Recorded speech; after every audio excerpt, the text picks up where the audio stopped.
so loud that I thought my head would explode as I dropped down to my knees and covered my ears with my hands. The hideous laughter continued unabated, but I fought through it, getting back up on my feet and raised my head to meet my assailant's eyes.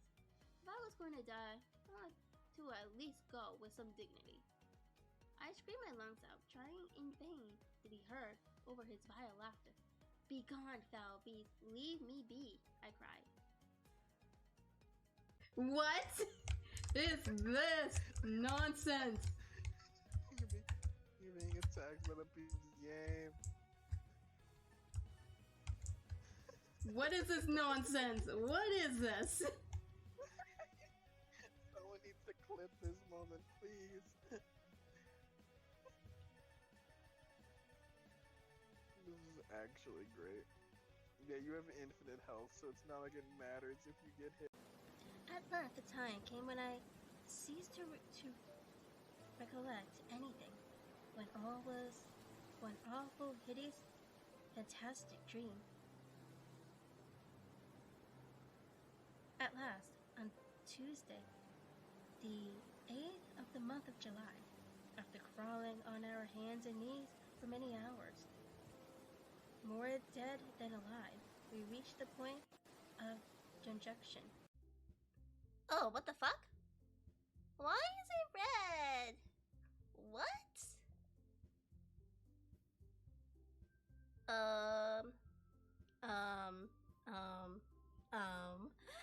What's happening?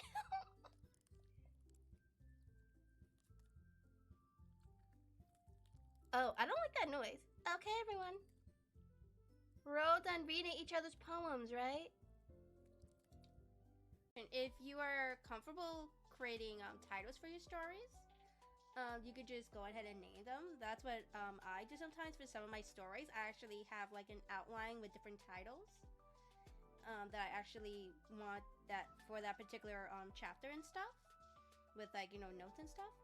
And then if I ever feel the story's going in different directions, I would probably just end up changing the title. But like, if you just want to put like chapter 1, chapter 2, chapter 1.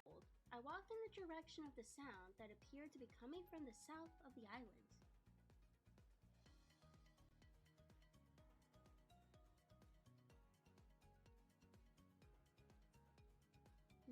Noting how they became more intense the closer I got.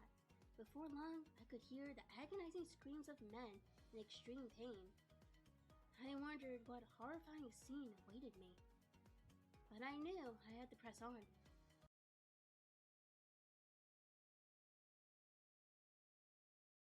I'm just here to see you kick ass and not die.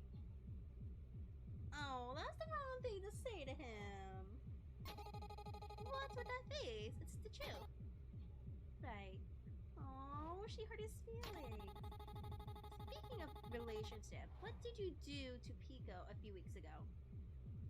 Oh, him. Well, you know, the Shadow Realm from Yu-Gi-Oh! Yes, Yu-Gi-Oh! I was still trying to take in the terrifying scene before me when Dullahan emitted another cruel, shrieking cackle from his severed head. The din was so loud that I thought my head would explode as I dropped down to my knees and covered my ears with my hands. The hideous laughter continued unabated, but I fought through it, getting back up on my feet and raised my head to meet my assailant's eyes. If I was going to die, I wanted to at least go with some dignity. I screamed my lungs out, trying in vain to be heard over his vile laughter. "Be gone, foul beast, leave me be," I cried. What is this nonsense? You're being attacked by the people's game. What is this nonsense? What is this? Someone needs to clip this moment, please. This is actually great. Yeah, you have infinite health, so it's not like it matters if you get hit. At length the time came when I ceased to recollect anything, when all was one awful, hideous, fantastic dream. At last, on Tuesday, the 8th of the month of July, after crawling on our hands and knees for many hours, more dead than alive, we reached the point of junction. Oh, what the fuck? Why is it red? What?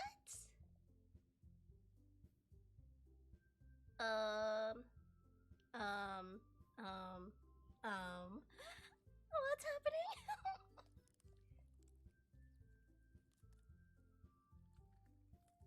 Oh, I don't like that noise. Okay, everyone. We're all done reading each other's poems, right?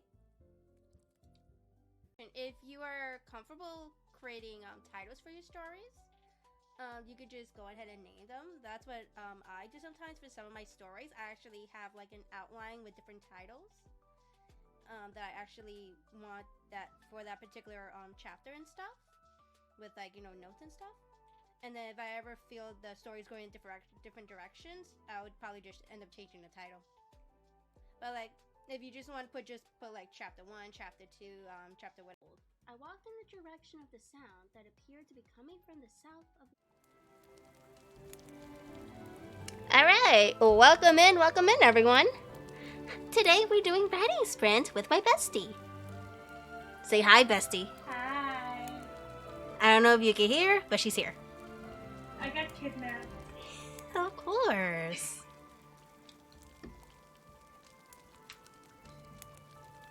Okay. So, she's gonna be working on her fanfiction. Fanfiction, right? Mhm. She'll be working on her fanfiction. I will be working on my novel. Oh, and Katana said hi. Hello.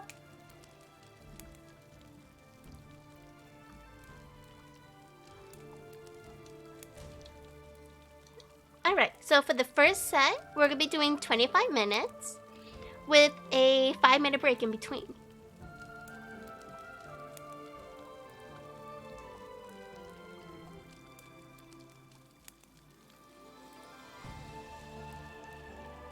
And let me just start the timer on this thing.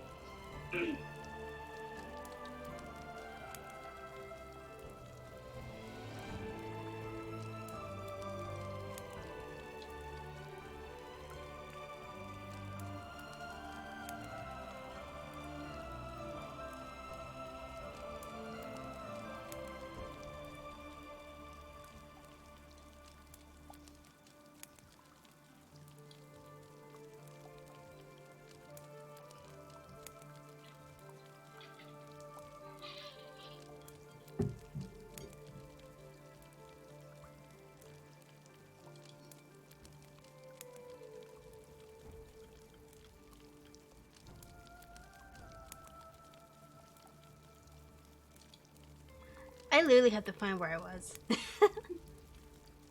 I have like 3 different sets of chapters. I'm eventually gonna need you for the editing. Oh, yeah, definitely. It got worse. Oh no, don't tell me. More run-on sentences. A lot worse than that. Oh my god, where are the paragraphs? All I see is a page full of words. No spacing. Please tell me you at least separate the dialogue. It's a thought monologue. Sigh. There's the sigh. Sigh. It makes me point sigh.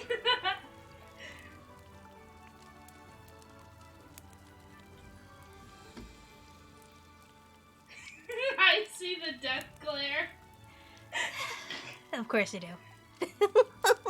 By the way, this has been sitting like that for over a year now. Which means your writing could have changed within a year. Probably not. It could have got worse. Next, you'll know all the dialogue is all scrubbed together.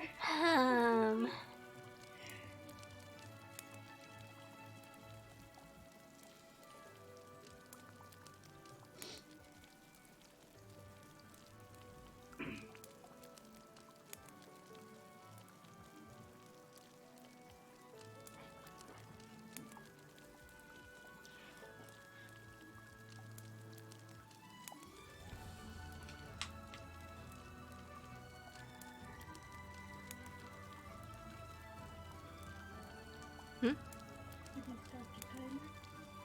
Or not yet? Oh, I started already. Well, you didn't tell me that. Yes, I did.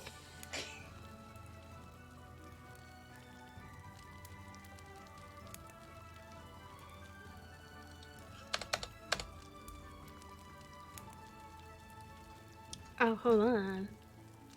Camera, why did you move? There we go.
Did I mention this part already?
Actually, we're gonna make this a new scene.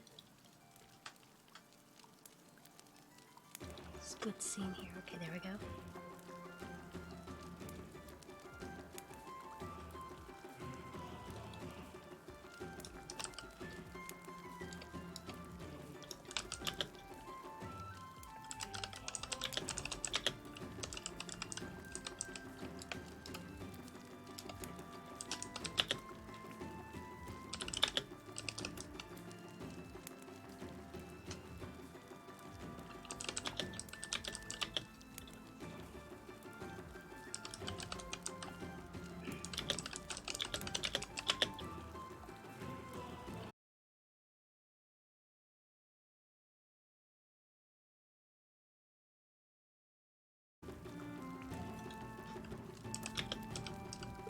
The stream should be back up.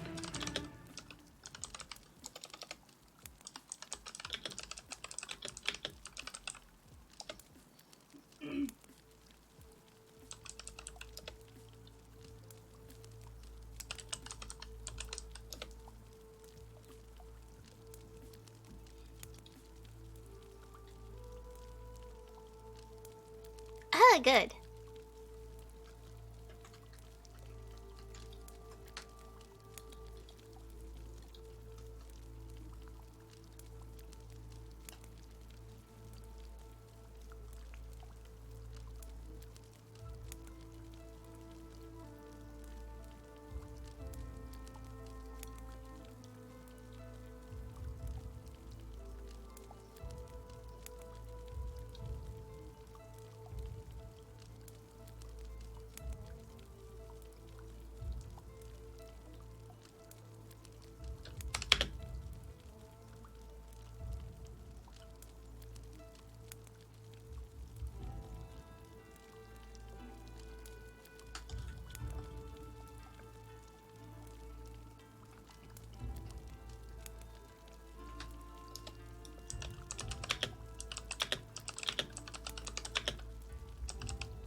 Alright, Axe. Have a nice rest.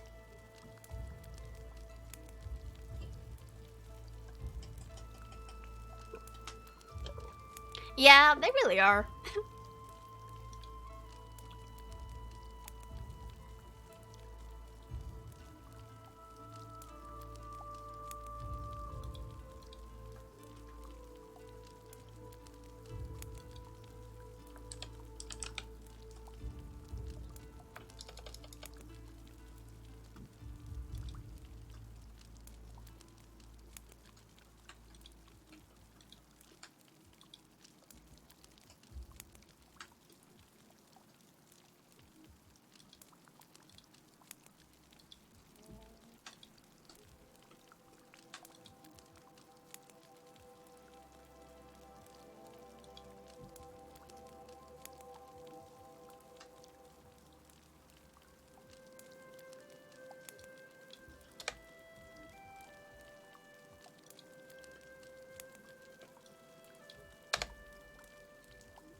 Hi, cutie buns. How are you?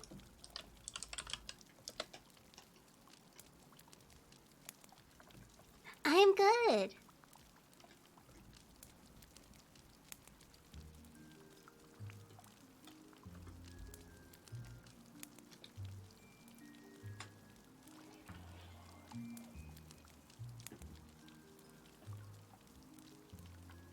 Vector, hi, how are you?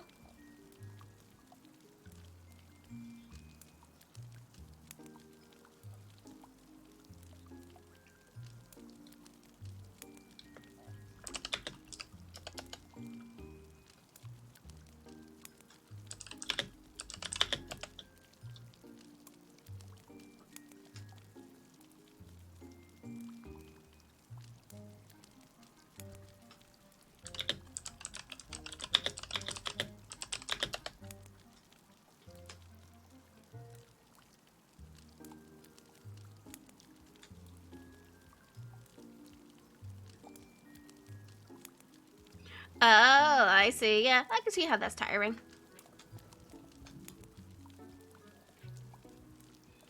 Let me see if I can raise the temperature. I'm getting cold. I know, it is a bit chilly in here. Just on my shoulders. Yeah. But then again, I also probably shouldn't have packed on my tank tops. Shadow, hi, how are you? Shadow me? Huh? Shadow me or... No, different shadow. Okay! I should say super shadow.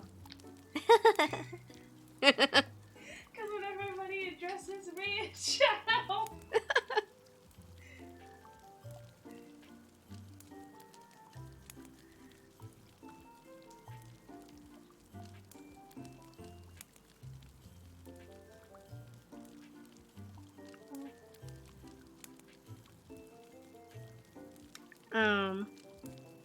Did I mention I forgot how to change it already? Just use the remote. I don't have the remote. Can you put it somewhere? Where did he put it? Oh, yeah. Yeah. I keep forgetting that. It says set temperature. It's not moving. I know it's not moving. Well, sprint's over. That was 25 minutes already? Yeah, it's been 25 minutes. Wow. So we'll do the 5-minute. Well, let's make it 10 minutes so I can figure this thing out.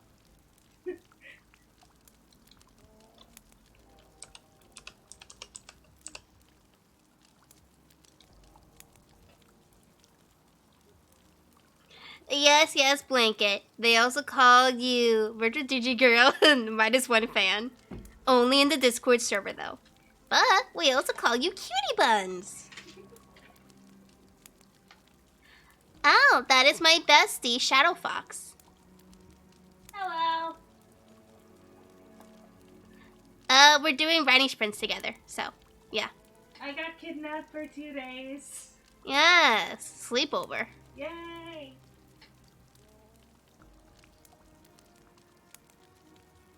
They're saying hi. Hello. She's currently not watching the stream since she's like right next to me. Well, I mean, I could watch it on my iPad, You could.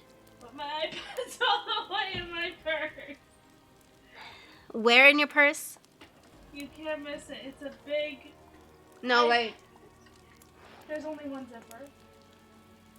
The brown backpack, yeah. This one? Just lift it up, you'll see it. Oh, yeah, here it is. You can't miss it. There you go. Thank you. Oh, look at that. You're streaming. Yes, a fellow shadow. Yes.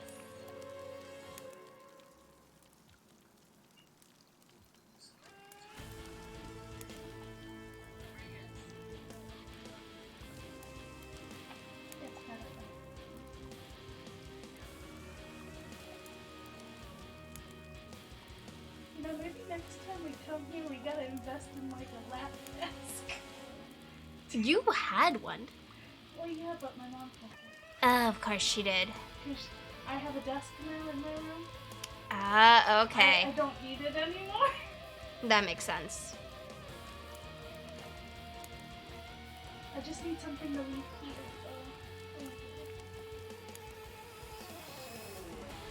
here. Blake, it says, why Shadow Fox? Why not virtual Shadow Fox? Because I'm not here all the time. And I live in the world of Warcraft. Best can attest to that.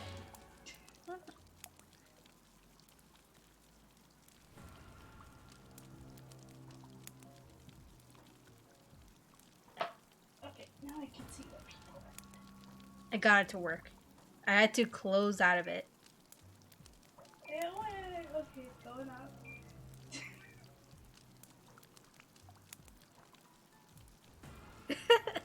Vector Steps. WoW sucks. Final Fantasy.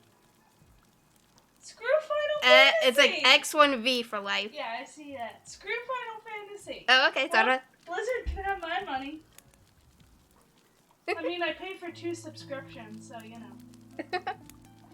So 69 should be good for the temperature, right? It's been 69. Okay, how about 70? 1 degree won't really make a difference. Yes, it will. Or I could just turn the thing off. Turn it off for a little while. Okay. We can turn it back on if it starts to get too hot. Okay.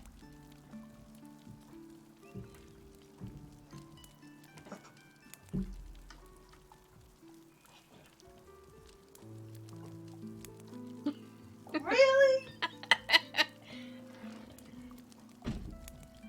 Oh, Overwatch is fun. I play it too. Right now they're on the Anniversary Remix Volume 3.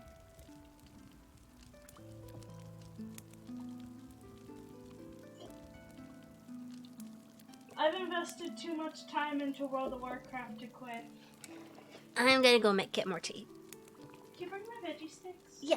Thank you.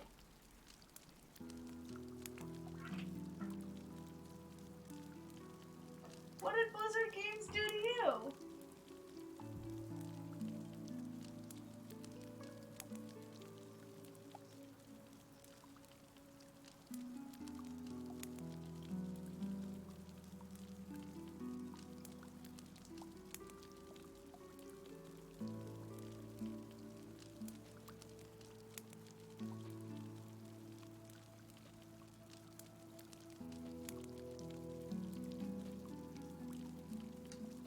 Well, also, Blizzard was recently bought out by Microsoft. It's not set to go live for a couple of years, but they're changing hands.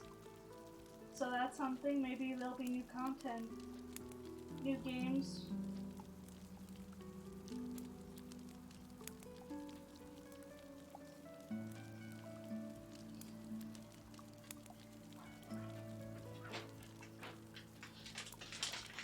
Your veggie sticks? Oh, the parfaits! I forgot about that. Yeah, I said we might as well eat them. Well, we're on a break anyway. We still like 5 more minutes. I put it for 10 minutes. Oh. I think I'm gonna make 30 minutes and 10 minutes.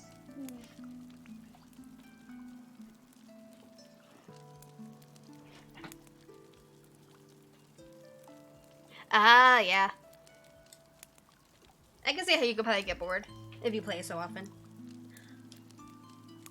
Bestie here used to play StarCraft.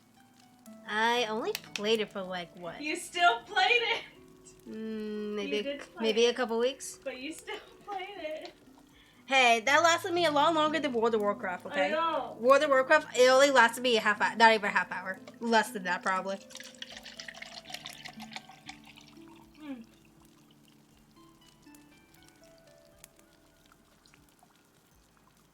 I don't think I'm good for like those type of multiplayer games. Well, it also depends on the friends you make. The ones I have in the game are great.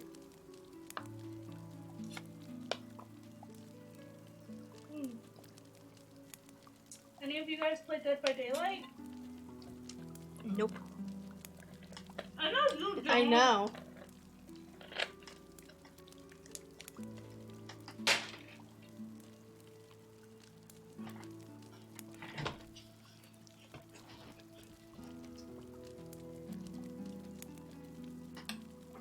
Hmm.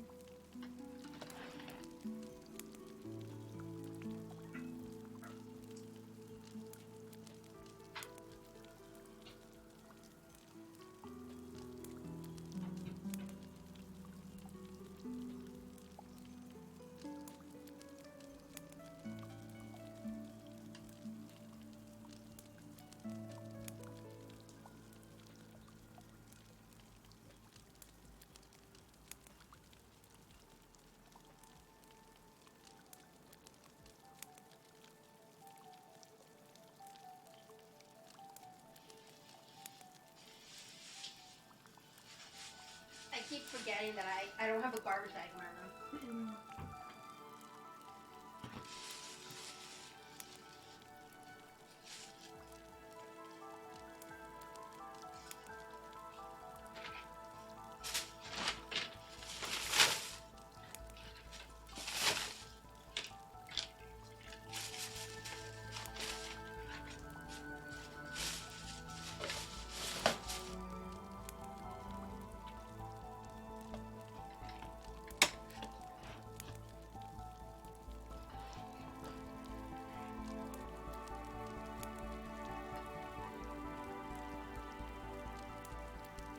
Hello, Kuriki. How are you today?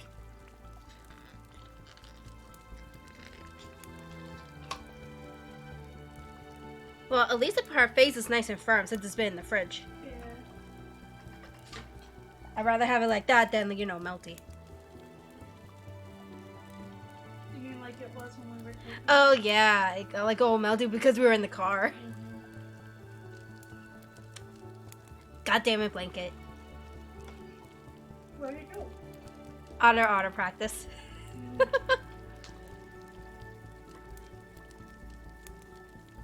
Let me know when the timer's up. We have 1 minute. Still, let me know when our minute's up.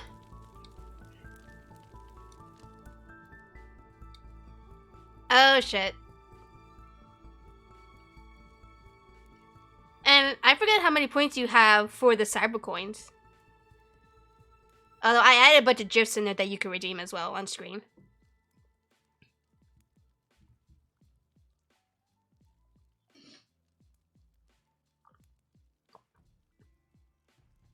Ah, I see.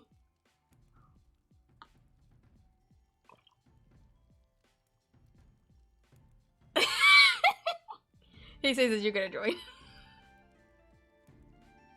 With the what? Otter. I have no idea what that is. Yeah, I don't. You don't watch anime. I don't watch TV. I don't watch TV either. Actually, you can see the timer on the screen. Yeah, I just noticed that. I just realized I'm watching the screen and I can see it. Okay. Aw, we're done. Ada. There you go, Blanket. That's as best as it's gonna be. Now, let me take a bite of my parfait.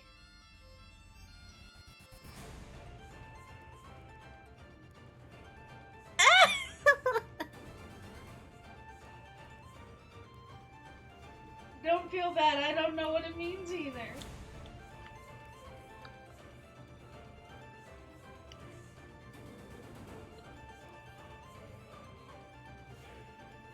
Oh, this parfait is really good. Not bad for the price. Goes well with this music that I'm listening to.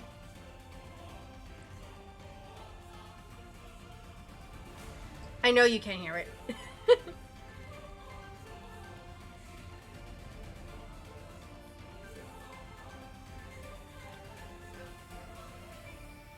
Good music. Perks, I could just open and turn up my volume. Oh yeah, you could do that too. But I don't want to hear myself.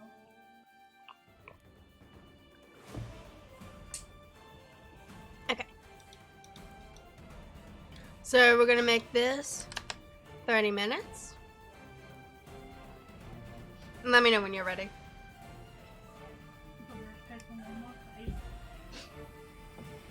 Well, you could still continue eating it while you're typing. Well, yep, that's considered a distraction. That is true.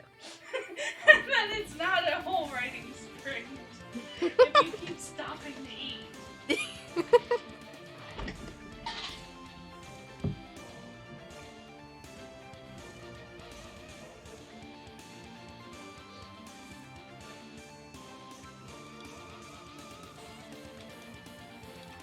Let me turn the fire back on.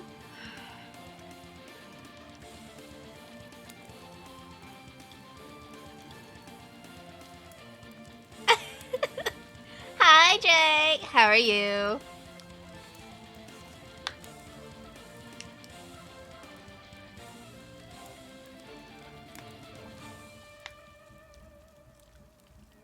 Oh, that's good. Welcome, new person. I don't know who you are, but hi. I'm good, Jay. This is my bestie. Hello. We're hanging out. She's hanging out for the weekend. Until I have to go back to my person job. Yeah. Work. Oof.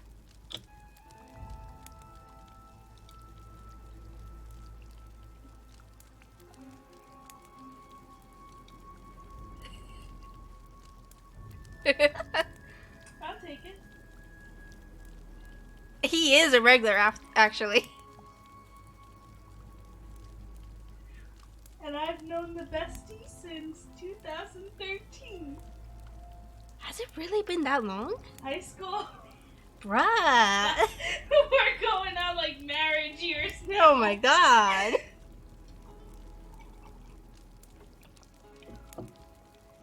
It's amazing how long we've been out.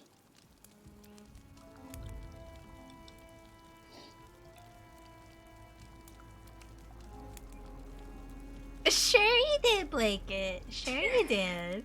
You ain't stealing my bestie blanket.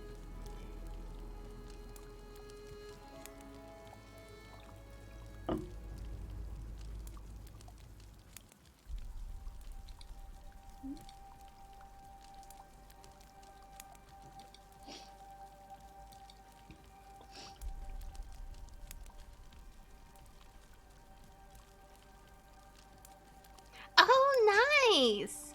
That's great, Kin. I know, I was about to say shadow.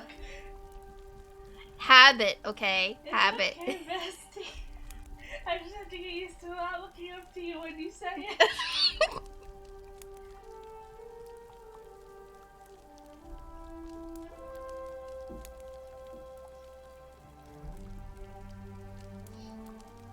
Oh, nothing much. We're doing writing sprints.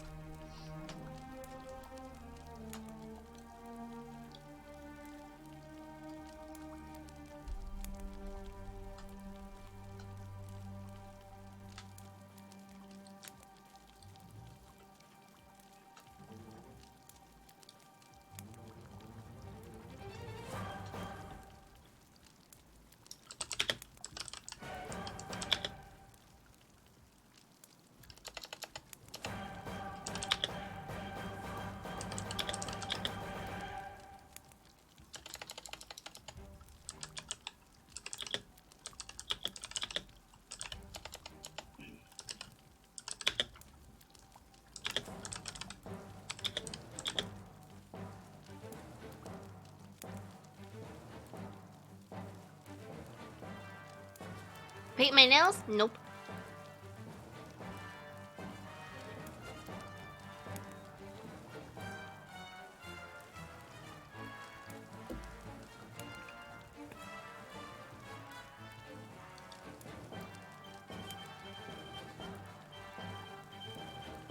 Damn straight.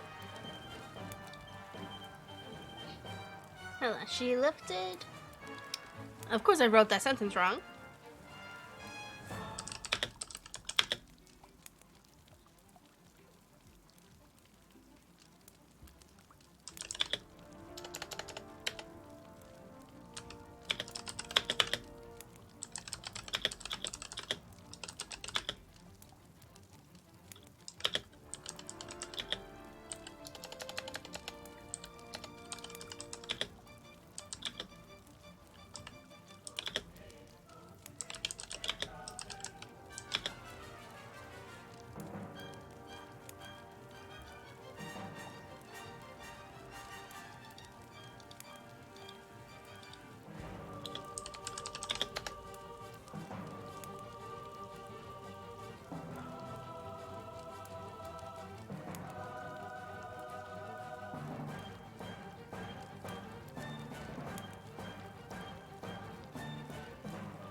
Wait, what? I don't know. I know there's been abuse of that medication, but... Just stop it completely? Well, this is not gonna end well. No. Not even any sort of format? Hold on. All liquid versions will no longer be dispensed, effective 9/1. Orders are no longer replenishing, and communication to prescribers, patient stores, in time for 9/1. Date along with recall information to return. To prevent or any theft in the short term, this is an international decision.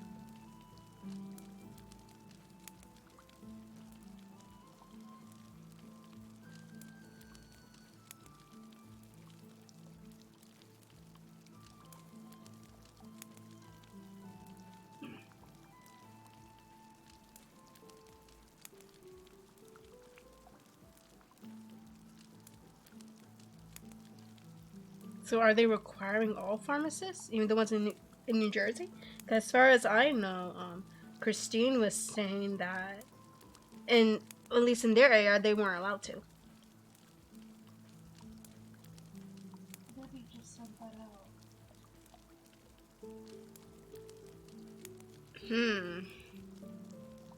This is not going to end well. No, it's not. Oh, Rex is doing good, Blanket.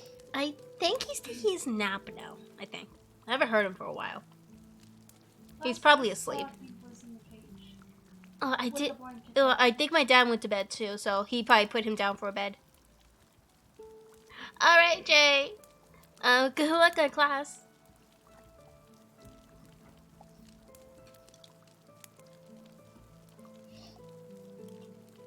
This is not going to be pretty. No, it's not. I'm preparing for fights in the pharmacy. So, I figured I'd give you the heads up. There's gonna be a lot of drama in the pharmacy. I mean, we were already keeping like pills in the safe. Christine was taking him out of the safe and putting in the aisle with the other liquids. Like, your DL boss, Christine? No. That's Christina. Christine is my boss. And she's been putting the promethazine with codeine in the aisle with the other ones. Saying that it doesn't need to be in the safe anymore. We were putting ours in the safe because one of my coworkers accidentally told the patient on the phone that we had a full box.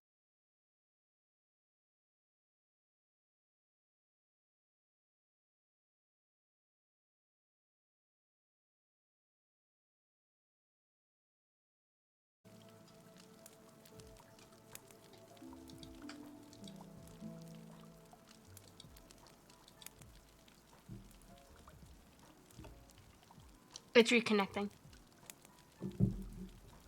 It should pop up soon. It's the internet, that's what's happening. Because right now, I have it connected to Restream, so it automatically reconnects me from Streamlabs OBS. But like when I connected it straight from Twitch, it would just disconnect and mess up the audio. And I recently found out that I'm not the only one. Other streamers were having the same issue. Apparently Twitch is doing something on changing something on their end it's messing up with OBS.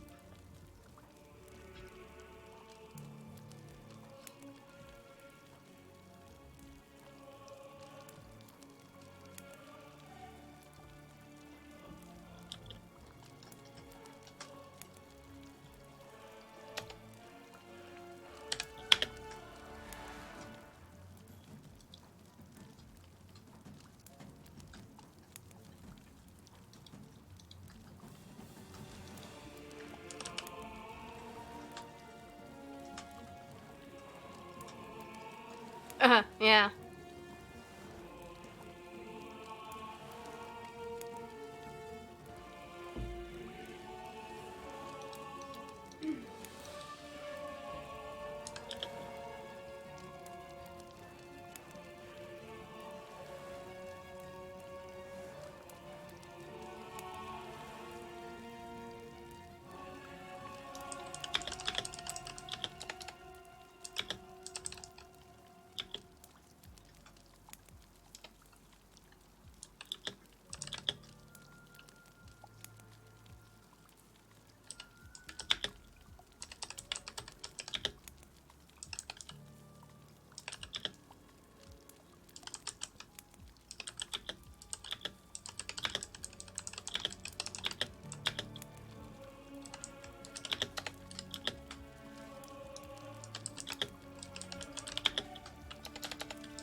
me see here.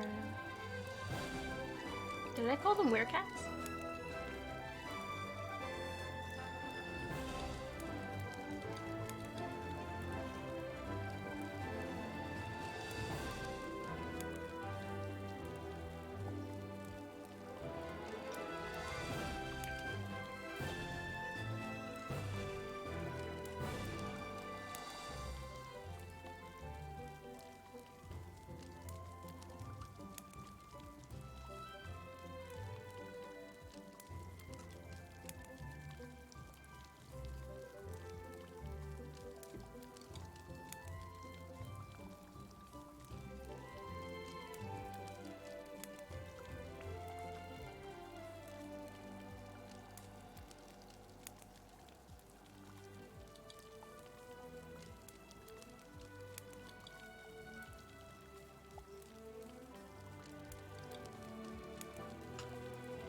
Hello, Rose. How are you today?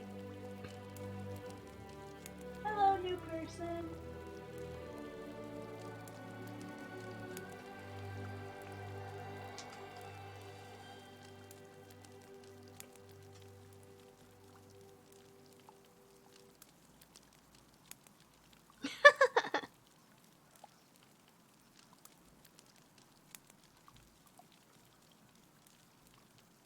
I probably should just call them gods. I think that's what they are. Of what? Oh, the characters. Mm.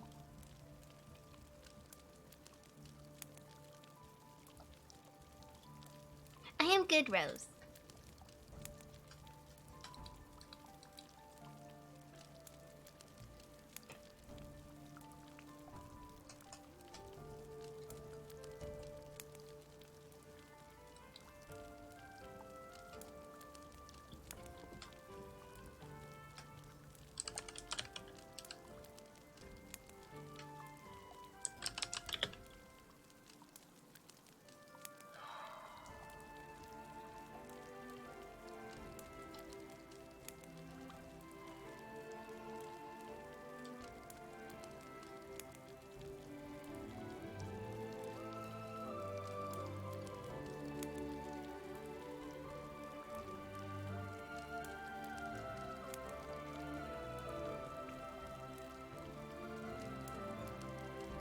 Oh yeah, our day was productive. Especially We went to the yesterday. store.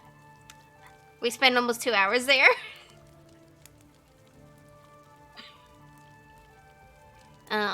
We have pudding. Delicious pudding. Yes, pudding. Normally I don't eat pudding, but it's delicious. Oh, really? I don't like the texture normally. I guess it depends on the pudding. But this one isn't like slimy. It's also because it has cake in this. That too. Cake makes everything better.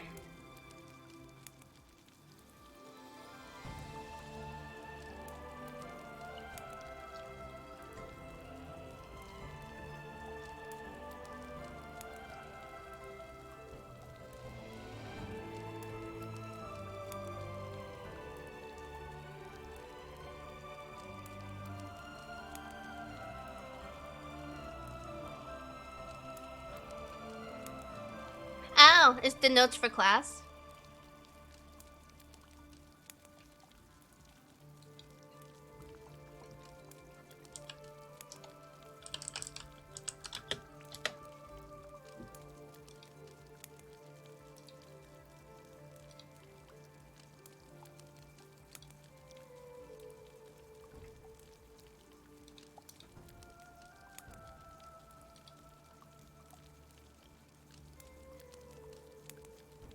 Ah.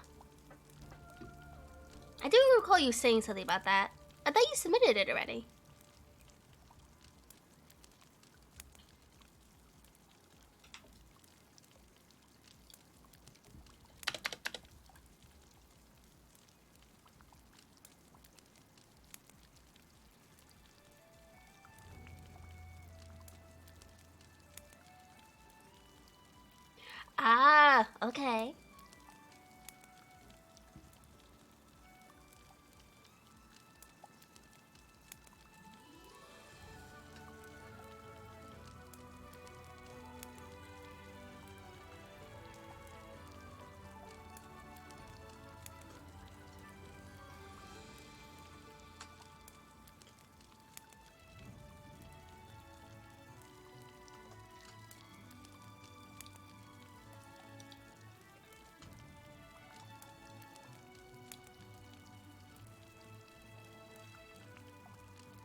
Oh, thank you.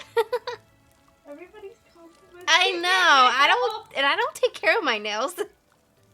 All I do is like clip them. That's all I do. First blanket thought you painted that. Please. I absolutely hate nail polish.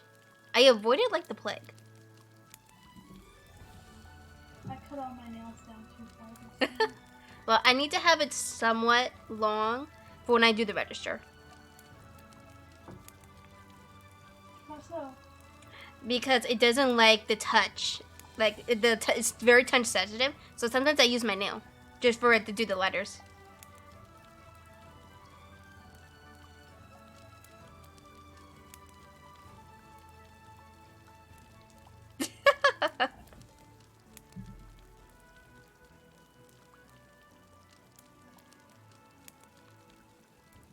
Oh, sorry. You're fine.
If you're jealous, you could always do your own nails. That is true.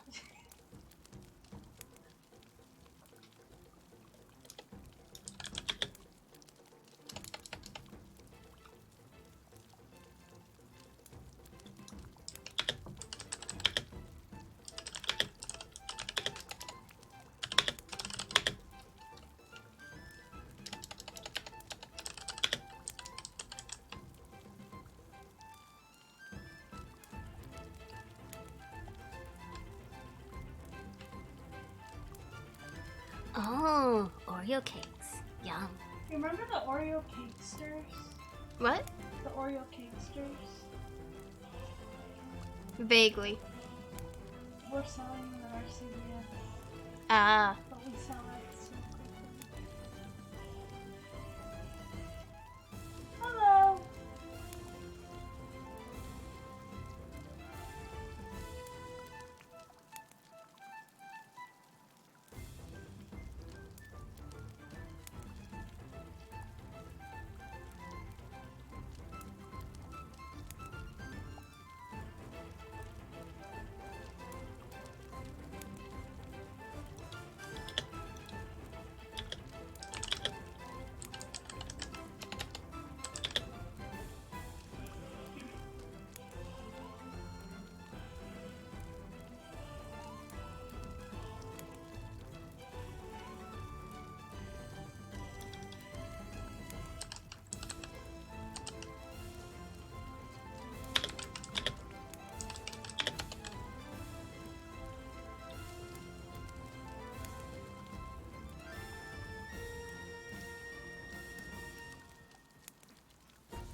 There are courses for creative writing, but like, again, it's like it's one of those iffy subjects, and where like you have to write what they want, and I don't like writing what they want, and they get really nitpicky too.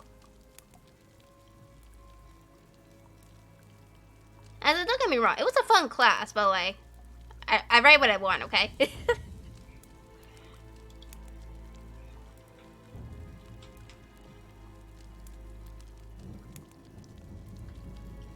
And besides, there's like a lot of free resources that you can find online if you want to like improve your writing and stuff.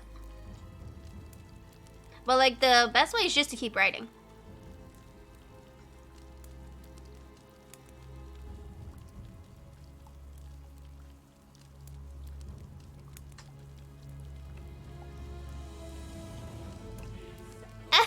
Yeah.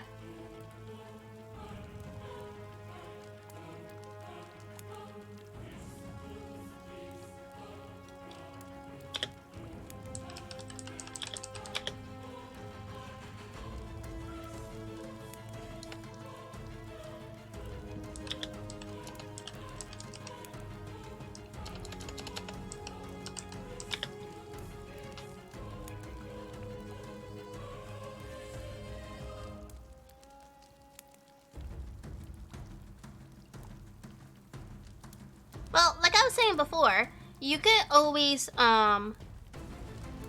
use Grammarly as a starting point because it helps you with spelling, punctuations, if a sentence is clear or not. Yes, I'm staring at you, Shadow. I can't wait to tackle the 2-3 page long paragraph you left for me to edit. I don't need that when I have you. Sigh. Just think you get to yell at me and then on my grammar mistake.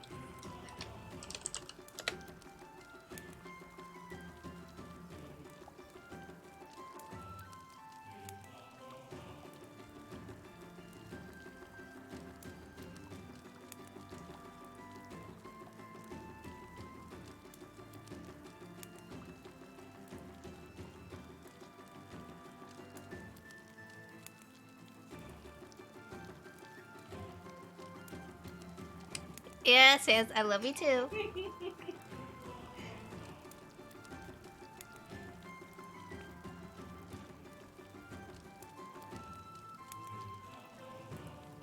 Oh yeah, that's totally true.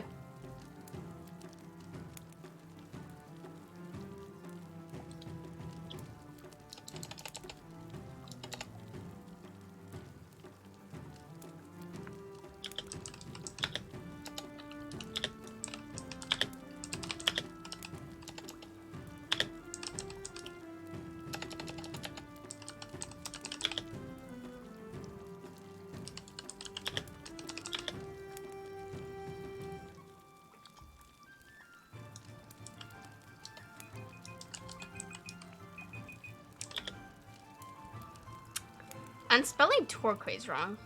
Turquoise? Yeah, tor. It's T-U-R. T-U-R? Hey Siri, spell turquoise.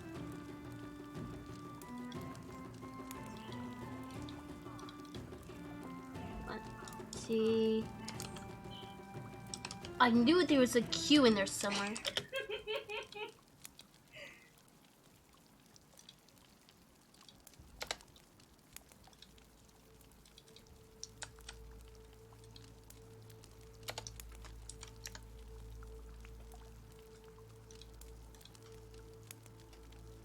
Yeah, I know. The timer went off already.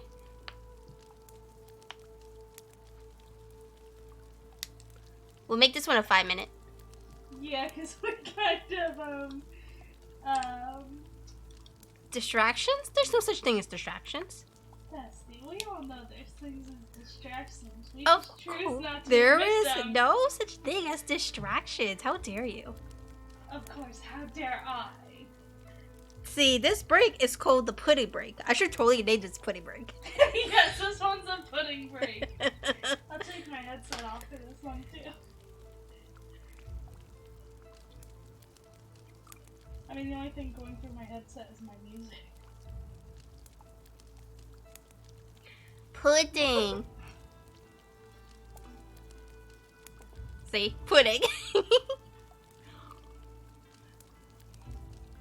It might have helped if you actually put dishes together. Pudding. I have the camera down, so I can't. And it's like everything is kind of like backwards. I hate cameras.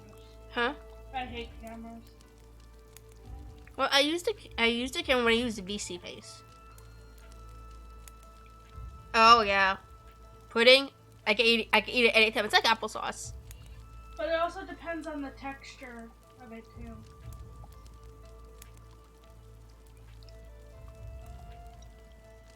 Oh yeah, my bad. Good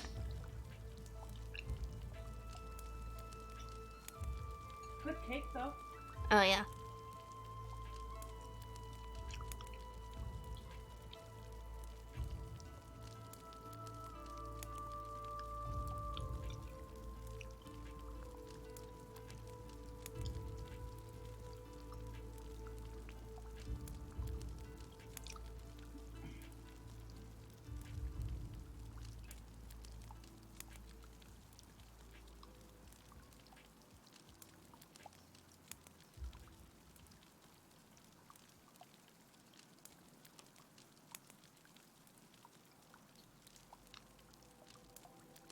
Oh, did I tell you there is a Wawa around here?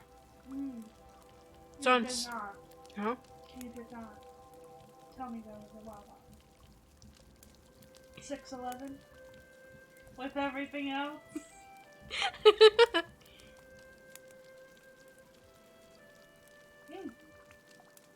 Do you guys have hobos here? A what? Hobos? Like by us? Wawa hobos? Oh, I don't know. I haven't been there. It's somewhere on 6-11. I don't know where on 6-11, but Dad said it's there.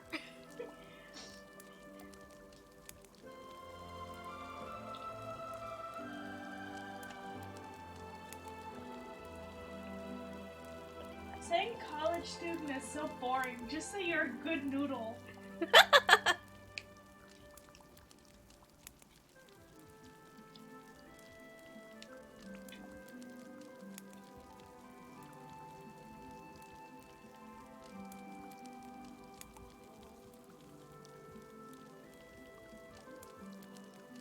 I like this song.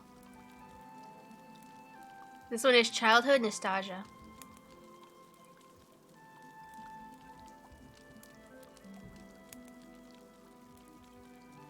And somehow I always turn it up when I'm talking. Oh! Yeah, so... I forget, I think there's like a couple second delay from, you know, from now until like it hits Twitch.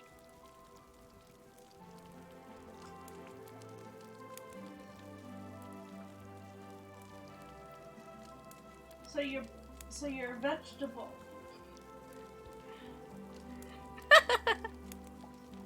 Well, actually, vegetables could be turned into noodles, so you're a good veggie noodle. Ay, Dios mío.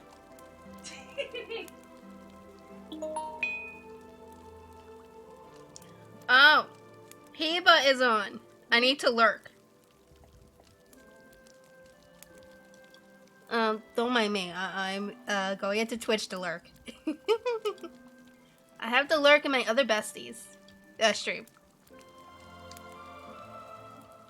Oh, Prez is on too.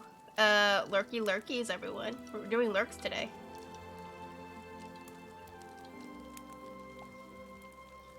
Let's see. Okay, so he's reacting to stuff, okay? To some kind of game com.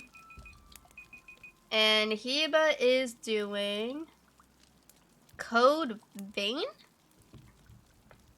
Blanket, you're my bestie too. I have many besties, okay? You're my favorite cutie buns. I happen to be the IRL bestie. Yes. Shadowfox is my IRL bestie. We've known each other since high school. Bruh, saying that makes me feel so old. How do you think I feel? I see half of our teachers at the freaking pharmacy.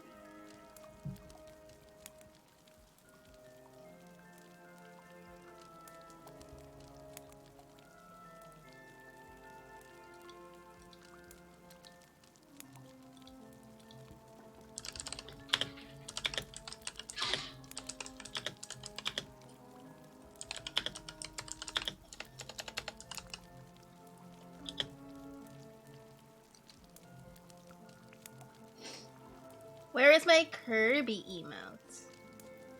Kirby, Kirby, Kirby. There you are. Oh, and put some Beelzebub on too.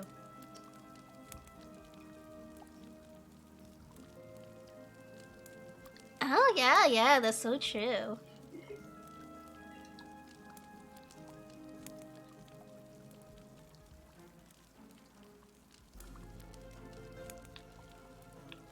I'm waiting to see what's her reaction to saying that. I've been subscribed for 10 months for her.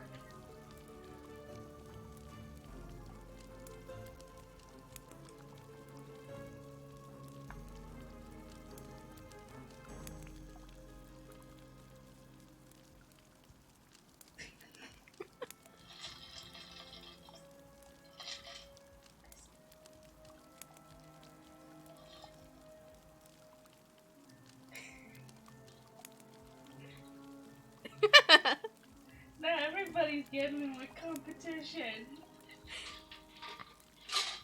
Oh, bestie, don't say that. I love you just the way you are. I know, I'm the one you kidnapped. I have to get you away from your sister somehow, in the devil spawn. Much appreciated, by the way. And I have to make sure you eat, too. So you better not tell me you didn't eat all day, or all week. Because Well, you see, now I have food for 7 days. Blanket, can you put exclamation point sigh?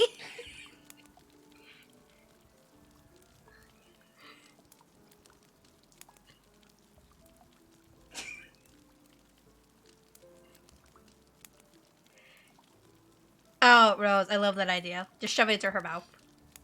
Whoa, what flavor is this cake?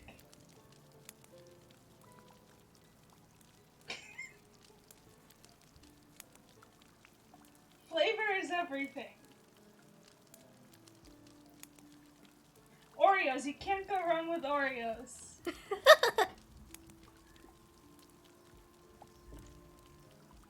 I don't have exclamation point digi blanket. That's your stream.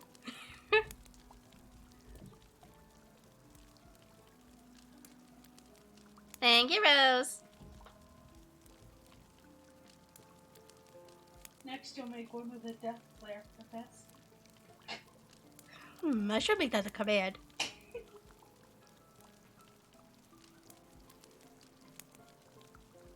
Now you're thinking on it. Oh, I'm totally going to figure out how to do that in Streamlabs.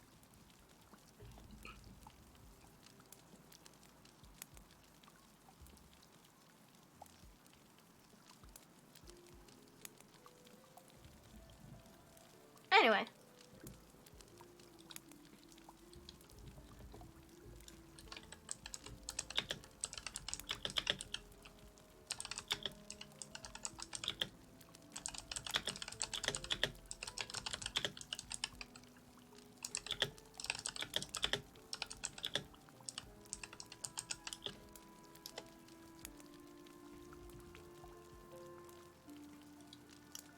And we're gonna lurky impress a stream.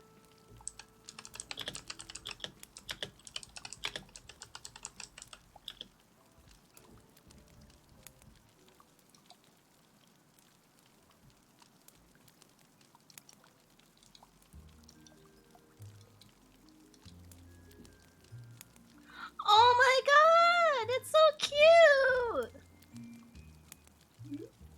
Hero got his model, his updated model.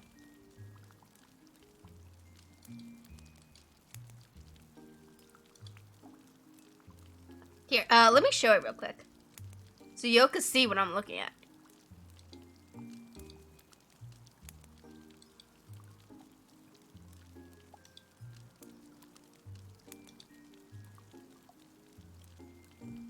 Oh my god!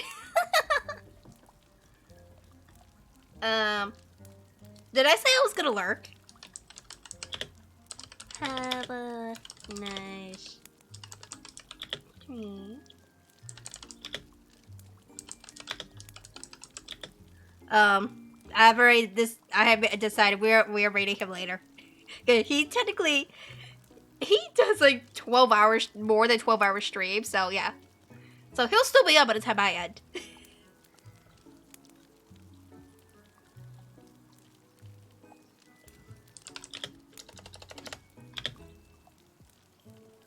Emo. Where's my heart emo? Where is it? Where is my... Why is mine always... Oh, there it is. Why can mine not be on the top? Because I use it so much.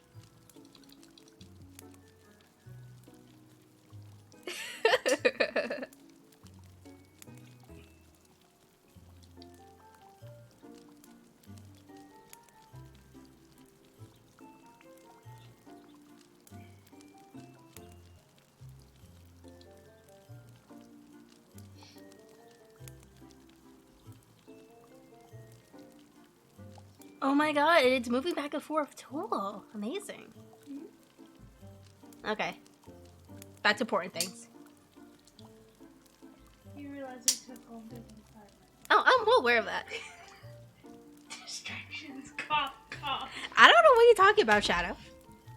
There's no such thing as distractions. I am above distractions, okay?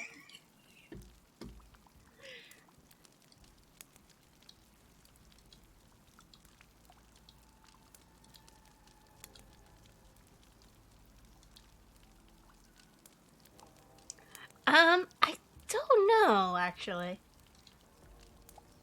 It just says here, he's a cozy PNG tuber. Maybe a ball? I don't know.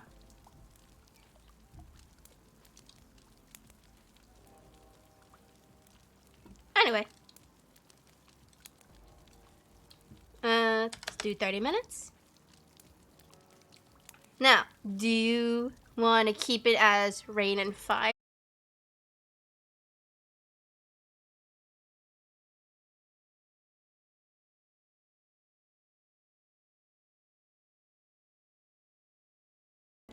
I know, it does it a lot.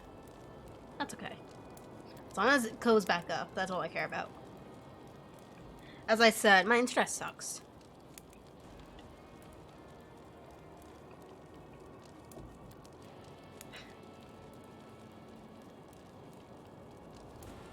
At some point tonight, remind me to try World of Warcraft. Oh yeah. Because when I'm at home, my frames are like lower than they should be, and I want to see if it's like my internet or something. Maybe.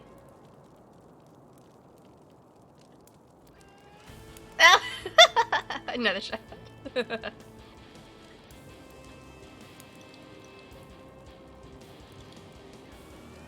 See how often my stream starts buffering and goes down only to be reconnected? Well, this is only the second time.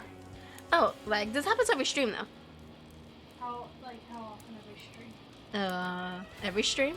No, like Since the past, I don't know, it depends how long I stream for. It does it a couple times.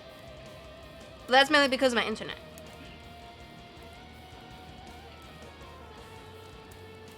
Cause remember, I'm on Wi-Fi, and the Wi-Fi isn't that reliable. Cause like, I drop frames a lot. Like now, I'm dropping frames.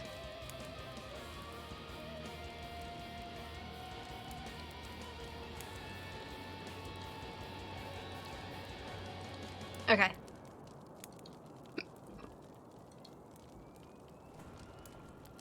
Would you start? Yeah. Okay, because it still shows me the because it lags. Yeah.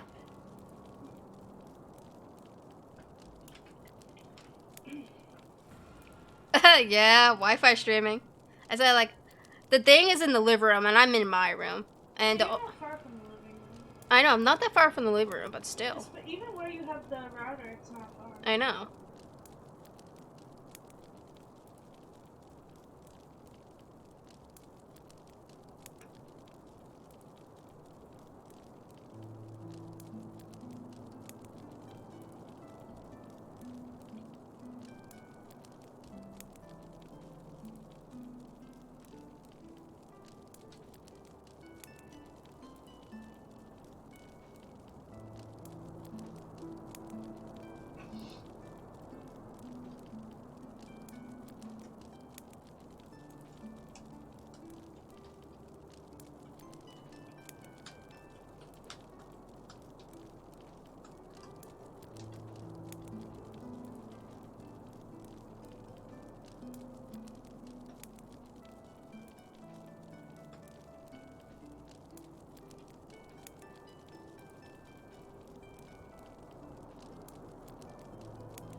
Oh, medical terms. Oof.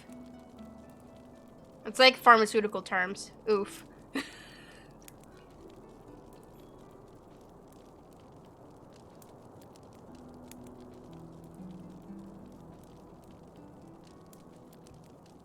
be happy you don't live with Greg. Ugh, don't even get me started on that. Every day I come home and I want to die.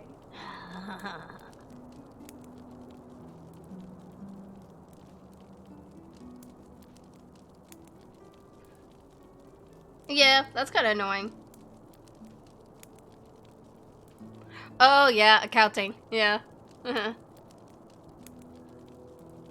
had to do my fair share of, like, accounting times why I took accounting. And so, like, I always had to keep going back to the textbook just to see, like, what the fuck I'm reading. Or, like, what I'm supposed to be doing those assignments.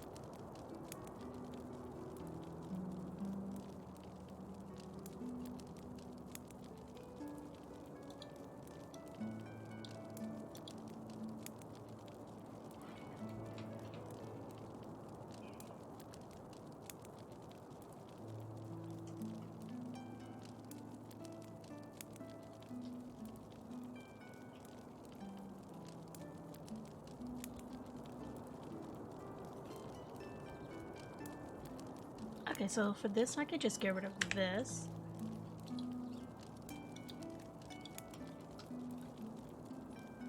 Okay, so I think we're officially done with the rewrite of the what I've written as a fan fiction to the original story.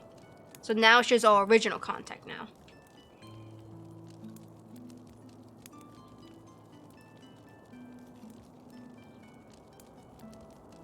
Ow! That sounds like pain.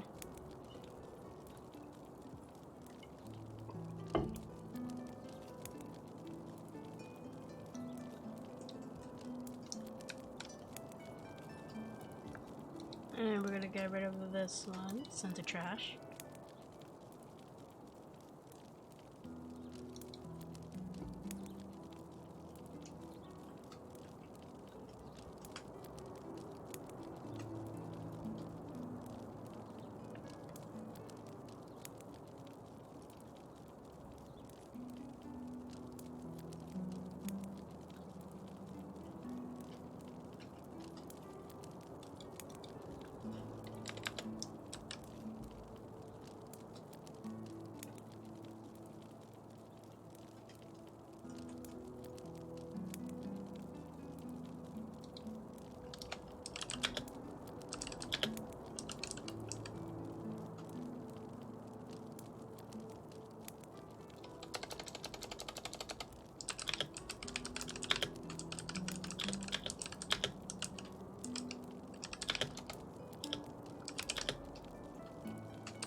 cat this in the fridge.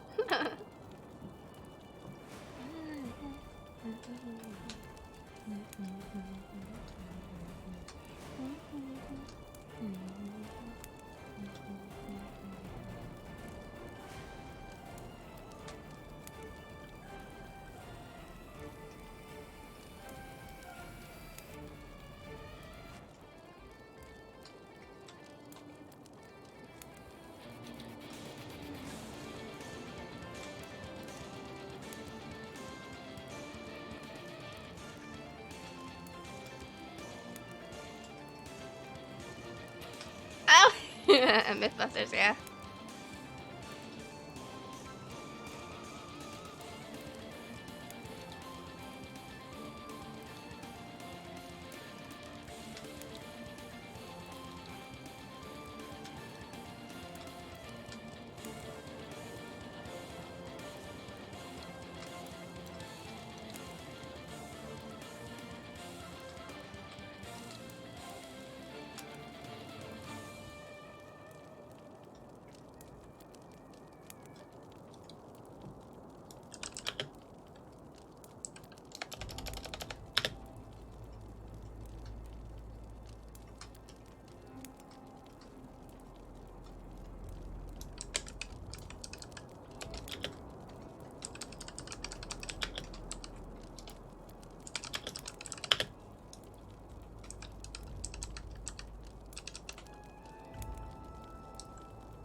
Oh yeah, we're doing fine.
Oh!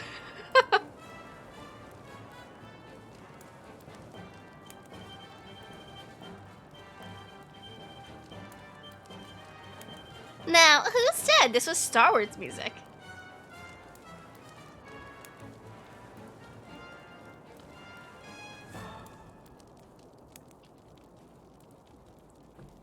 Oh.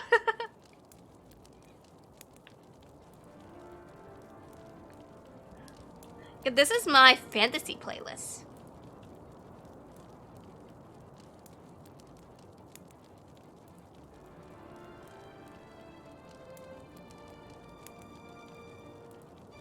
Well, you're always welcome to ride along during the sprints.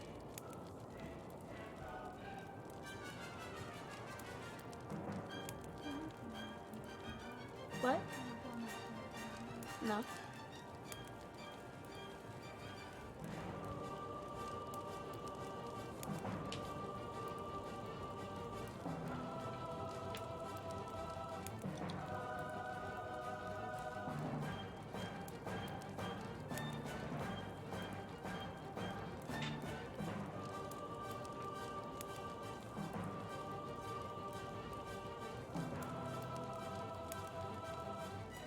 I don't need water, I have Pepsi.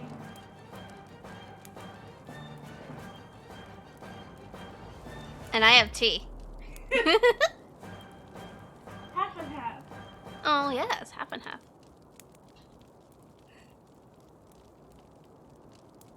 Was that to the Pepsi or the tea? And thank you so much for the streaming package, Rose. Thank you, thank you.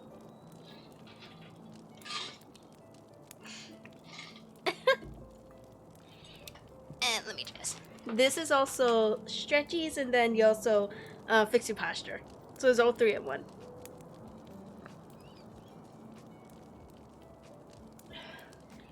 I haven't written in so long. I know you haven't. It's been years since you last written something. That was the last time I bugged you about it.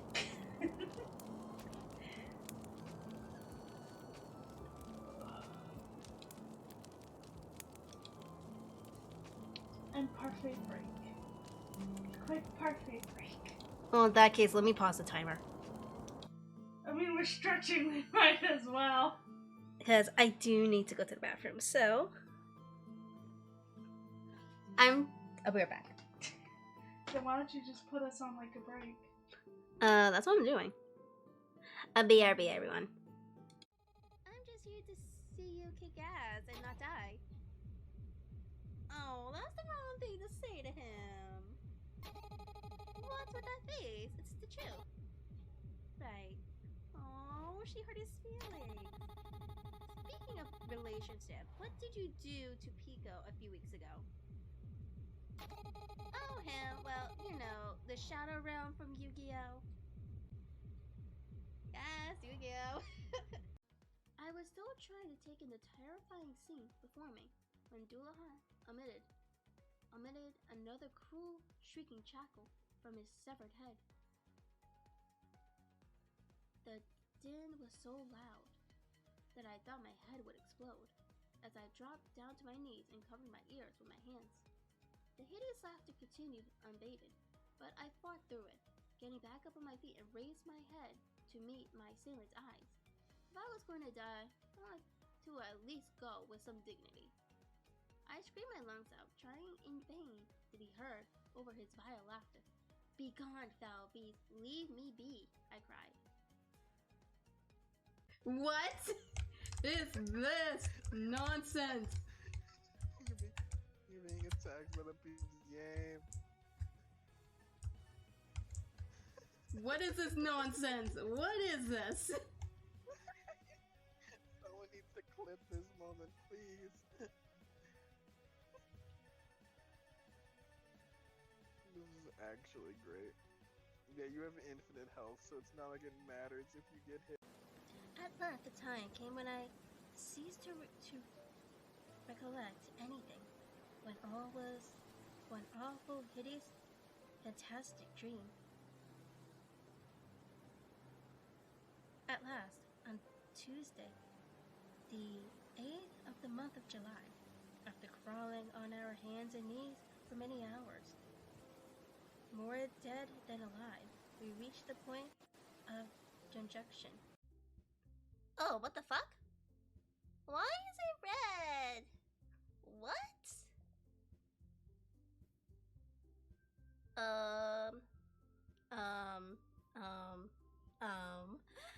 What's happening?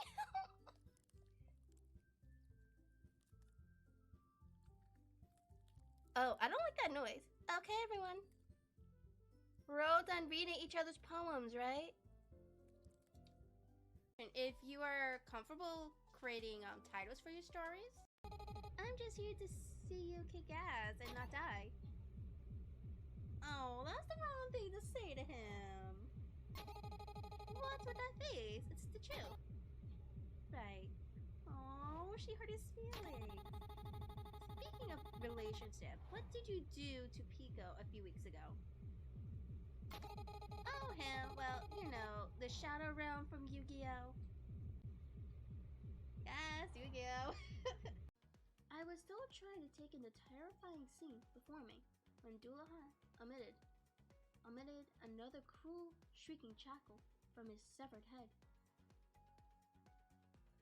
The din was so loud that I thought my head would explode as I dropped down to my knees and covered my ears with my hands.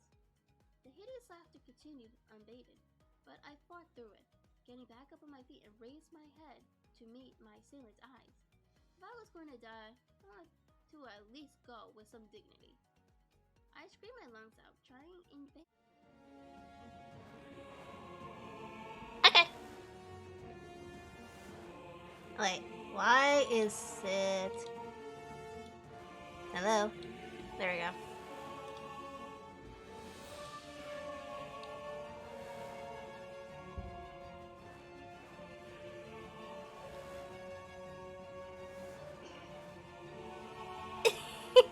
We don't have a cactus. Thank you, Rose. And no, I don't have a cactus. My mom kills them every time. Oh, Somehow. did she ever do the chia pet? I don't think so. She has it out of the box, actually. She just never did anything with it.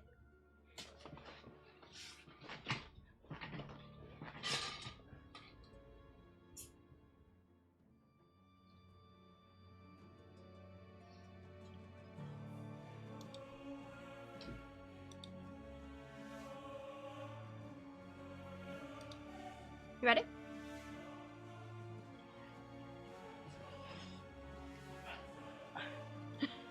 Redo your posture against the pillows. Okay.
hear anything.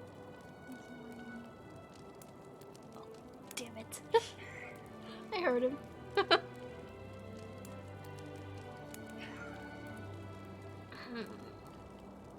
we kidnap him?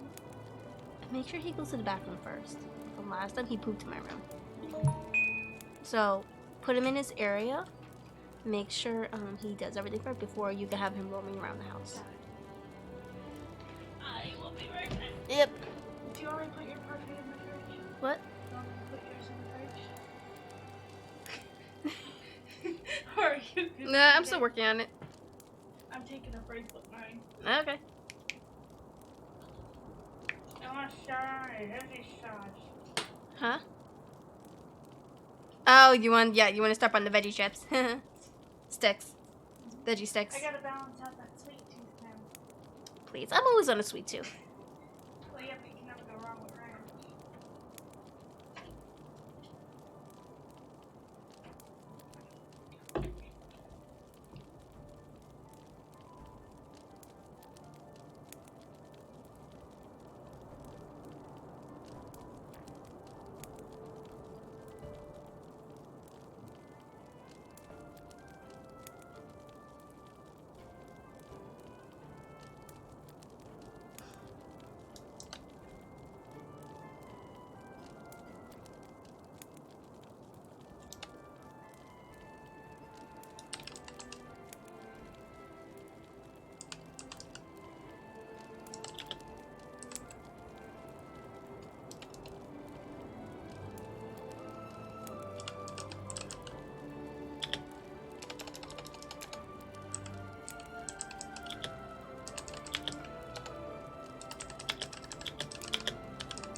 Hi. Hi, Boopy. Did you have a nice nap? Did you have a nice nap?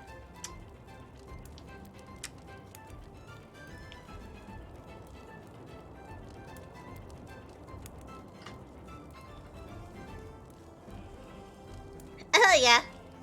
Dog's in the room now. Oh. Why are you trying to... Don't take off your shirt. Yo, don't take off the shirt.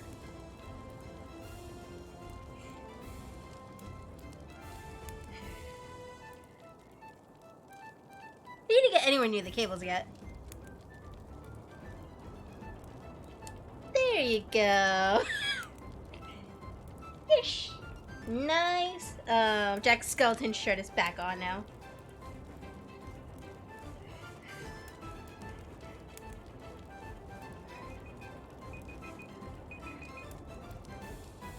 There you go. Back on the floor you go.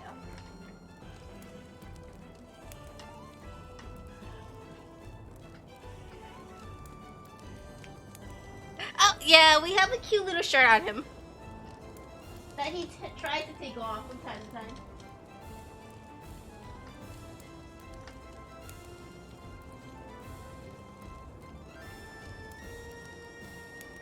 No, that's not yours to play with. That's Shadow's.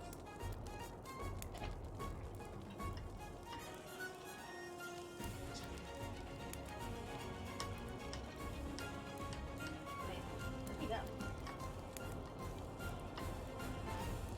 Oh, there he is.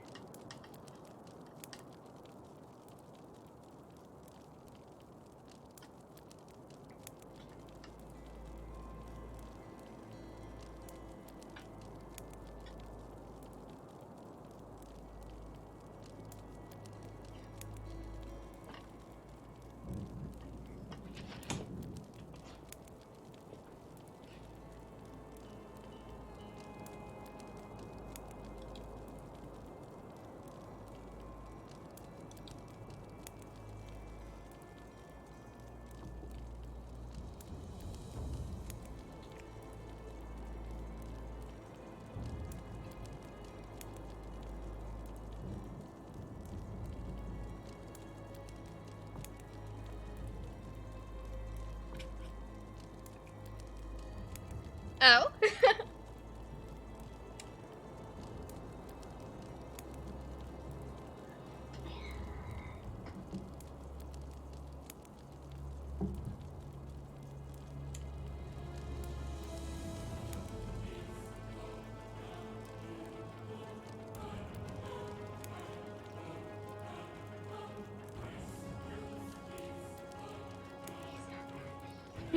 He's in a biting frenzy right now. Did he go to Vowdy? Huh? Uh-oh.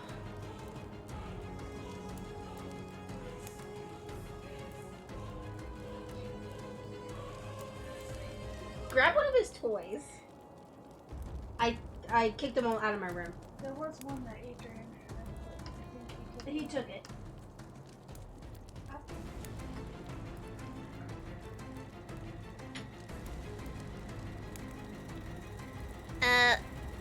Zacharias, thank you so much for the follow. How are you today? And Rose, thank you so much for the streaming package. Yo, stop biting me.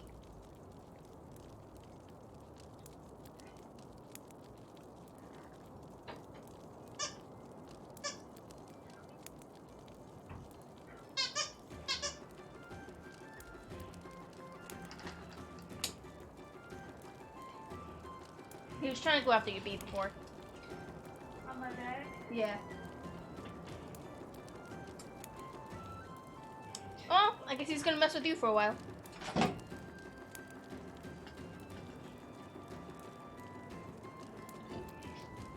Oh. Hydrate. Good luck trying to write with the dog. We're gonna learn how to type.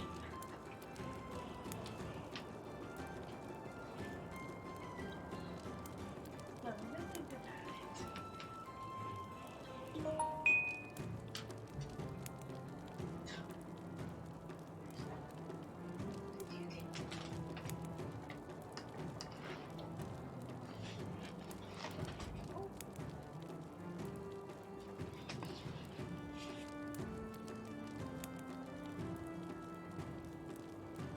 Not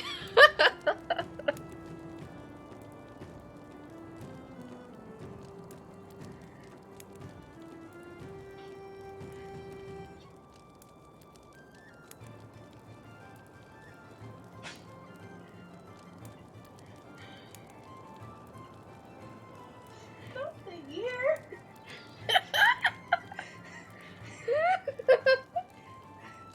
Well, I'll take this over the biting mode. No, You take him over your cats. that too. Well, it depends on the cat.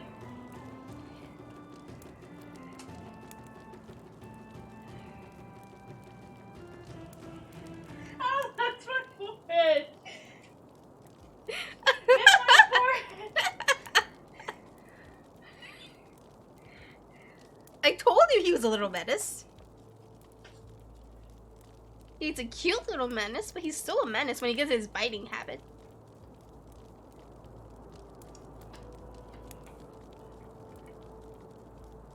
I know it's because he's teething.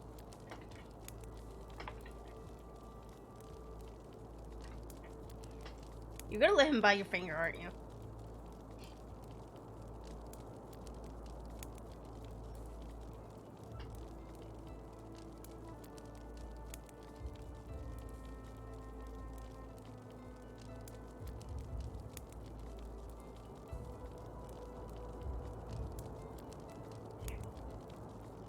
I'm gonna restart the timer. You can join in whenever you're not distracted with the dog.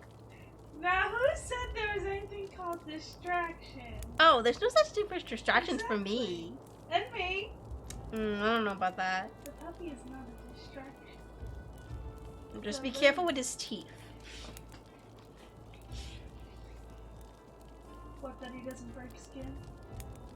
Oh, well, so he doesn't attack your wires. Oh, that's what I don't need him getting electrocuted. Hey.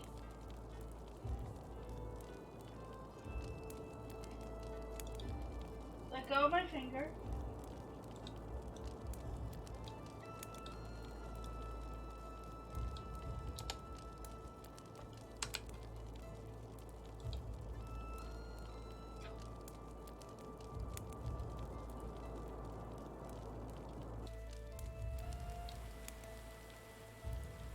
Hey, Bestie, can you pull it off?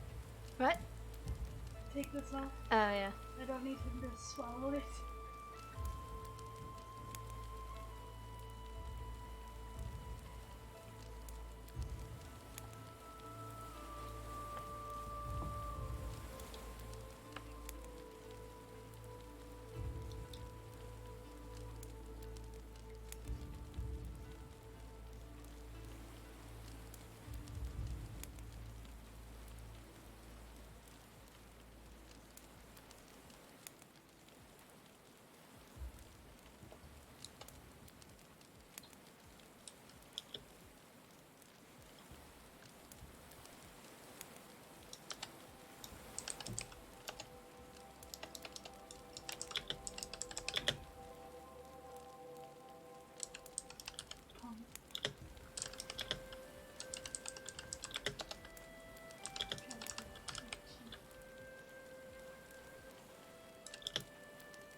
He keeps putting his paw through the... I know, he's trying to take it off.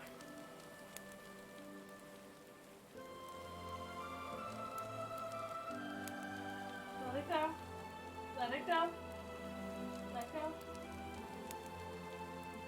Let it go.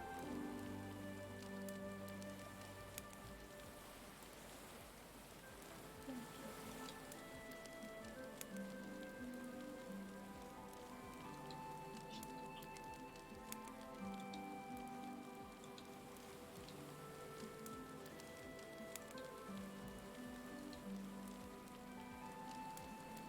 Oh, because of the music?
okay.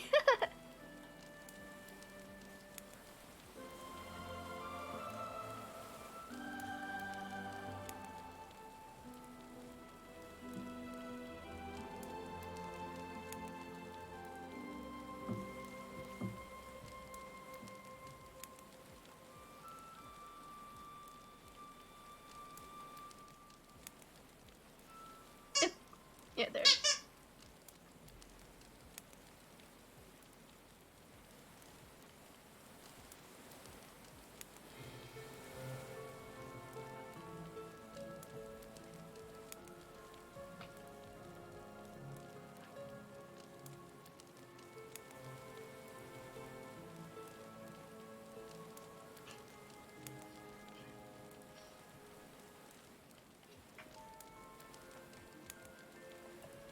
Yeah, we brought up one of his toys in here.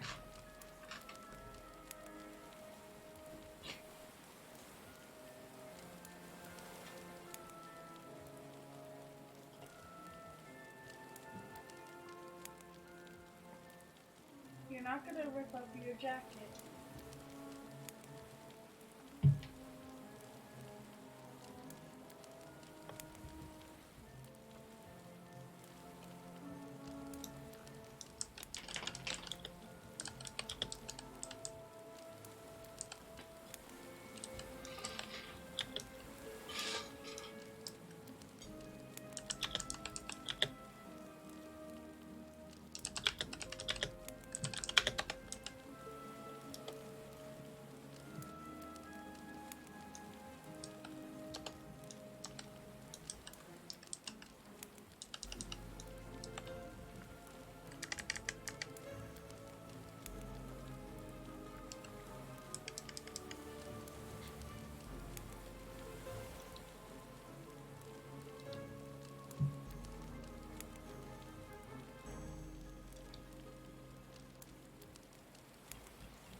No.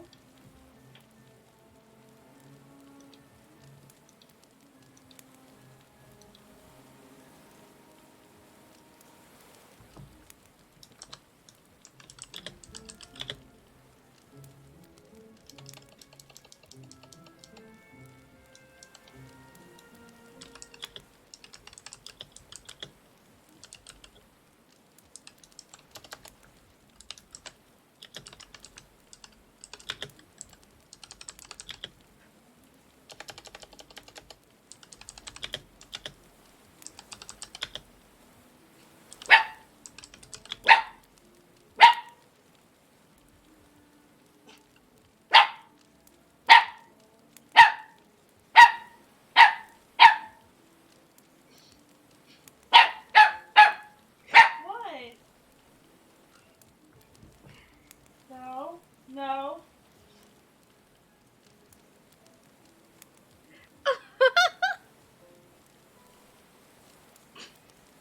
Where's the bone? He's trying to eat my cords. They're in the living room. Best you find.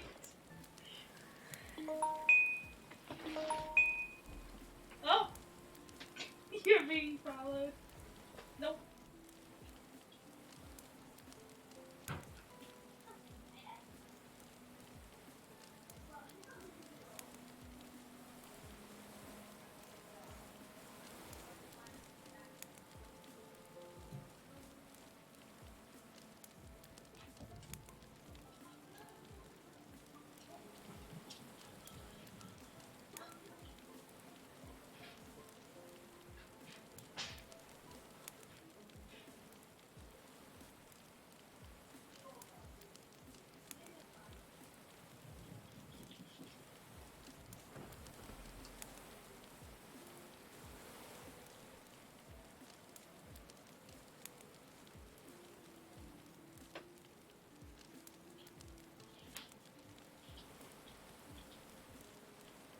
Where is it? Dad wants him to go potty.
Dad needs agent's help or something.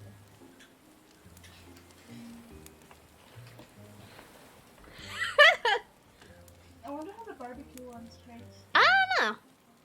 We could try it later. After I play some more Mustache.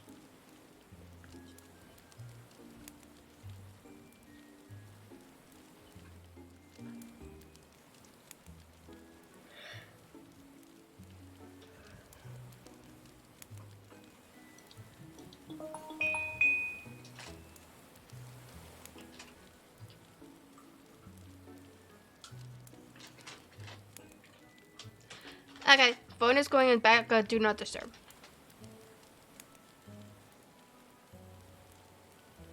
Why are you looking back at the bag? I want to know what vegetable they use. Well, it shows on the picture, doesn't it? Tomato, potato, and what's the last one? Probably spinach. Not bad. It's the only spinach I'll eat.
You wanna know what's the hardest?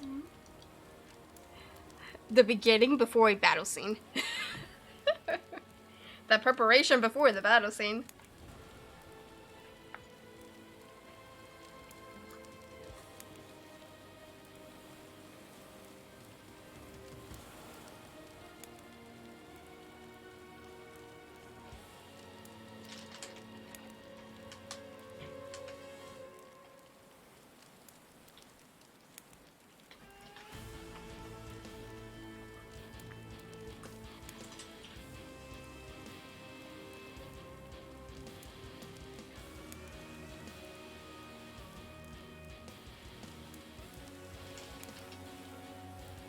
Oh, yeah.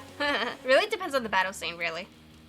This is why in those moments, I always watch like a lot of action shows just to get a feel of, you know, the fighting scenes.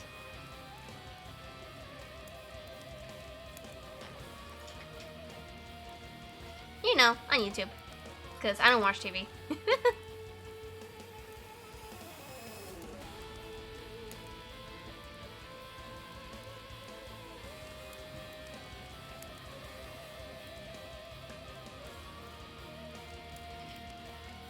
Although this is a fitting music I'm playing right now. It's called No More Good. Very fitting for the battle scene I'm writing.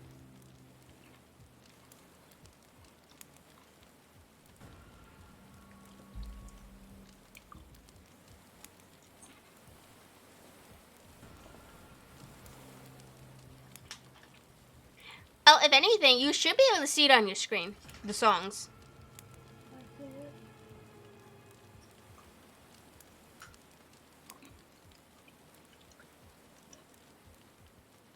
I think I might throw in some, like, you know, epic songs too. I just have to add them. I just have to download it to my computer, that I can add it to this playlist. Like a bunch of epic songs and cinematic songs that expire. Although that wouldn't be very ASMR, would it?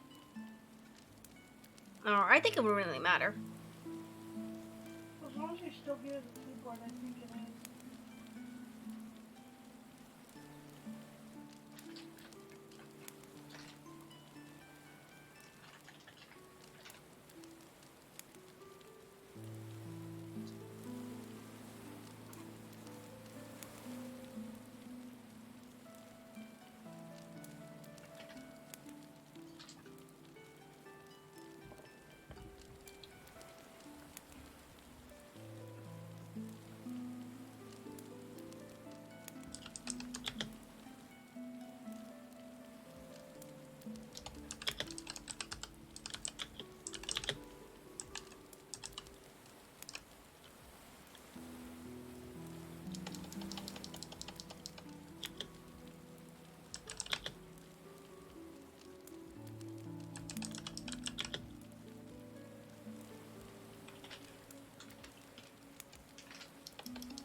Do you have a link to that music thing? Mhm.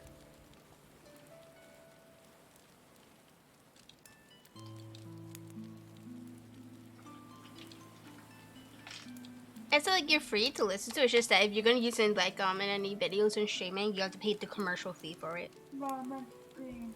Huh? The game. What game? Oh, the one I'm using, the timer thing.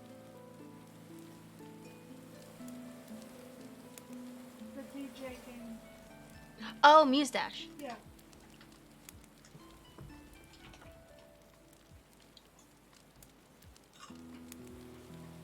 Oh, wow. I got an achievement for this thing.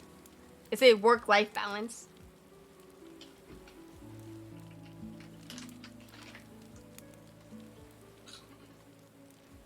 Did you want to try getting on your computer or your phone? Did I have on a phone? Yeah, I think so.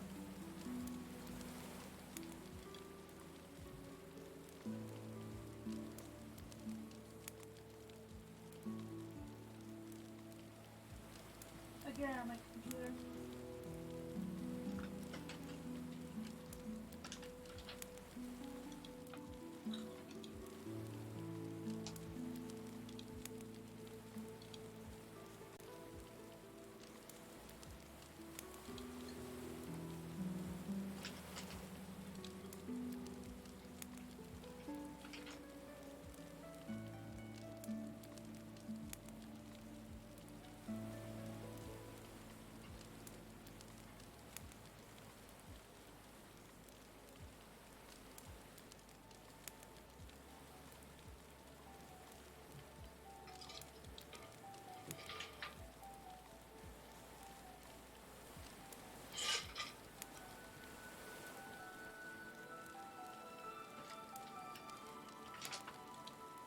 Yeah.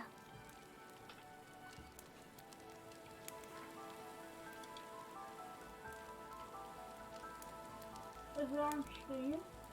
Huh? The news dash. What about it? Is it on Steam? Yes.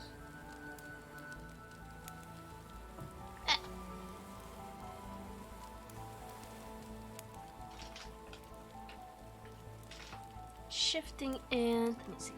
Light engulfed her body. Shifting and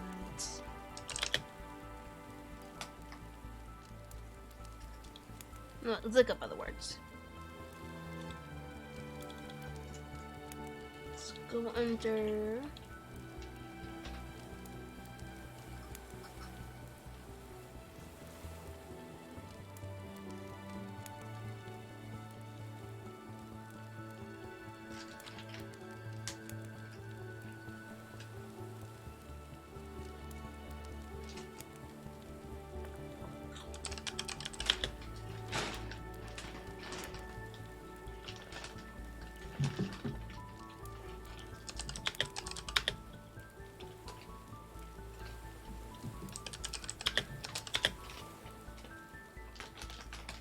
it's like, I know this is not traditional ASMR, because like usually in traditional ASMR they have people like whispering or talking very softly.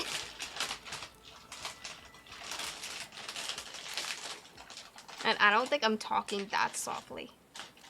Doesn't matter. It could be whatever you want it to be. I guess. That's why I'm putting like rain and fire in the background.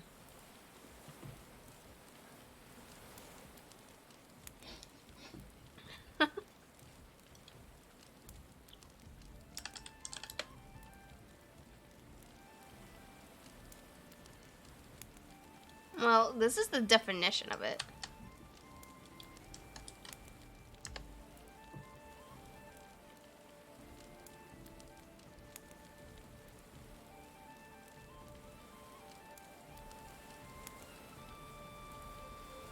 Yeah, your keyboard typing.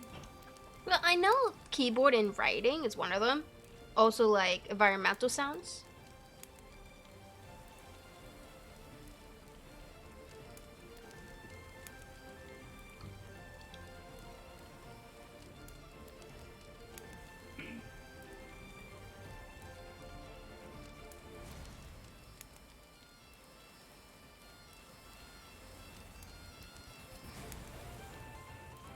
I may have done a little too much research. Why? Because I was looking at what would be considered ASMR. And keyboard just happened to be one of them. And so does reading. And page turning and stuff. And there goes the dog.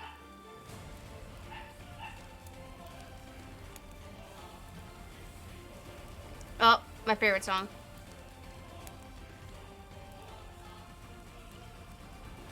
Did I mention this is my favorite song? I might change this as as my YouTube intro now. I might use this song actually. I think it's a great idea.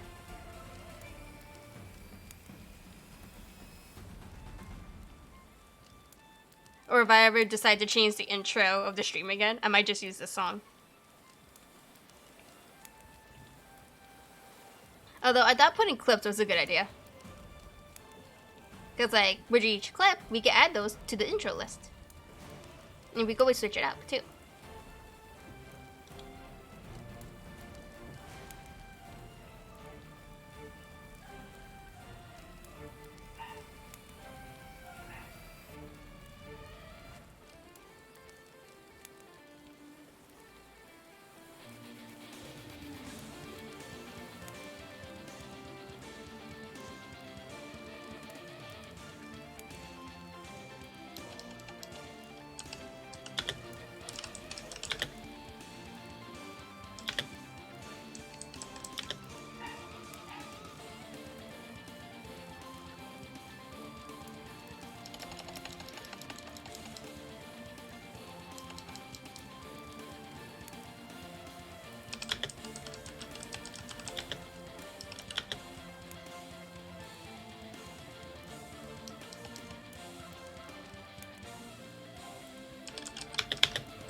Mm-hmm. Either Dad still has him locked up to make sure he goes, or he's just barking because Dad's not paying attention to him.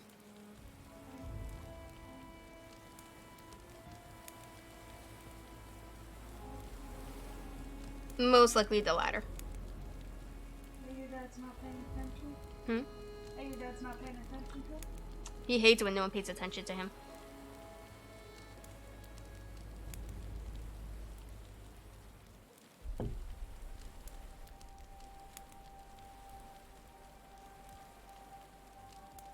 Has your store dropped anything in the group chat? Huh? About the promo thing? About what? The thing I showed you? I know nothing about it. Christine didn't say anything about it. Although, it's probably because I haven't been here for a week. The head pats don't work. Huh? He's saying give the puppies some head pats. I would if he doesn't keep trying to bite me.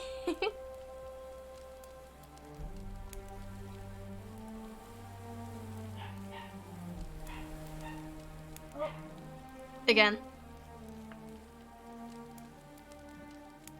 Is it buffering? no, it's Because I didn't get any notification that it disconnected again. it flickered black for a second. Oh, yeah.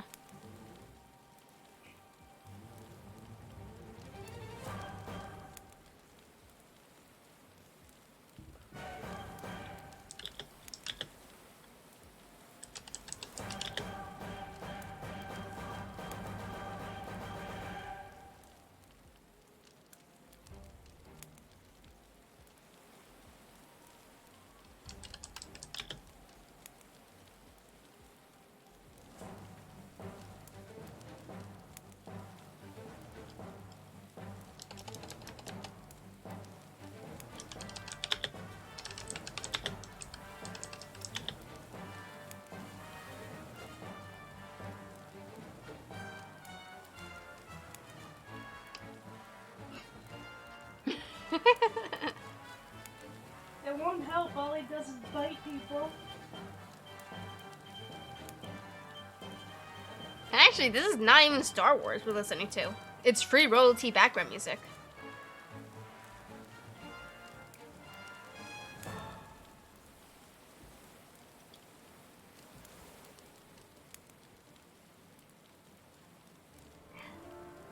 According to the description, this is epic or orchestral space fantasy trailer.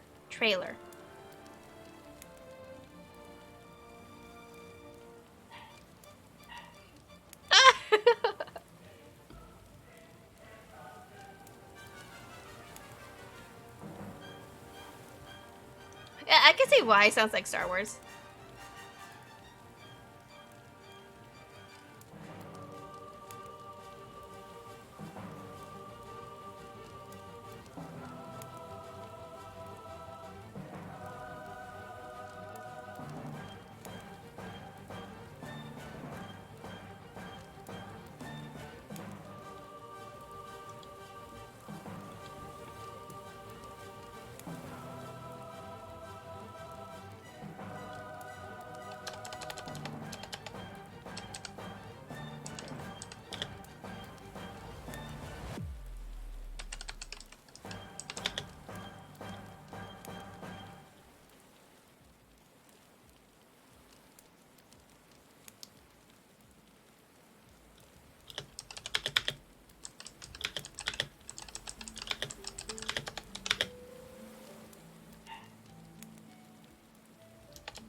Oh no.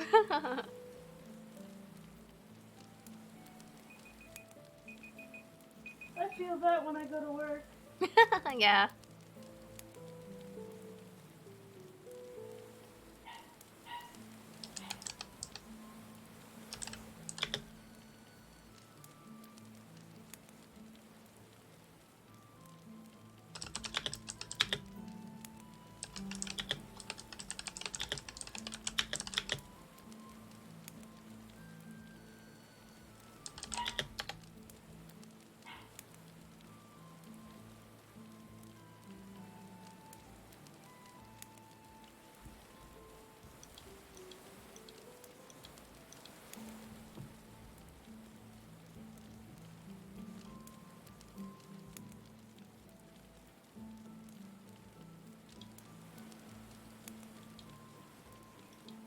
way, how well did you do? On the story, anyway. In terms of what you did today. A lot better than I thought I would. See, writing sprints do help. Because normally what it is like you have depending on how many minutes you want to put it, it could be like 25, it could be 30, it could be like 40. It's just that time frame for you to focus just on your writing.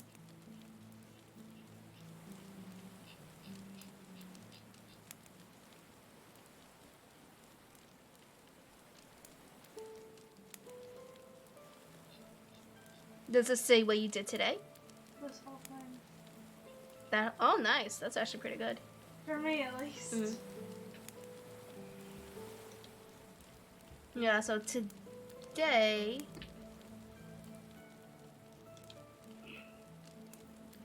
we finished one of the sections for chapter 2, and I started the third one for the next point of view.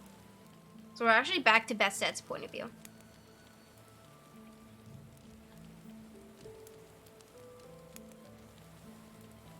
Oh, speaking of ice cream cones.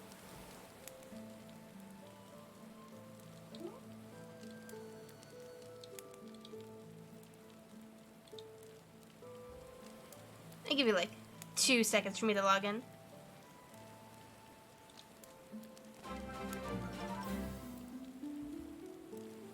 No, the picture didn't pop up. What picture?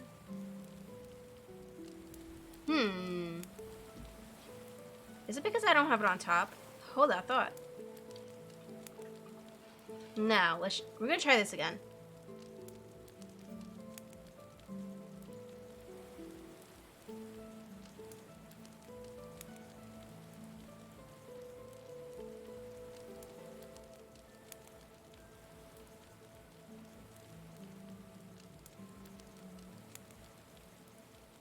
I don't know, I think you would like that.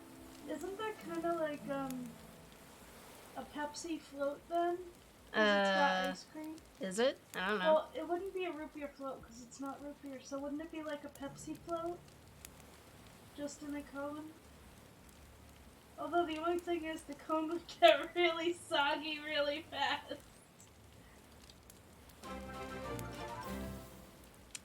Okay, the GIFs are not popping up. At least from my end, I don't see it. I don't see it here.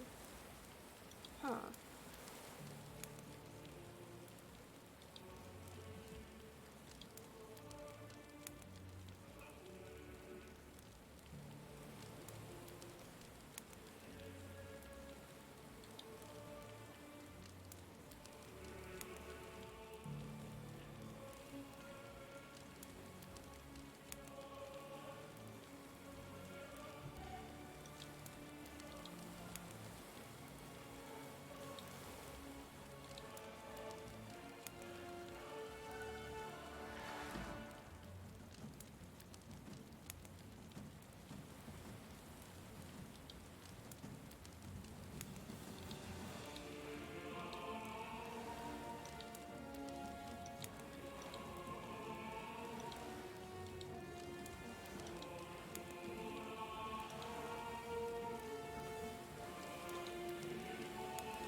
Okay, we're gonna try this again. I know when I tested it, it popped up when I did it in chat. I don't know why when I do the button, it doesn't work. Or I might have to mess with OBS again. No, it's not popping up. Why?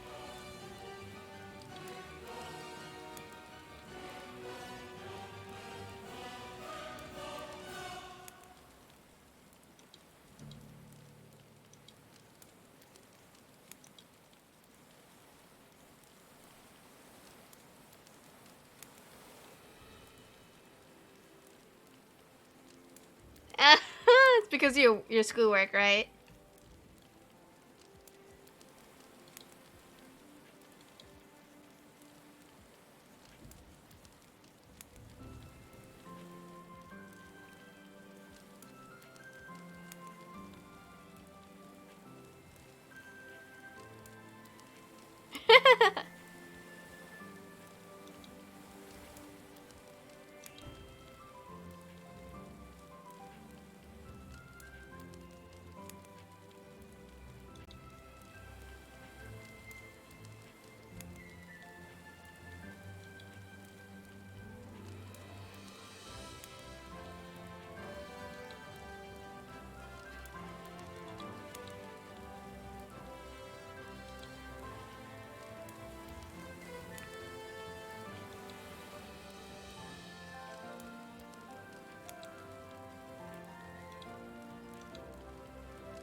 Me take this out.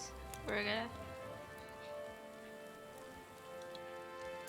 re-add the alert box.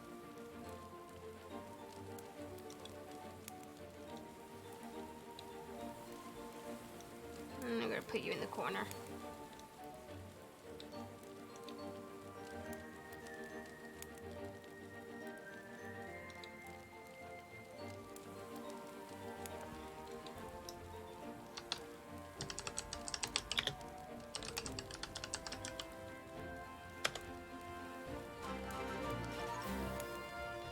I don't know why it's not popping up.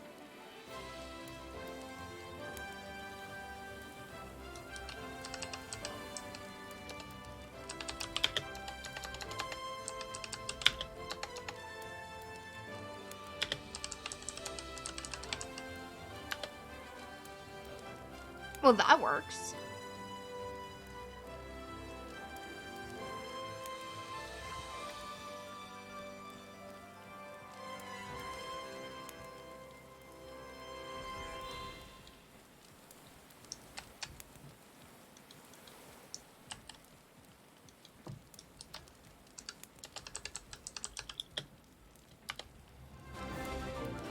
That went through.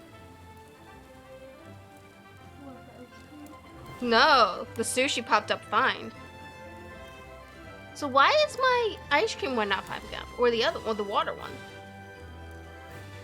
A lot of them are coming up with the hello there just. Then you should see the sushi one.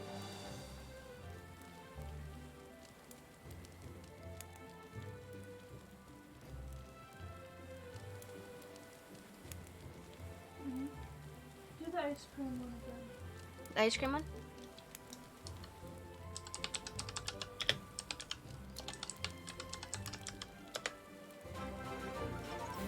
It's not popping up. But it's doing something on my side.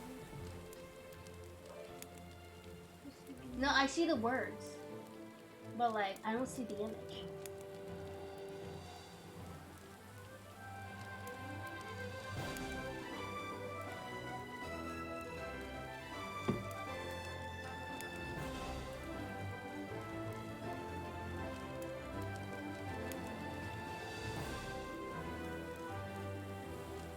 See? It's doing it for the others. It's like it's not recognizing some of the GIFs I put.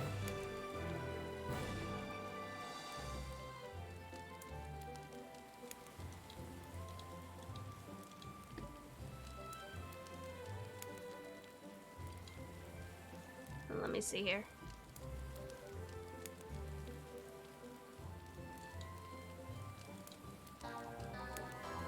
Okay, that one works fine. I'm trying all to see which one doesn't work. I might have to redo them.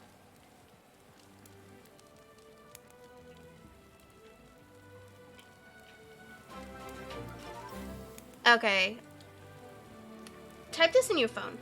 If you have your memo. Memo? Yeah, your memo. Above your memo pad. So my notes? Yes. So type apple juice.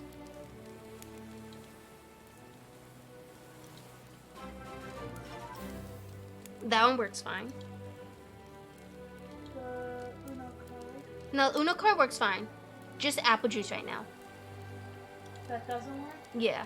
Ice cream. It's not popping up with that image. Okay, yeah. Burger fries is working fine. I'm going in order. That's why.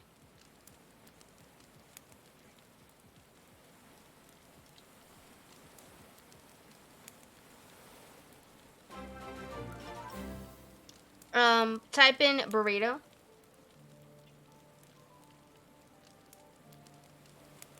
Okay.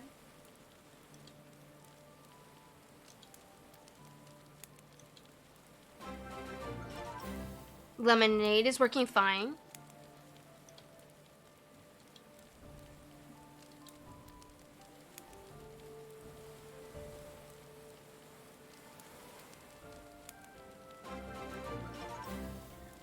Or OJ.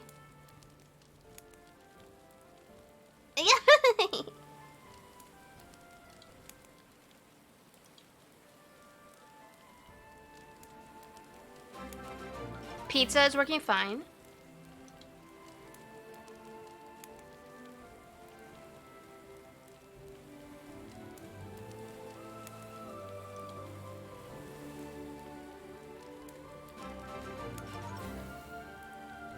Okay, ramen works fine. Yeah, this is what we're doing. We're fixing my alerts. The OJ popped up with a picture on my side. Did it? I'll try it again.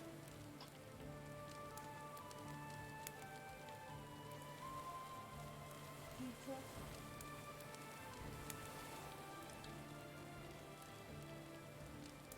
Did the smoothie one pop up? I didn't hear it.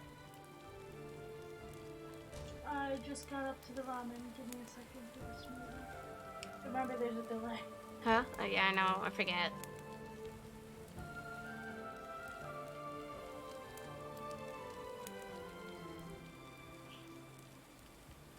We'll go back to that one. I think the water doesn't work.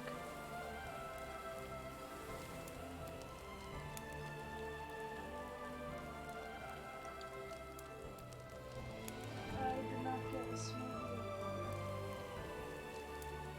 And you add ice cream on that list. I already added the ice cream.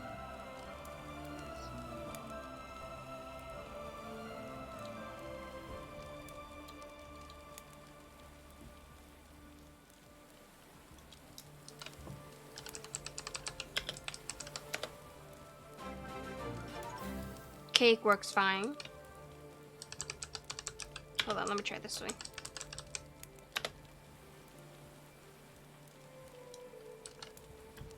Oh, I'm still on the cooldown for the water. Try smoothie again.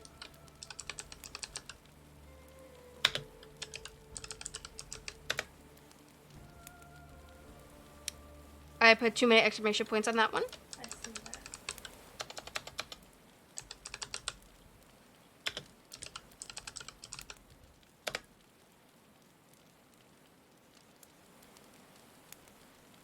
That one just flat out didn't pop up. You put smoothie on that one, right? Yep. How many do you have? I have a couple more. Let's try water again. Oh, you might want to do the orange juice again. I said it works, but just because you... Water did not pop up. I have water on my list. Okay, origin. That one is popping up. Okay. Cake popped up. Yep.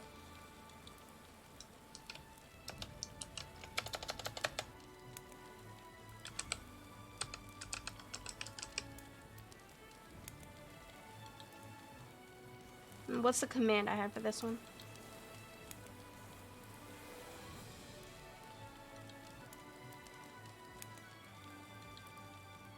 Okay, it's just chocolate.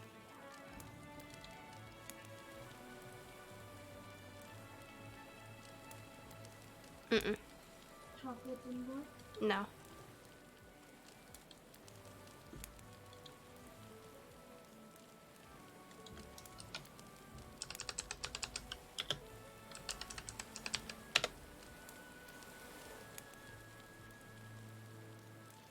Coffee did not pop up either.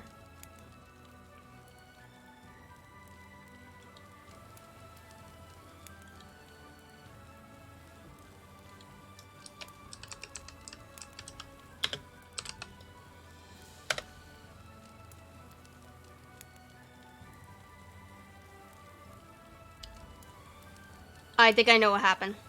Hmm?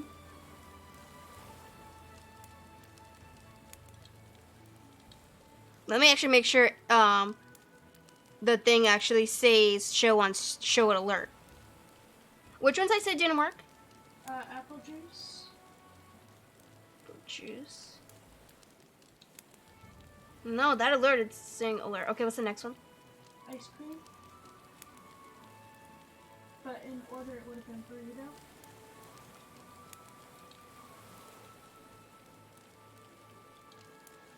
No, that one has it checked. Next one. Smoothie.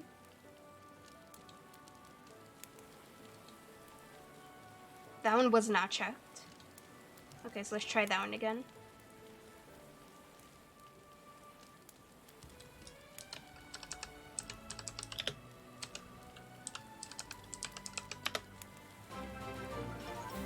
No, not popping up. Still. What was the next one?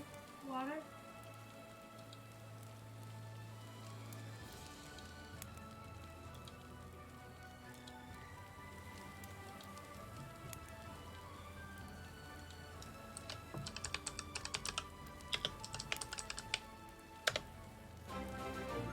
Nope. Next one. Chocolate. Did I do ice cream already? No. No, that one is already checked, but I don't think it was popping up either.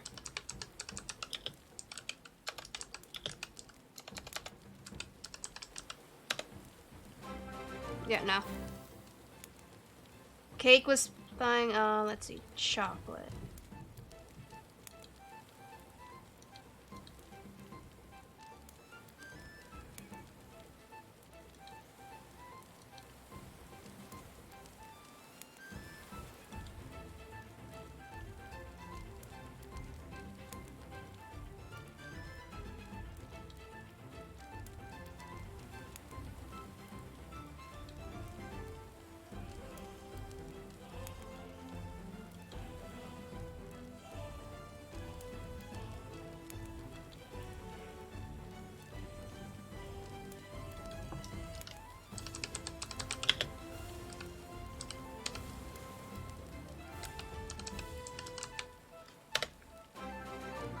No.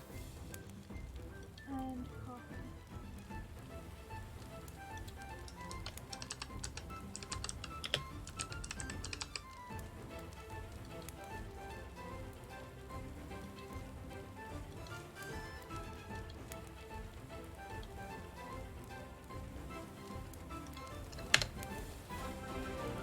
Nope.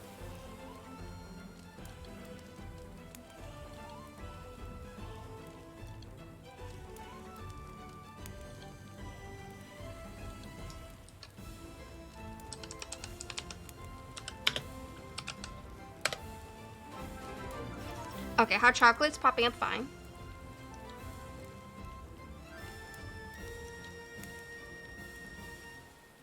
Okay, and the last one is cookie.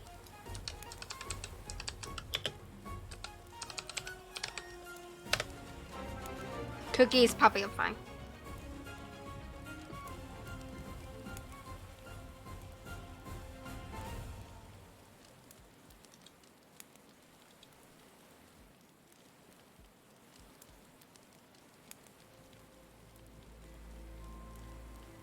Okay, so I temporarily hid in the ones that aren't working. I might have to redo the GIFs for those.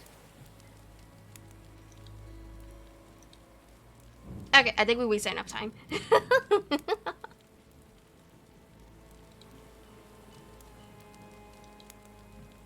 Okay, so do you want to do another 30 minutes or you want to go for a 40 minute?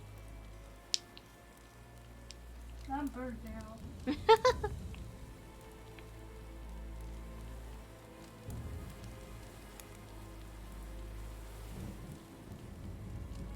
I haven't written in a long time. I know, yeah. It's been a while since you've written. You could always go back and do a bit of editing if you want to do that. I don't know what I'm doing. Welcome back.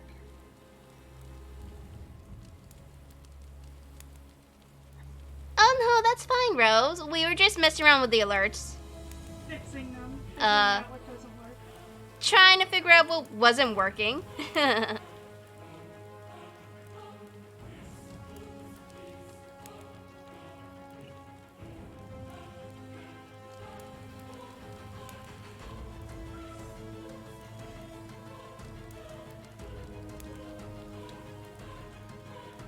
Okay, so what we could actually do, we could do a speed sprint and where we do 15 minutes, if you want to do that.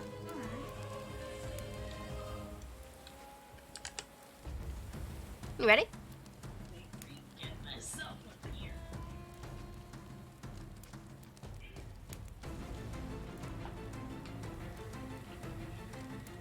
Okay.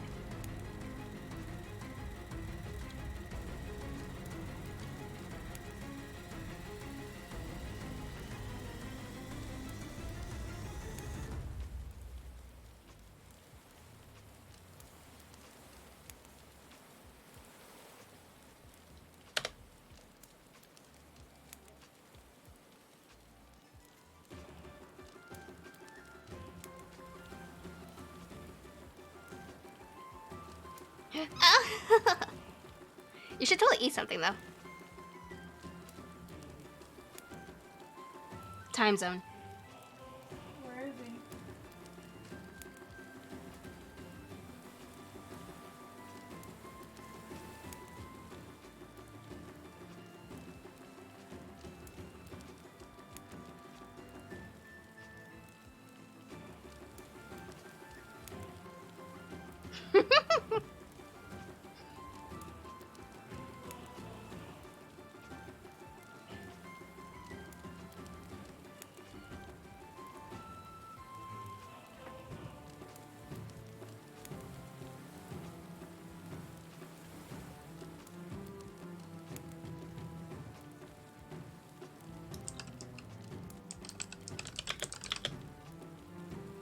I have no idea where that is. I'm sorry.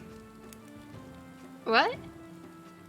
I don't think that was a response. But still, I don't know where the hell that is. So, I don't think that was a response to your question. well, regardless, I still have no idea where that is.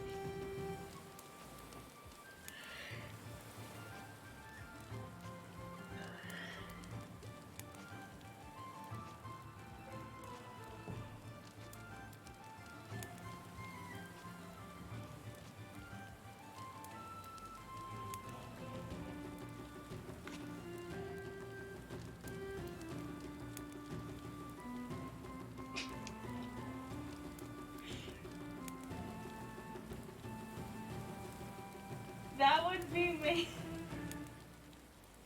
Yes. My troublemaker over here.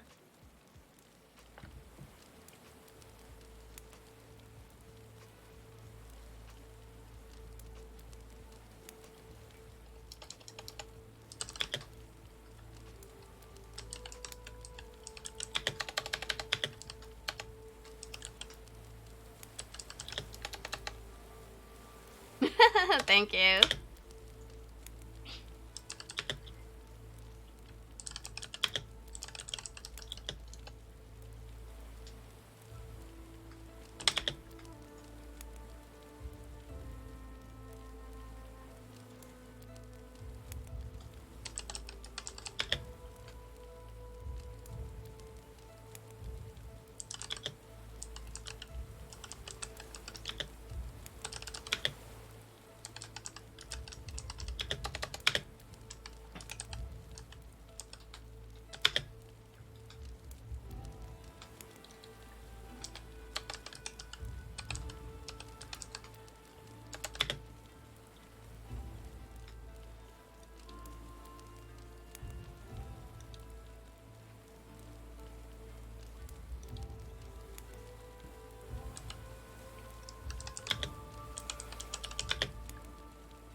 Oh, that'll be exclamation point hug.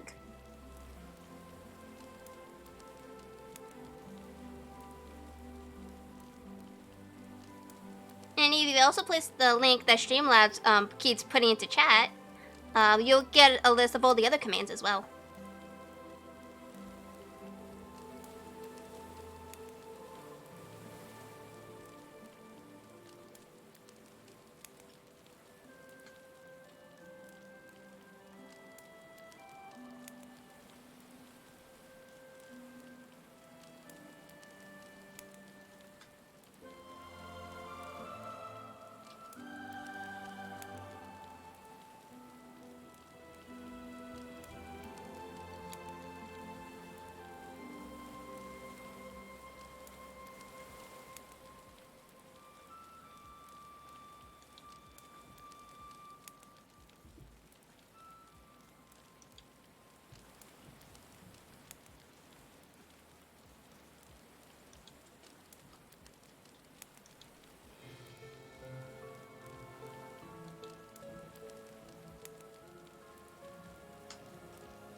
Hmm.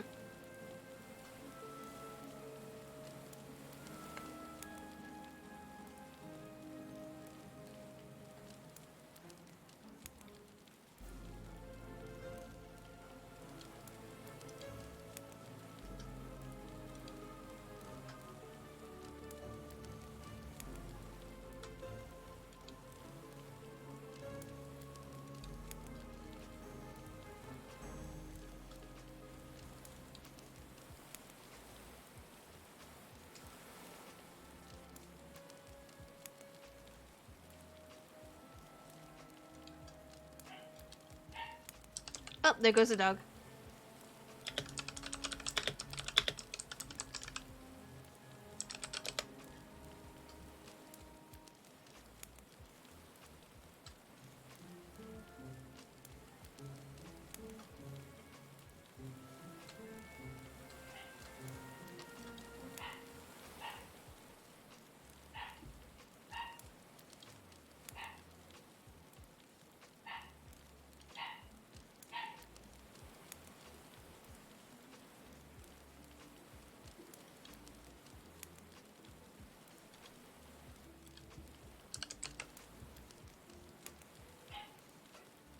Oh, I messed up the command.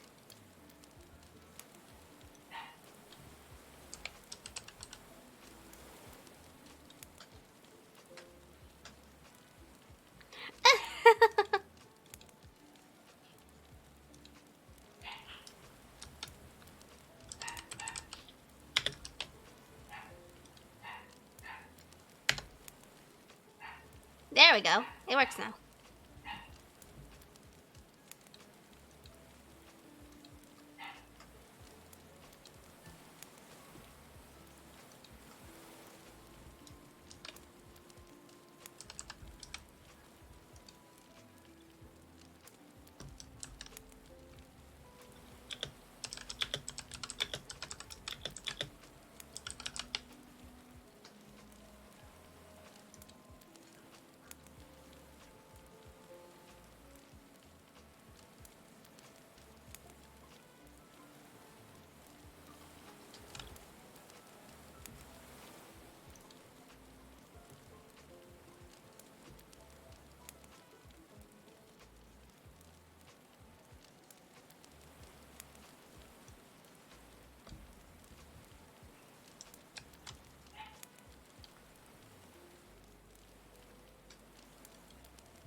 Alex, is your screen black?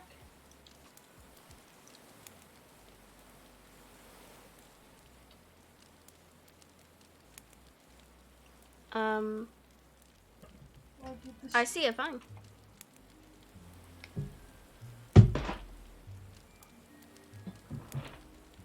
Maybe refresh Twitch?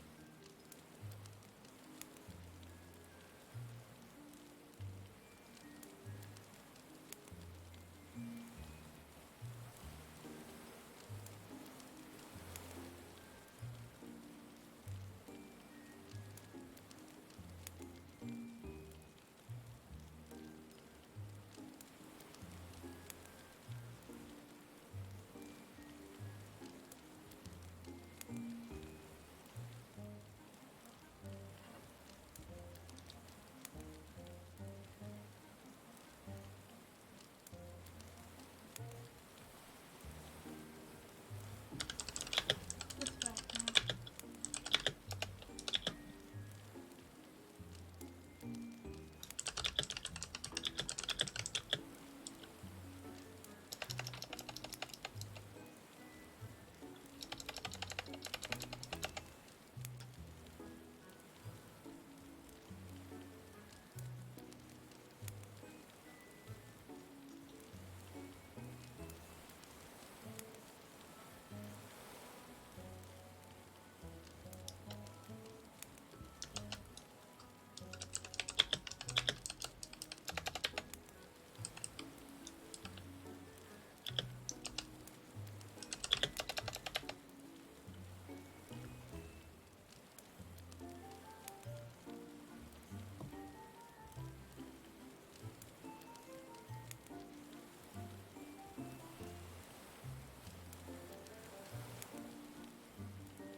Okay, and that was the end of the 15 minutes.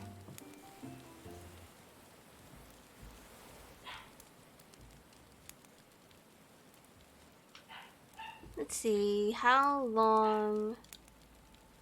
Okay, 3 hours writing sprint isn't that bad. 3.5. Yeah. I guess we could switch over to reading now.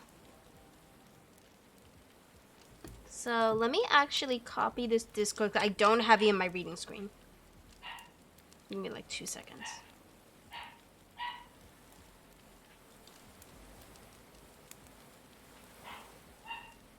What are you reading?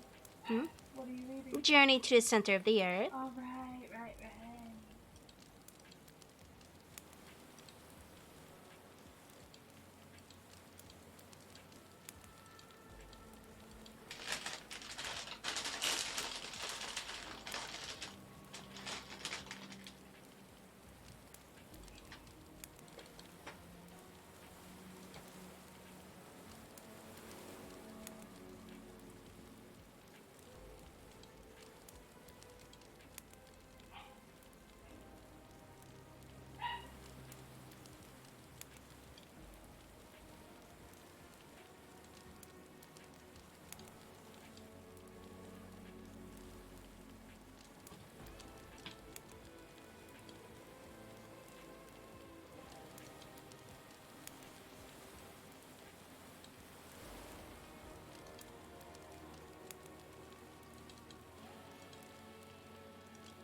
Hmm? Who's locking that store? The store? Yeah.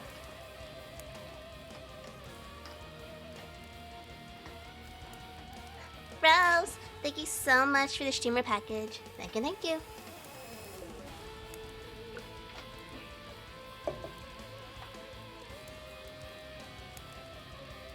Positions. Oh, okay, yeah. You see, your house, my frames are perfect. Is it? Yeah. Why is my background not popping up? Let me just re-add it. You see here. My Medium, frames are media file. Add source. This is gonna be a loop. We gotta add the library.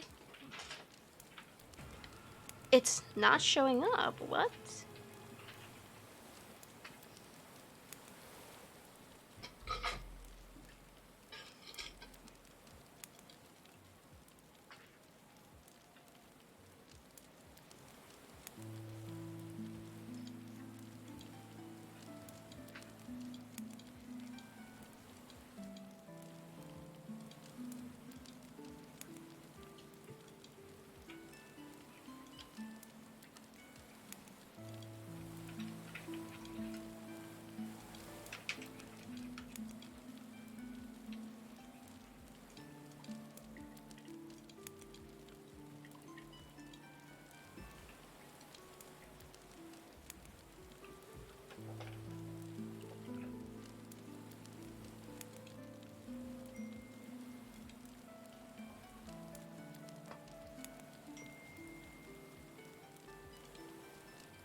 Hold on.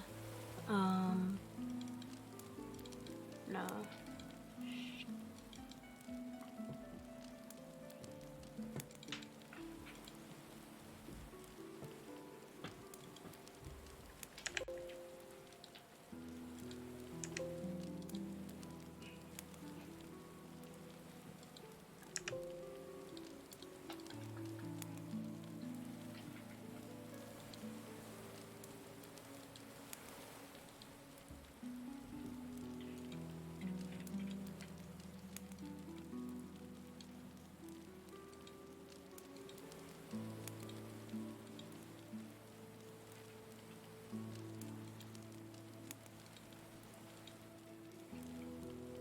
I don't think Streamlabs likes my videos today. The what? My anime backgrounds. They don't like it.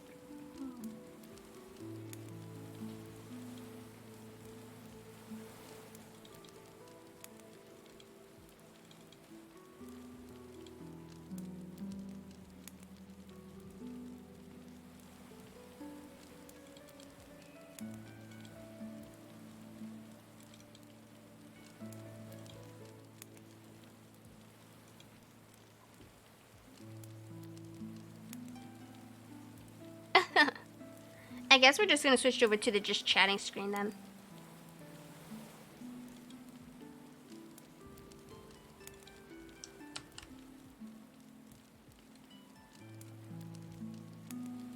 I have a funny feeling like if I close Streamlabs and reopen it, then it'll pop up.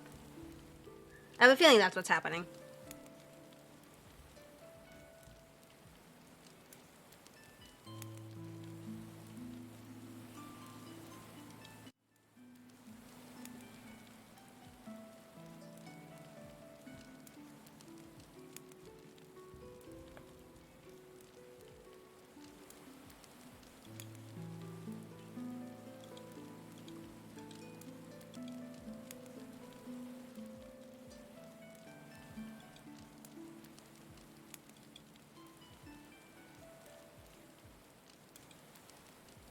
Yeah, I think that's what's happening here. Yeah. They're like, I'm back in studio mode. It's not popping. It's just showing me a black screen. And it's for both the forest scene and the library scene. Which is like really weird.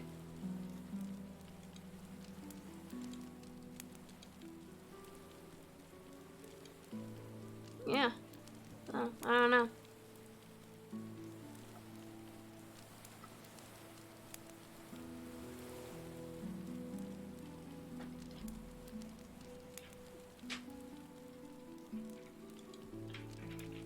that case, let me...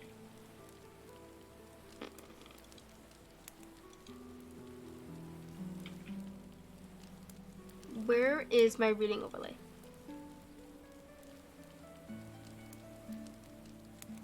No, we're just gonna keep it like that because, like, I don't want to mess with it. I don't want to mess with this scene. Okay, yeah, so we're gonna keep it like this. Let me just grab the book.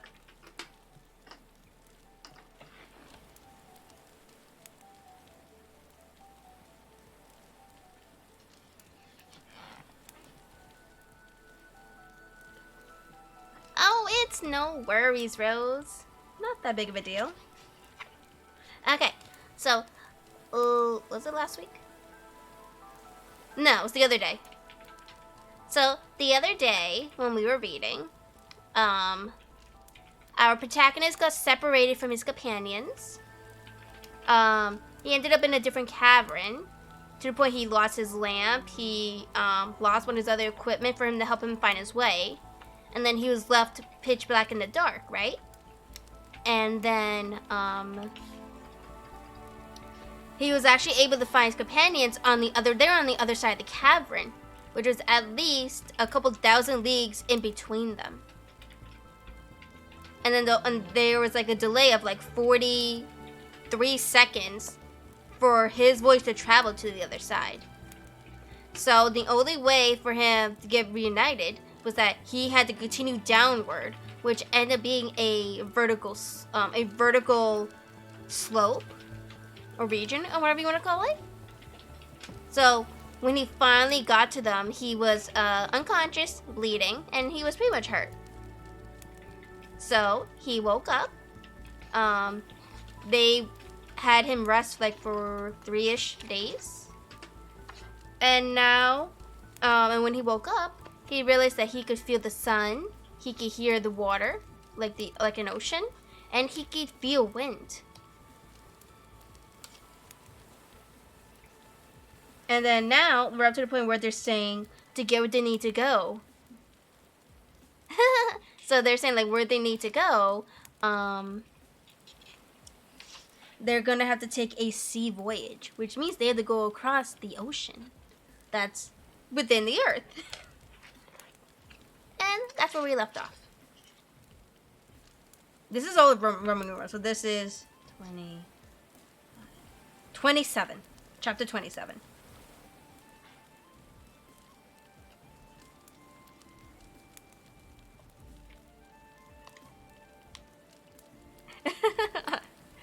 Welcome back, Jay, and thank you so much for the lurkey.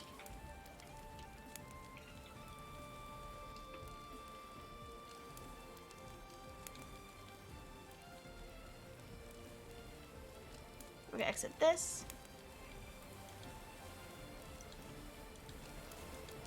And we're gonna keep that open.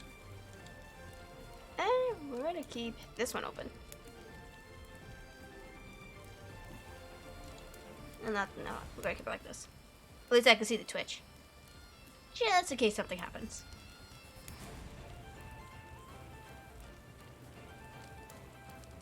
Okay, so this is chapter 27. The Central Sea. At first, I saw absolutely nothing. Lights wholly unused to the effulgency of light. Could not bear the sun and brightness, and I was compelled to close them. When I was able to reopen them, I still stood, far more stupefied than astounded. Rose, thank you so much for coming aside for Space Adventure. Thank you, thank you. Please enjoy the emotes.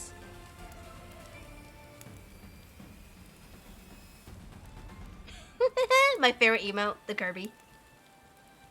See, I like the Beelzebub one that I drew, but like, the Kirby will always be my favorite.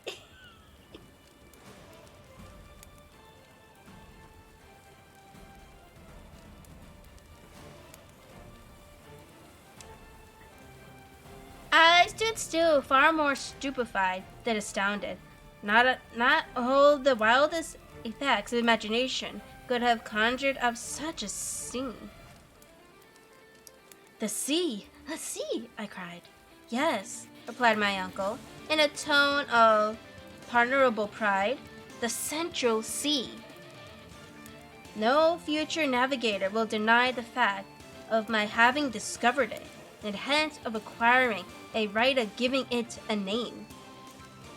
It was quite true. A vast luminous expanse of water, the end of a lake, if not of an ocean, spread before us until it was lost in the distance. The shore, which was very much indented, consisted of a beautiful soft golden sand mixed with small shells, the long deserted home of some of the creatures of a past age. The waves broke incessantly and with a particularly sonorous murmur to be found in underground localities. A slight frothy flake arose as the wind blew along the pulsed water, and many a dash of spray was blown into my face. The mighty superstructure of rock, which rose above to an inconceivable height, left only a narrow opening, but where we stood, there was a large margin of strand. On all sides were caps and promontories and immense cliffs, particularly worn by the internal breaking of the waves through countless ages. And as I gazed from side to side, the mighty rocks faded away like a fleecy film of clouds. It was in reality an ocean with all the usual characteristics of an inland sea, only horribly wild, so rigid, cold, and savage. One thing startled and puzzled me greatly. How was it that I was able to look upon the vast sheet of ice instead of being plunged in utter darkness?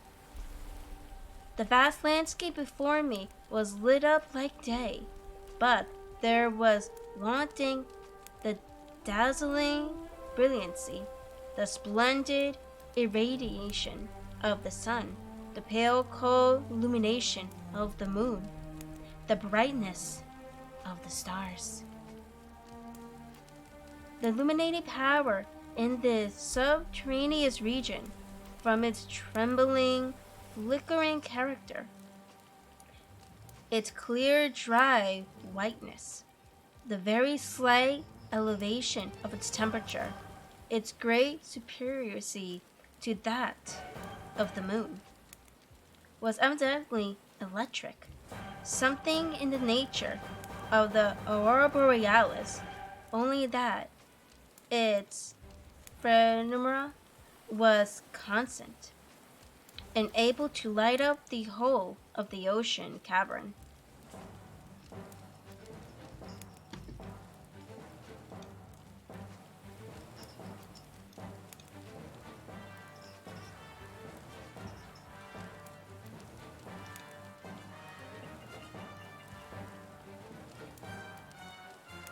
The tremendous vault above our heads, the sky, so to speak, appeared to be composed of a conglomeration of nebulous vapors and constant motion. I should originally have supposed that under such a atmospheric pressure, I must exist in that place. The evaporation of water could not really take place, and yet from the action of some physical law, which escaped my memory, there were heavy and dense clouds rolling along the mighty vault, particularly concealing the roof. Electric currents produced as as ton is bring play of light and shade in the distance, especially around the heavier clouds. Deep shadows are cast beneath, and then suddenly, between two clouds, there would come a ray of unusual beauty and remarkable intensity. And yet, it was not like the sun, for it gave no heat. The effect was sad and exquisitely melancholy. Instead of a noble firmament of blue, studded with stars, there was above me a heavy roof of granite, which seems to crush me. Gazing around, I began to think of the theory of the English captain who compared the earth to a vast hollow sphere in the interior, of which the air is retained in a luminous state by means of atmospheric pressure of two stars, Pluto and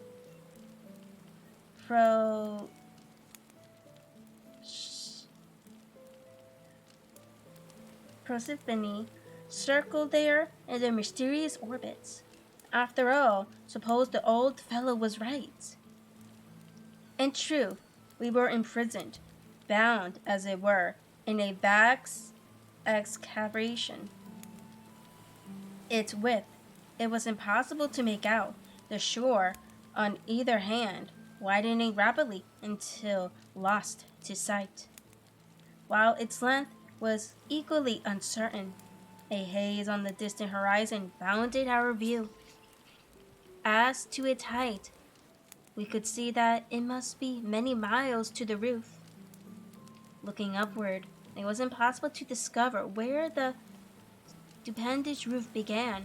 The lowest of the clouds must have been floating at an elevation of 2,000 yards, a height greater than that of a terrestrial vapor, which circumstance was doubtless owing to the extreme density of the air. I use the word cavern in order to give an idea of the place. I cannot describe its awful grandeur. Human language fails to convey an idea of its savage sublimity. Whether this singular vacuum had or had not been caused by the sudden cooling of the earth when in a state of fusion, I could not say. I had read of the most wonderful and gigantic caverns, but none in any way like this. The great grotto of Guachara in Colombia, visited by the learned Humboldt, the vast and particularly explored Mammoth Cave in Kentucky. What were these holes in the earth to that in which I stood in speechless admiration, with its vapory cloud, its electric light, and the mighty ocean slumbering in its bosom? Imagination, not description, can alone give an idea of the splendor and vastness of the cave.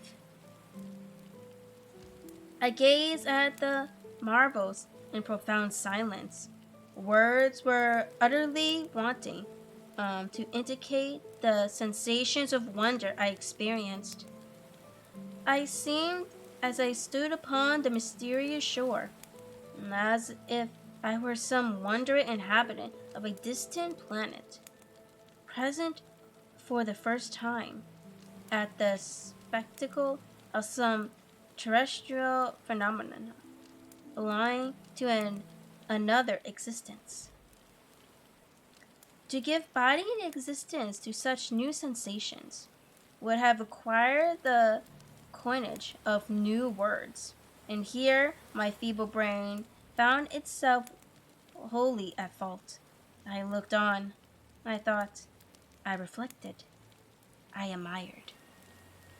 In a state of stupefaction, not altogether unmingled with fear. The unexpected spectacle restored some color to my budded cheeks. I seemed to be actually getting better under the influence of this novelty. Moreover, the vivacity of the dense atmosphere reanimated my body by inflating my lungs with unaccustomed oxygen. It will be readily conceived that after an imprisonment of 47 days in a dark, miserable tunnel, it was with infinite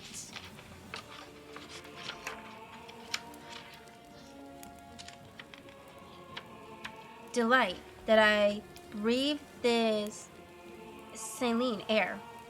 It was like the general reviving influence of the salt sea airs. A reviving influence of the salt sea airs. My uncle had already got over the first surprise. With the Latin poet Horace, his idea was that not to admire is all the act I know, to make man happy and to keep him so. Well, he said, after giving me time thoroughly to appreciate the marvels of this underground sea, do you feel strong enough to walk up and down? Certainly, was my ready answer. Nothing would give me great pleasure. Well then, my boy, he said, lean on my arm, and we will stroll along the beach. I accepted his offer eagerly, and we began to walk along the shores of the extraordinary lake. To our left were abrupt rocks piled one upon the other, a stupendously titanic pile. Down their sides leaped innumerable cascades, with at last becoming limpid and murmuring streams, were lost in the waters of the lake, light vapors which rose here and there and floated in the fleecy clouds from rock to rock. Indicated hot springs, which also poured their superfluity into the vast reservoirs at our feet. Among them, I recognized our old and faithful stream, the Hansback, which, lost in that wild basin, seemed as if it had been flowing since the creation of the world. We shall miss our excellent friend, I remarked with a deep sigh. Bah, said my uncle testily. What matters it? That or another. It is all the same. I thought the remark ungrateful, and felt almost inclined to say so, but I forbore. At this moment my attention was attracted by an unexpected spectacle. After we had gone about 500 yards, we suddenly turned a steep promontory and found ourselves close to a lofty forest. It consisted of straight trunks with tough tops in shape like parasols. The air seemed to have no effect upon these.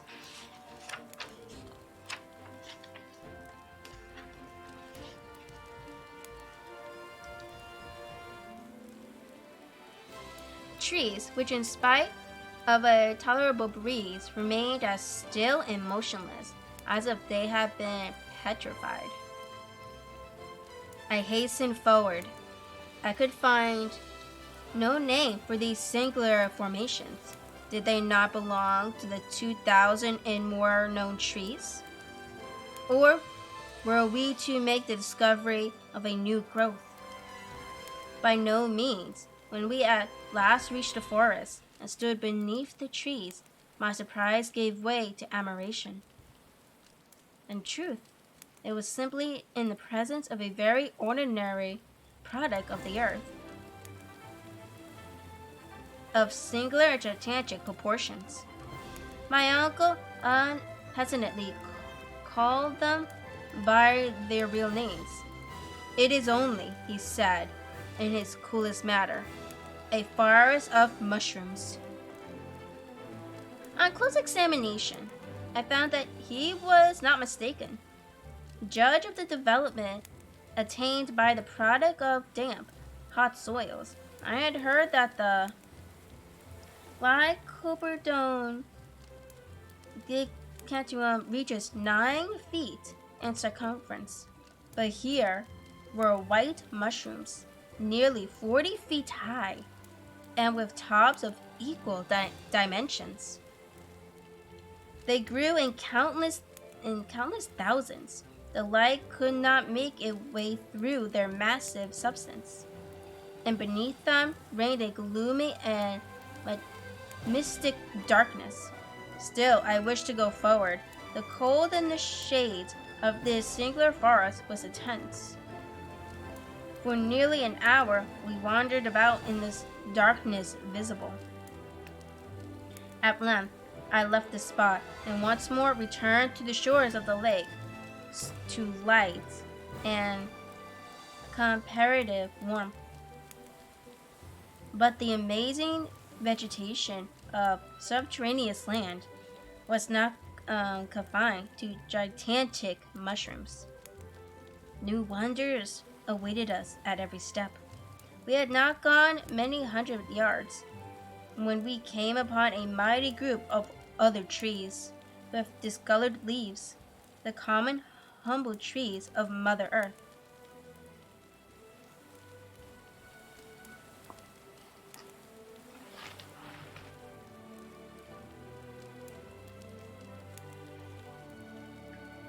I have another water. I had tea and I have water here.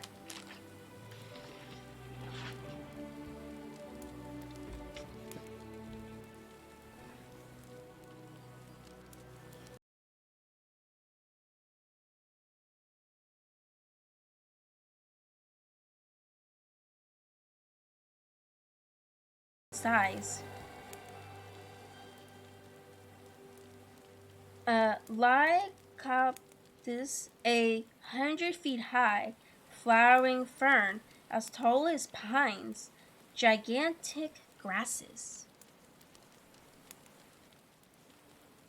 Astonishing, magnificent, splendid, cried my uncle. Here we have before us the whole flora of the second period of the world, that of transitions. Behold the humble plants of our gardens, which in the first ages of the world were mighty trees. Look around you, my dear Harry. No botanist ever before gazed on such a sight.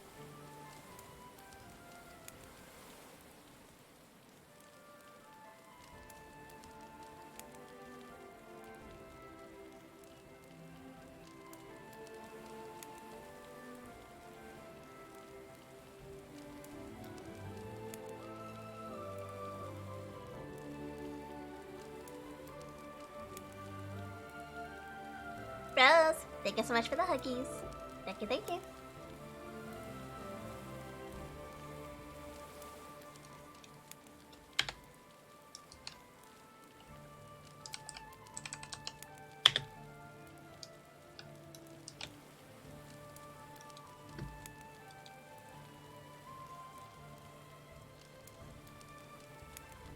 My uncle's enthusiasm was always a little more than was required, was now excusable.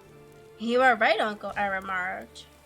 Providence appears to have designed the preservation in this vast and mysterious hothouse of antediluvian plants to prove the sagacity of learned men in figuring them so marvelously on paper.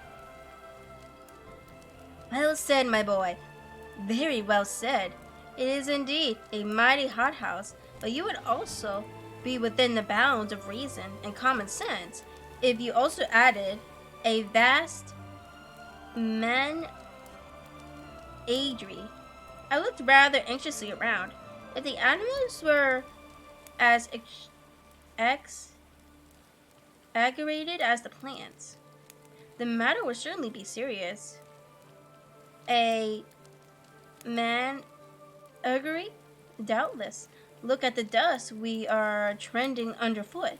Behold the bones with which the whole soil of the seashore is covered. Bones? I replied. Yes, certainly. The bones of antediluvian animals. I stooped down as I spoke and picked up one or two singular remains.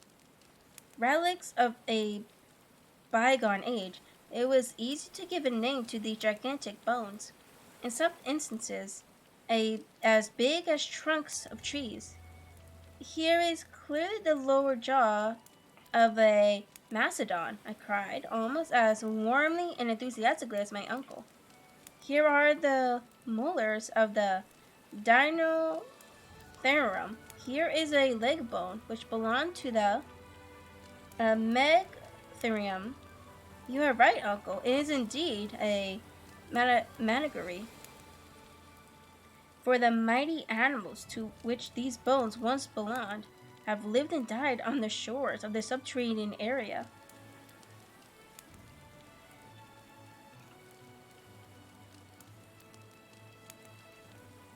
Oh, wait, hold on. I'm not sure. Under the shadows of these plants. Look, yonder are whole skeletons, and yet, nephew, said my uncle, noticing that I suddenly came to a full stop.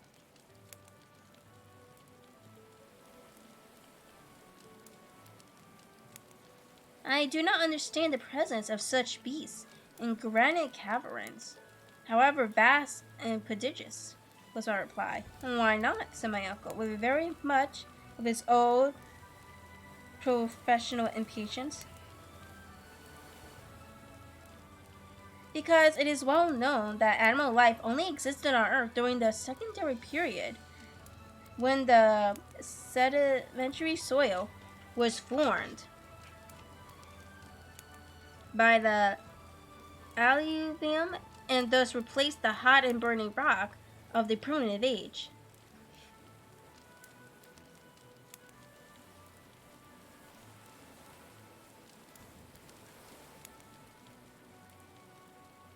I have listened to you earnestly and with patience, Harry, and I have a simple and clear answer to your objections, and that is that this itself is a sedimentary soil. How can that be at such enormous depths from the surface of the earth? The fact can be explained both simply and geologically. At a certain period, the earth consisted only of an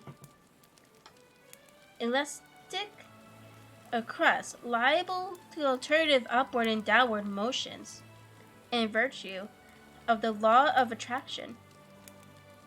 It is a very probable that many landslips took place in those days, and that large portions of the sedimentary soil were cast into huge and mighty chasms.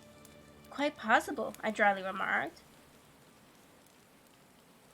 But, uncle, if these antediluvian animals formerly lived in these subterraneous regions, what more likely that one of these huge monsters may at this moment be concealed behind one of your yonder mighty rocks?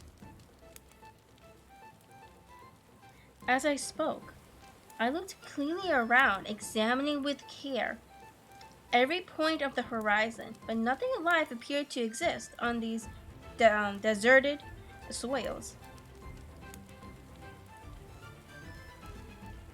I now felt rather fatigued and told my uncle so. The walk and excitement were too much for me in my weak state. I therefore seated myself at the end of a promontory, at the foot of which the waves broke and ascended rolls. I looked around a bay formed by projections of vast granite rocks. At the extreme end was a little port protected by huge pyramids of stone. A brig and 3 of 4 schooners, and might have lain there with perfect ease. So natural did it seem that every moment my imagination induced me to expect a vessel coming out under all sail and making for the open sea. Under the influence of a warm southerly breeze. But the fantastic illusion never lasted more than a minute.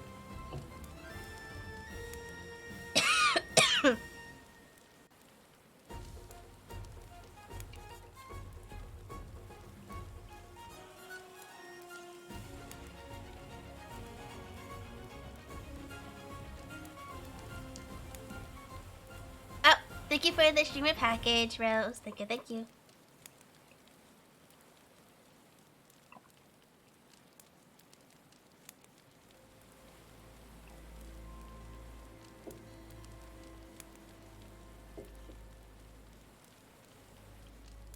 This is something about the fantastic.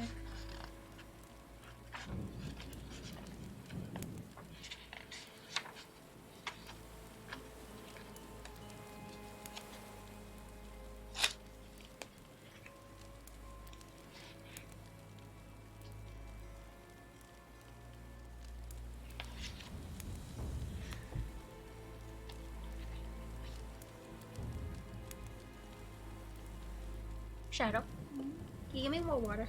Sure. I need to get another Pepsi anyways. Yeah. There should be a jug in the fridge. If not, you could just use the purified water in the sink. Okay, do I have to do anything, or is it just...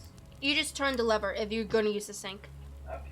You just have the thing aside. You just have to push it down. It'll use the big thing, the white thing. Okay. It'll come out from there. Okay. But there should be water in the fridge.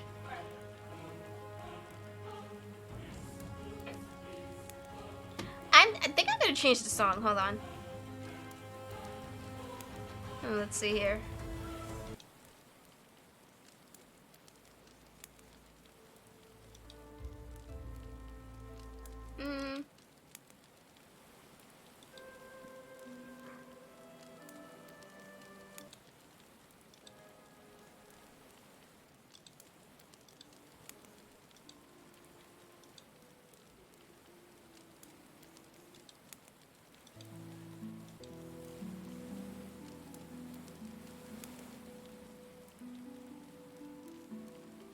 I think this one's good reading music.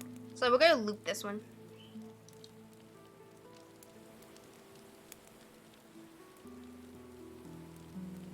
Hi, we love you. How are you?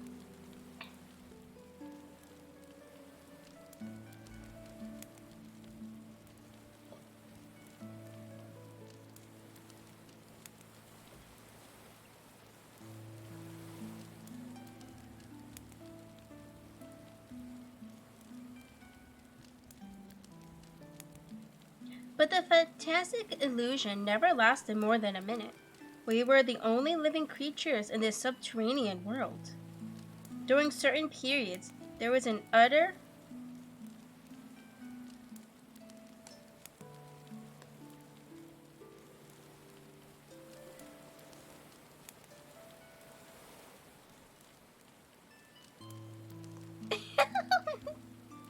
I'm doing good.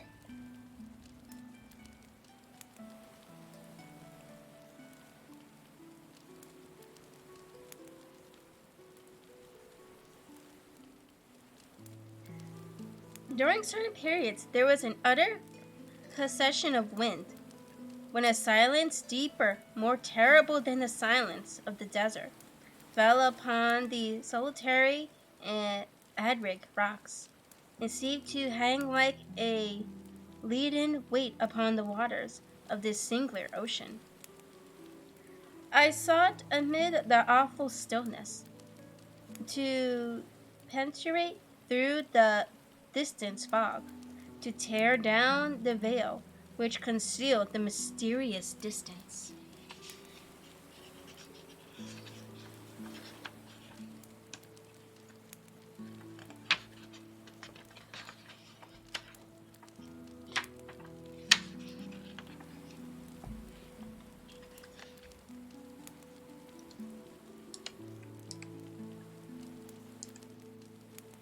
What unspoken words were murmured by my trembling lips?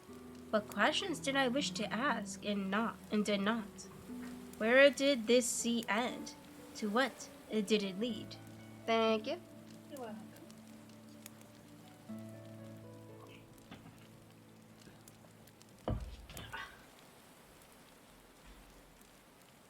Should we ever be able to examine its distant shores?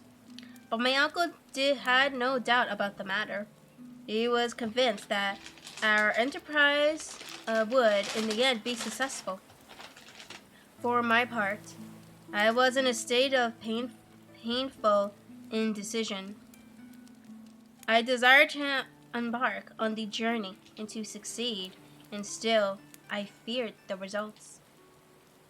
After we had passed an hour or more in silence, contemplation of the wondrous spectacle, we rose and went down towards the bank on our way to the grotto, which I was not sorry to gain. After a slight repast, I saw refuge in slumber, and at length, after many and tedious struggles, sleep came over my weary eyes. And that is the end of the chapter. Totally, it's an interesting story. You know how they always say like books are better than the actual movies? I have to agree on that part though.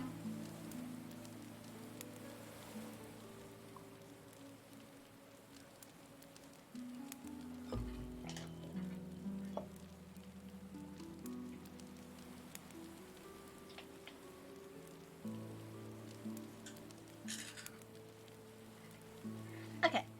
Chapter, it's in Roman numerals, so like I'm keeping track. Chapter 28. Launching the raft. On the morning of the next day, to my great surprise, I awoke completely restored. I thought a bath would be delightful after my long illness and suffering.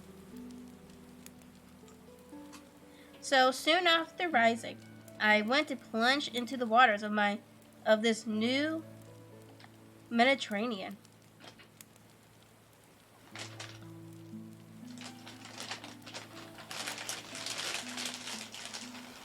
The bath was cool, fresh, and invigorating. I came back to breakfast with an excellent appetite. Hans, our worthy guide, thoroughly understood how to cook such edibles as we were able to provide. We had both fire and water at discretion, so that he was enabled slightly to vary the watery monotony of our ordinary repast. Oh, it's gonna be like that.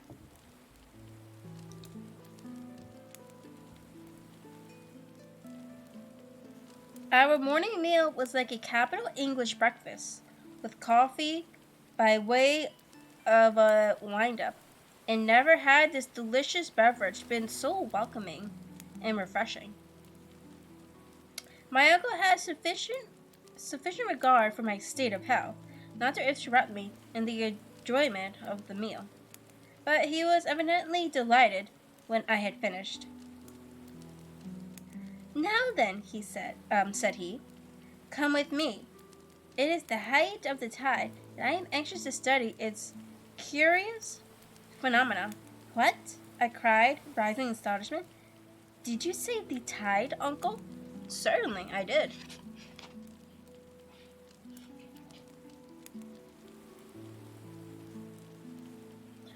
You do not mean to say, I replied in a tone of respectful doubt, that the influence of the sun and moon is felt here below?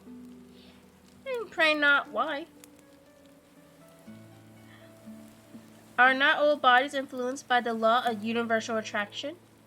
Why should this vast underground sea be exempt from the general law, the rule of the universe?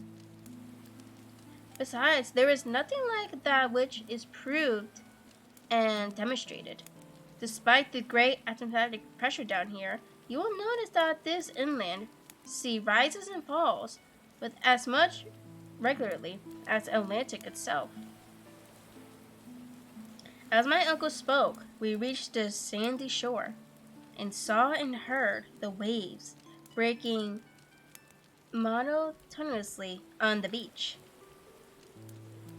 They were evidently rising. This is truly the flood, I cried, looking at the water at my feet. Yes, my excellent nephew, replied my uncle, rubbing his hand with the gusto of a philosopher. And you see by these several streaks of foam that the tide rises at least 10 or 20 feet. No, my bad. At least 10 or 12 feet. It is indeed marvelous. By no means, he responded. On the contrary, it is quite natural. It may appear so in your eyes, my dear uncle, was my reply, but the whole phenomena of the place appeared to me to partake of this marvelous. It is almost impossible to believe that which I see. Who in his wildest dream could have imagined that beneath the crust of our earth there could exist a real ocean with ebbing and flowing tides, with its changes of wind and even its storms? I, for one, should have laughed the suggestion to scorn.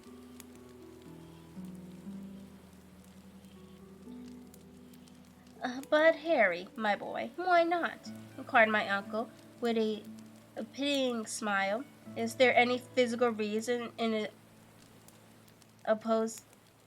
opposition to it? Well, if we gave up the great theory of the central heat of the earth, I certainly can offer no reasons why anything should be looked upon as impossible.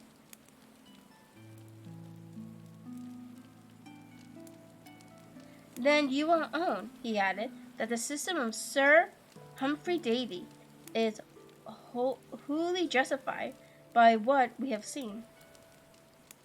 I allow that it is, and that point once granted, I certainly see no reason for doubting the existence of seas and other wonders, even the countries in the interior of the globe.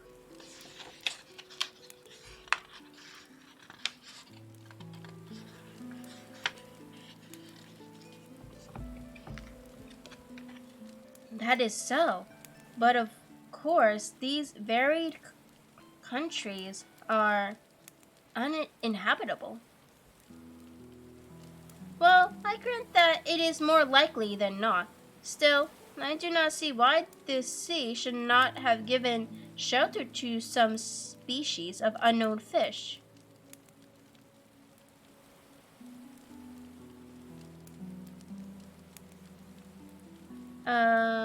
Hitherto, we have not discovered any, and the probabilities are rather against our ever doing so, observed the professor. I was losing my skepticism in the presence of these wonders. Well, I am determined to solve the question. It is my intention to try my luck with my fishing line and hook. Certainly. Make the experiment, said my uncle, pleased with my enthusiasm. Well, we are about it. It will certainly be only proper to discover all the secrets of this extraordinary region. But after all, where are we now? I asked. All this time, I have quite forgotten to ask you a question, which doubtless your philosophical instruments have long since answered.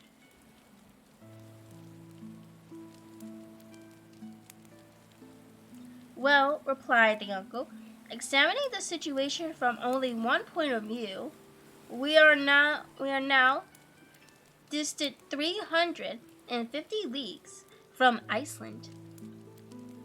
So much? Was my exclamation.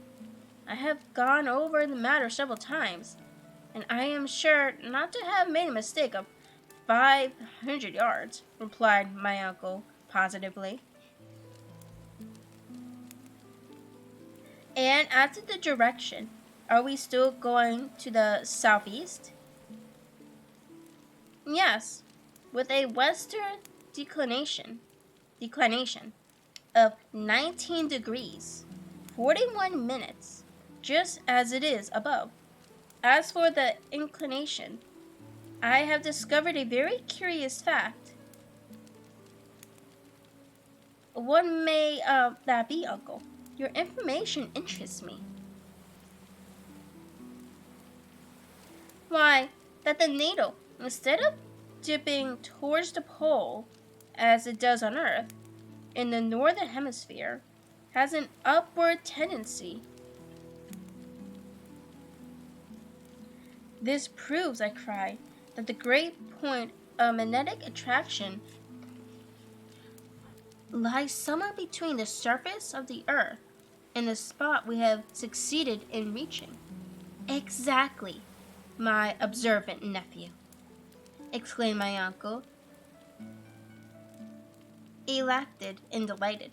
And it is quite probable that if we succeed in getting towards the polar regions, somewhere near the 73 degree of latitude, where Sir James Ross discovered the magnetic pole, we shall behold the needle point directly upward.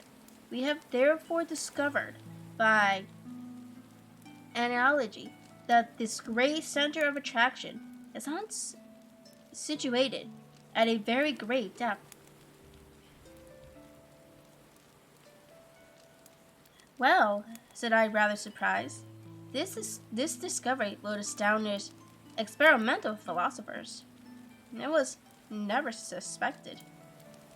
Science, great, mighty, and in the end, unerring, replied my uncle, methodically. Science has fallen into many errors which have been fortunate and useful, rather than otherwise, for they have been the stepping stones to truth.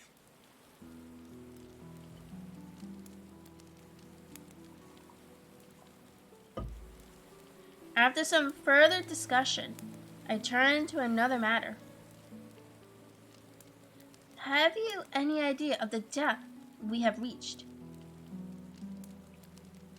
We are now, continued the professor, exactly 35 legions above 100 miles down into the interior of the earth. So, said I, after measuring the distance on the map, we are now beneath the Scottish highlands and have over our heads the lofty Grampian hills. You are quite right, said the professor, laughing. It sounds very alarming, the weight being heavy, but the vault which supports this vast mass of earth and rock is solid and safe. The mighty architects of the universe has constructed it as solid minerals. Man, even in the highest flights of vivid and poetic imagination, never thought of such things. What are the finest arches of our bridges, that the vaulted roofs of our cathedrals, to that mighty dome above us, and beneath which floats an ocean with its storms and calms and tides. I admire it all as much as you can, uncle, and have no fear that our granite sky will fall upon our heads. But now that we have discussed matters of science and discovery, what are your future intentions? Are you not thinking of getting back to the surface of our beautiful Earth?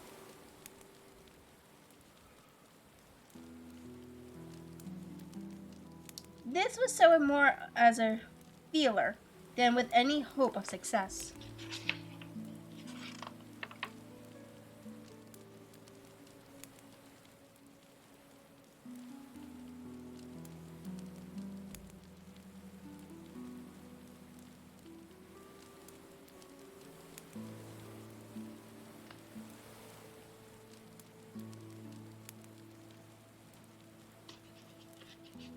Go back, nephew, cried my uncle in a tone of alarm. You are not surely thinking of anything so absurd or cowardly. No, my intention is to advance and continue our journey. We have as yet been singularly fortunate, and henceforth I hope we shall be more so. But, said I, how are we to cross yonder liquid plain? It is not my intention to leap into it head foremost, or even to swim across it, like Lender over Hellespont. But as oceans are, after all, only great lakes, and inasmuch as they are surrounded by land, so does it stand to reason that this central sea is circumscribed by granite surrounding.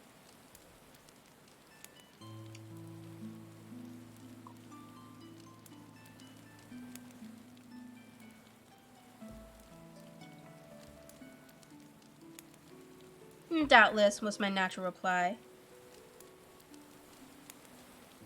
Well then, do you not think that when once we reach the other end, we shall find some means of continuing our journey? Probably. But what extent do you allow to this internal ocean? Well, I should fancy it to extend about 40 or 50 leagues, more or less.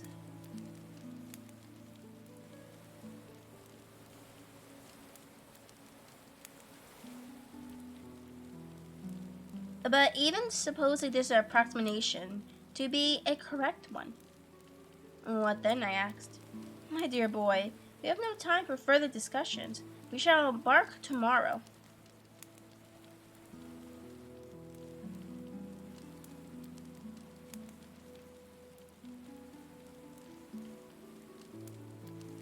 I look around with surprise and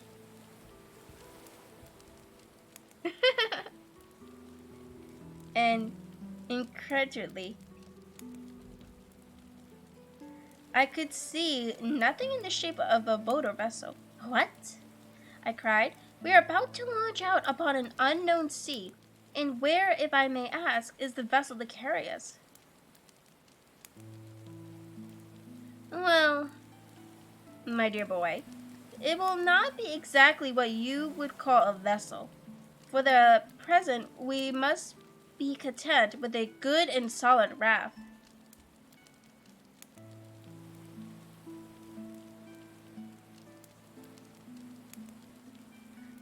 A raft, I cried, incredulously. But down here, a raft is as impossible of construction as a vessel. I am at a loss to imagine.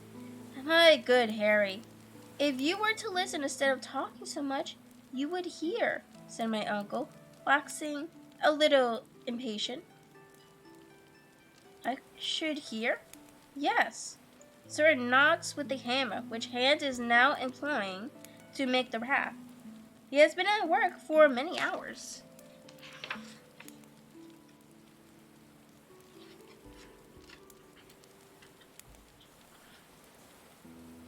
Making a raft? Yes. But where has he found trees suitable for such a construction? He found the trees already to his hand. Come, you shall see our excellent guide at work. More and more amazed at what I heard and saw, I followed my uncle like one in a dream. After a walk of about a quarter of an hour, I saw hands at work on the other side of the promontory, which formed our natural port. A few minutes more, and I was beside him. To my great surprise, on the sandy shore lay a half-finished raft. It was made from beams of a very peculiar wood, and a great number of limbs, joints, boughs, and pieces lay about, sufficient to have constructed a fleet of ships and boats. I turned to my uncle, silent with astonishment and awe. Where did all this wood come from? I cried. What wood is it? Well, there was pine wood, fir, and the palms of the northern regions, mineralized by the action of the sea.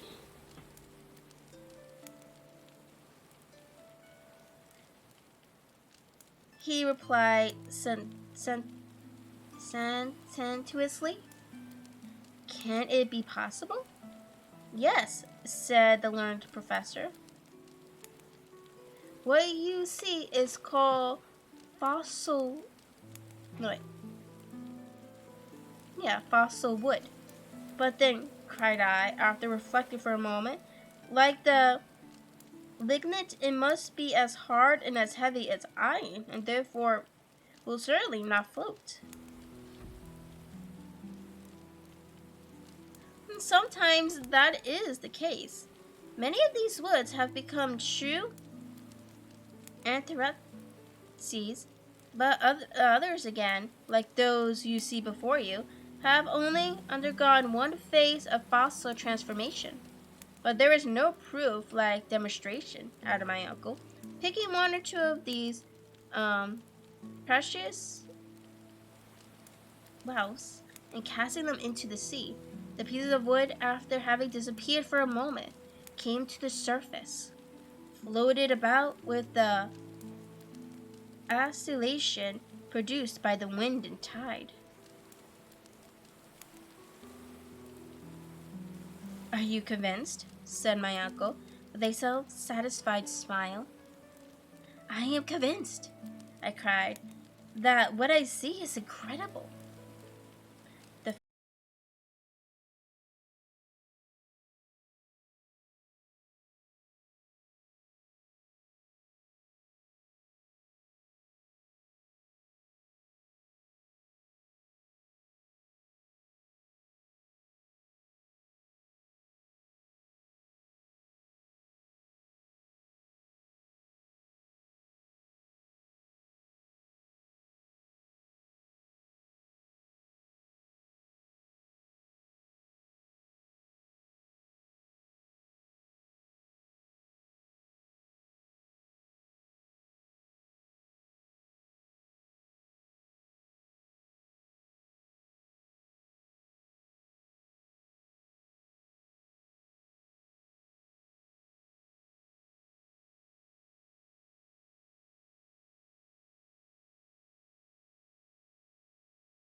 Huh? The air could come back on. Okay. It's starting to get warm in here. It took a long time though. It's 75.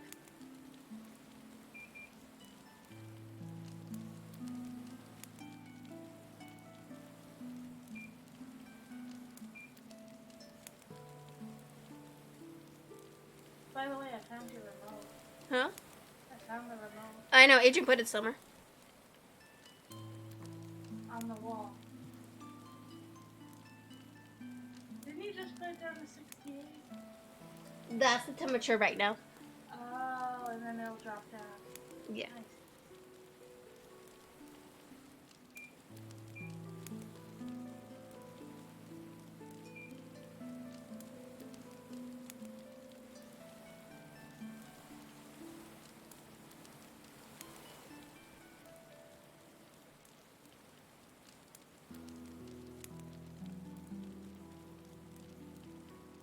Okay, so we're gonna let that go for a little bit. Okay, so I am gonna take a quick break and then we'll be right back.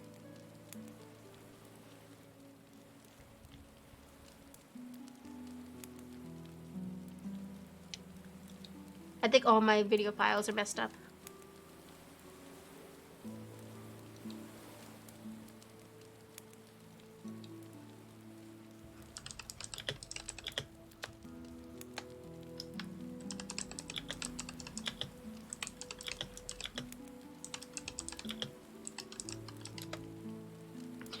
My video files are messed up.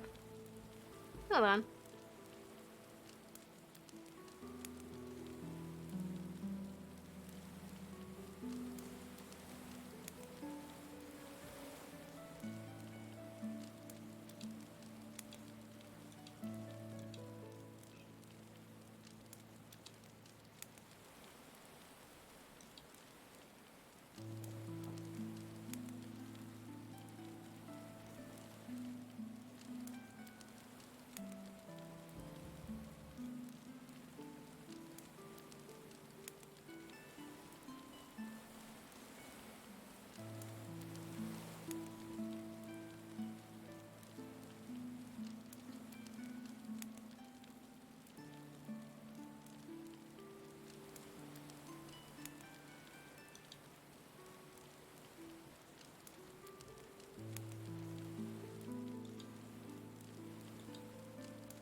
Interesting bookmark for a ticket. What is this? A bookmark? Emily. I have no idea what that is. Oh wait, the singer lady? You went to see her? No. That was part of her merch. Oh. Just give me a minute. Let me just put something up and then I'll be back. I don't want a black screen playing.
Oh, yeah.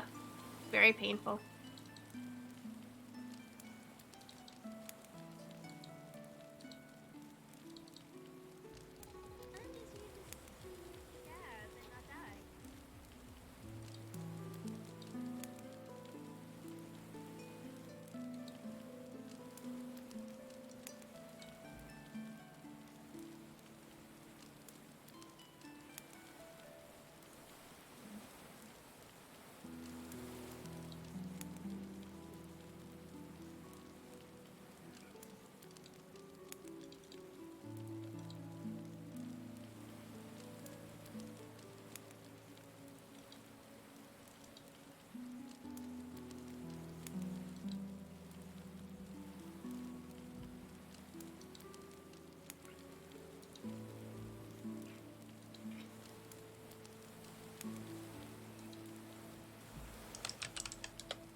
It's not picking it up. Okay. So, I'll be right back.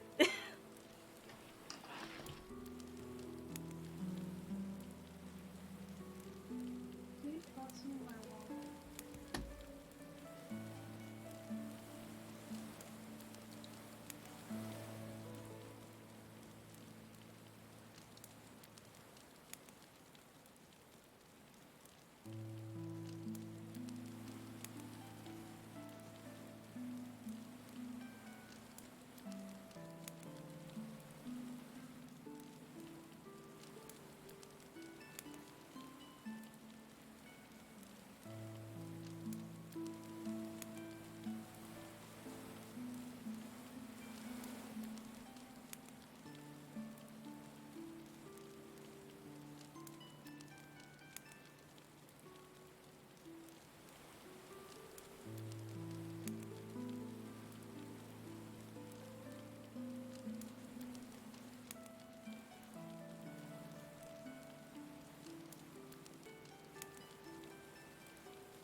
Okay, and we're back. Yup. Pitch black screen. What the fuck? Thank you, thank you. So like, you know what's gonna happen is like, when I actually do write out, I'll have like, no, I won't have my ending screen. Thank you, Blanket. How are you? What did you eat? Oh, Blanket's back. Welcome back, Blanket. So we are having technical difficulties. None of my videos want to work. So yeah.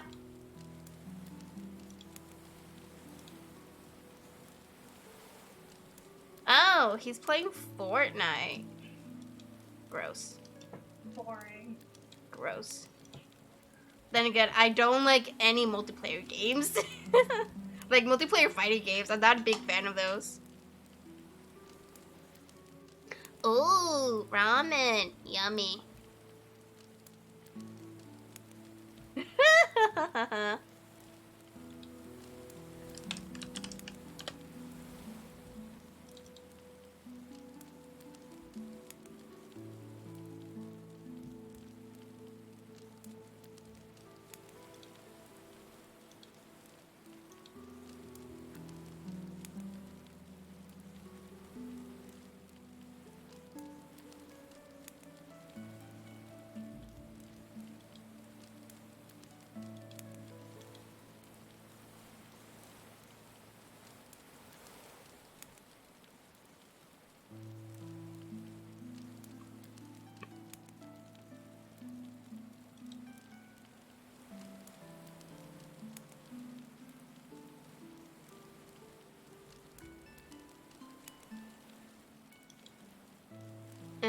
Prez is still doing that. Okay. We would show Lurky Lurk and Ghosty streams.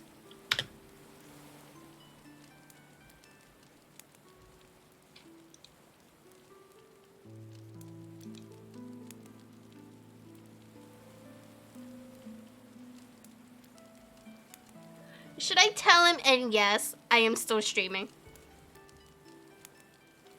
Should I? Should I not? Who? My friend. And Mod. Oh, Ghost? Yes, Ghost. I'll give him a couple Kirby's. And yes, I am still alive. You know what we're gonna do? Is this my art one?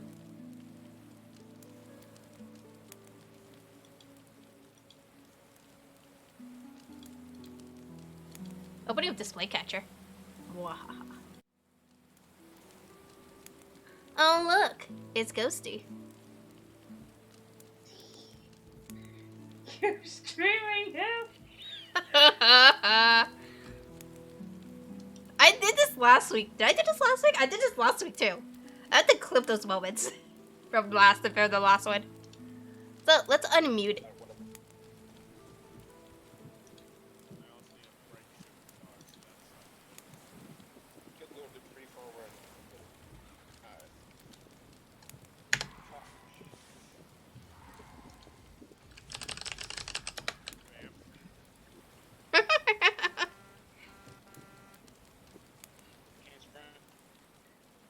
Uh-oh.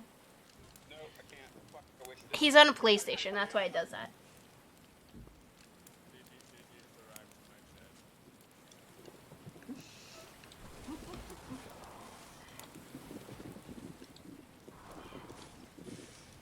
Now let's see here. He should hydrate. And we're gonna spam more Kirby's. No, you're doing better than I did. How many Kirby's can I get away with? I was contested by that.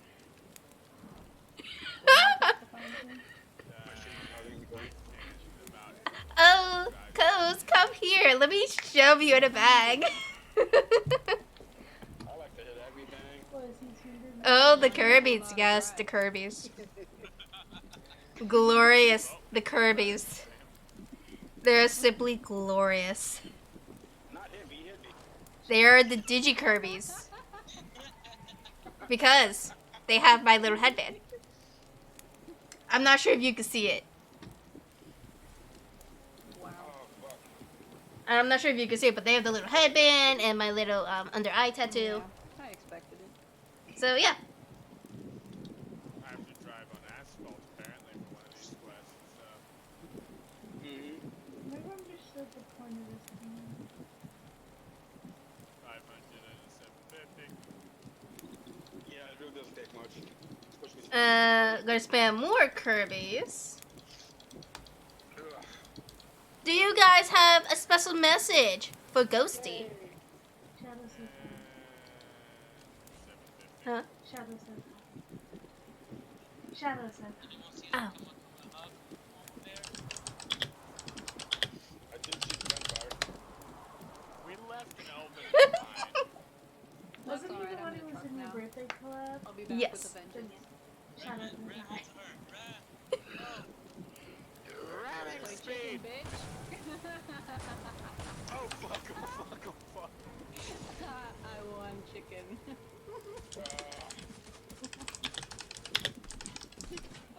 Ah, beautiful. I lost shield. I lost shield.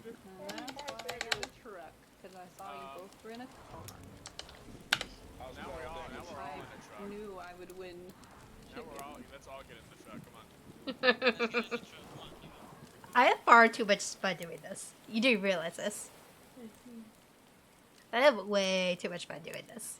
Digi has me open on her fucking stream again. Digi's streaming right now. She has me open on her stream. Oh my gosh. Hi everyone. And I'm dying of laughter.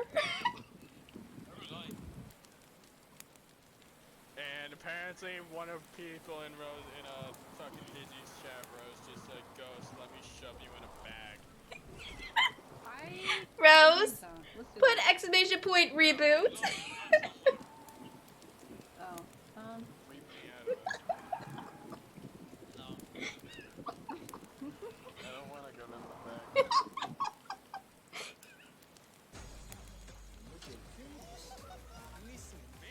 Oh, rip ad. We can't have an ad. Subbing with my Prime. Pepperoni was carefully placed by hand by a pizza maker at Papa John's. Just like this one, and that one over there. Ooh, and even these in the crust.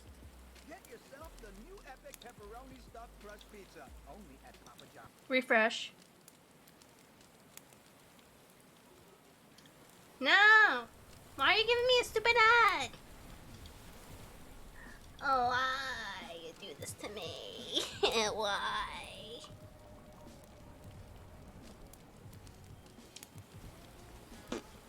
Rip.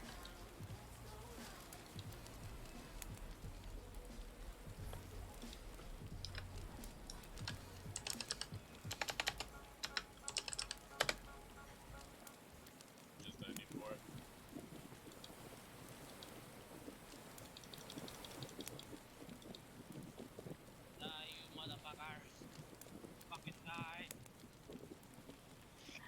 Yes, I am his only sub. And I keep using my Prime.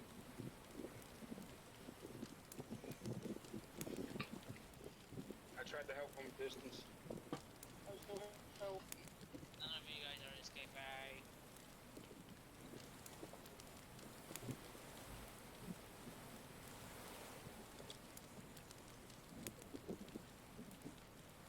I'm right behind you, man. There's a lot of death here. I got assaults through that. Would you drop? Ooh, ammo, yes. Ammo. Ugh, I need shotgun ammo. he is so annoying. I will not pick up any more of that then. He decided to host her, which is preventing me from seeing him. Huh? Yeah. I have, like, no shields. It's not gonna end well. I've got 4. I can get a little What more off happened to your this desk mushroom. drawer? What Discord? The one that you had there? On your desk? Well, the kid also from me. Your desk used to have a drawer in the middle. Oh, my uncle broke it. Yep. Lovely. I was You wanna about to come say, in, something on your there's desk a looked capture different. I link. just couldn't pinpoint it I have until now. slashers. I remember when I put this thing together. Oh, now I'm pissed. Ghost, why are you hosting? I used mustard to top off. That's why I keep getting ads. Because I'm not sub to her. Anybody else? Going once, going twice.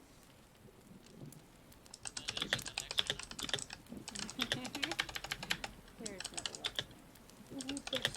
election. Oh, I am pissed now. Or Darth Vader. I can't see you. Hey, thanks for joining. Oh, Vamp. Yes. I have a present for you. It's a very colorful. Ooh, okay.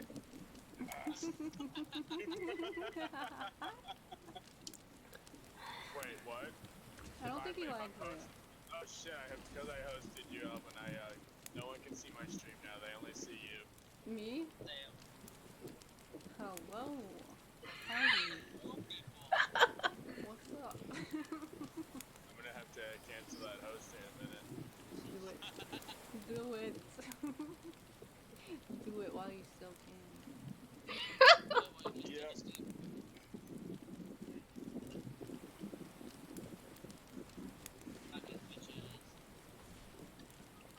It's like, you know he's still live because A, I see that he's live, and B, I hear him. True, true.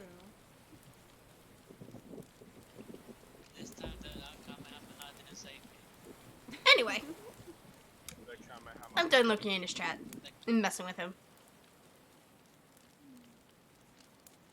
We're going back to reading.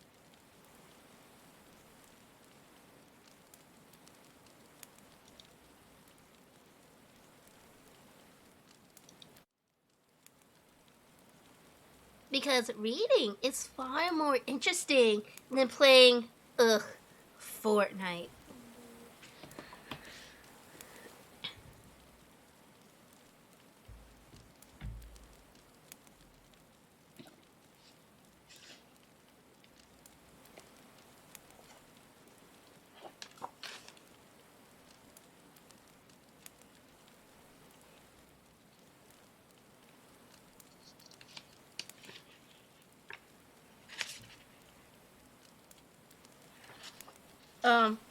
I lost track. What chapter was I on? 28. Alright, 28. We're finishing up chapter 28.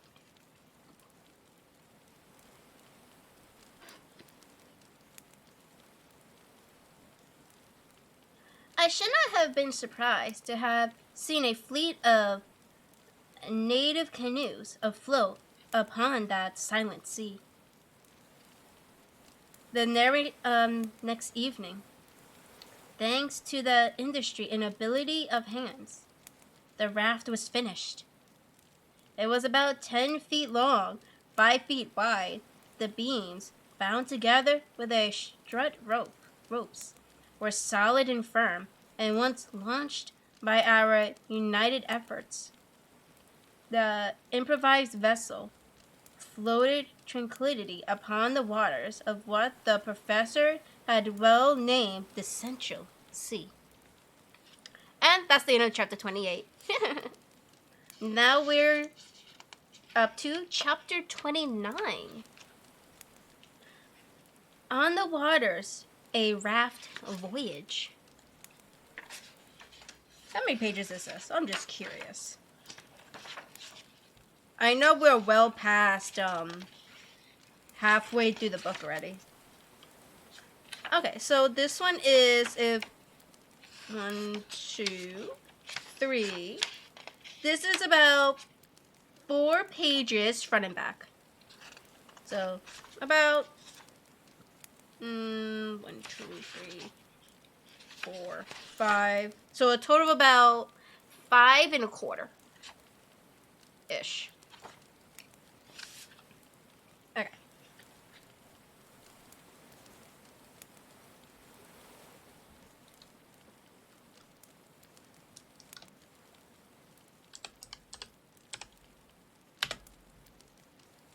Oh, and I need to turn my music back on. There we go. Now we're in this calming reading atmosphere.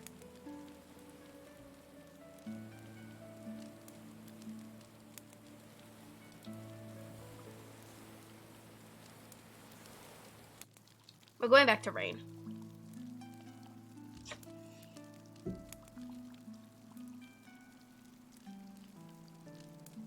On the 13th of August, we were up betimes.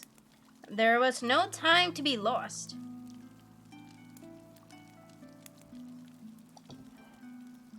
Yes, Ghost, it's fixed. I'm kind of annoyed at you that you did that.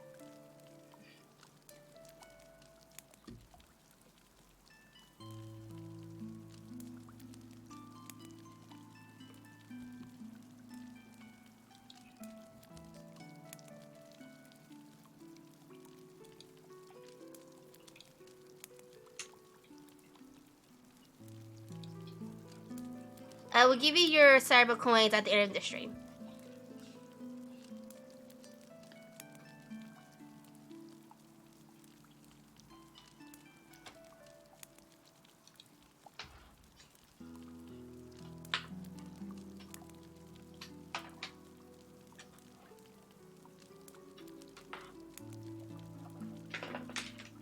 On the 13th of August, we were up betimes. There was no time to be lost. We now had to inaugurate a kind of locomotion which would have the advantage of being rapid and not fatiguing. A mast made of 2 pieces of wood fastened together to give additional strength. A yard made from another one. The sail a linen sheet from our bed. We were fortunately in no plant of cordage, and the whole on trial appeared solid and seaworthy.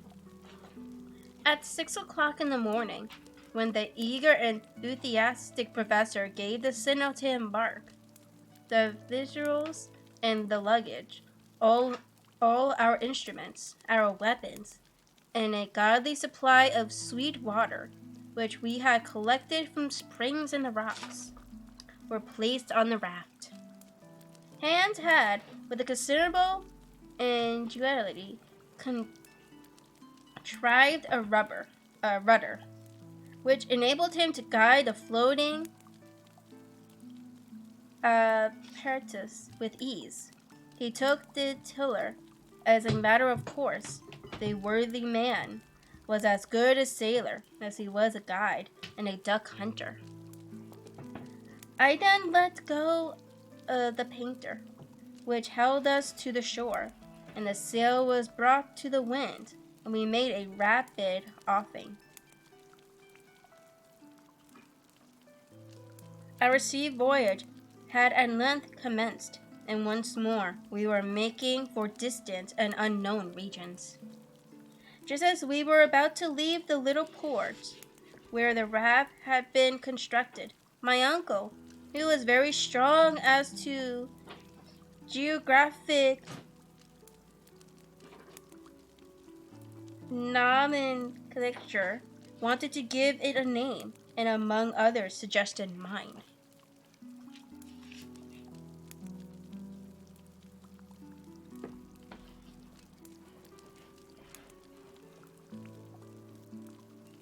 Well, said I, before you decide, I have another propose. Well, out with it. I should like to call it Gretchen. Port Gretchen will sound very well on our future map.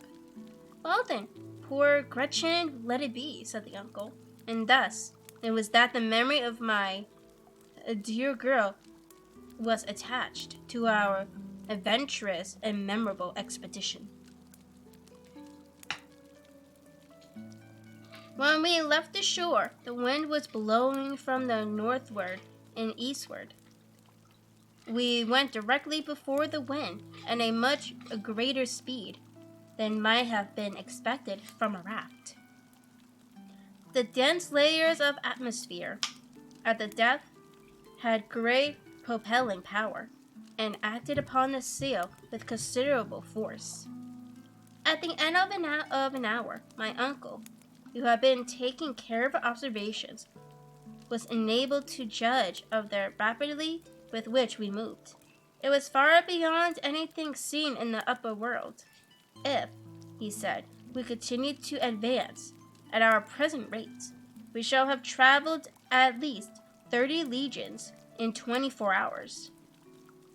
With a mere raft, this is almost incredible velocity.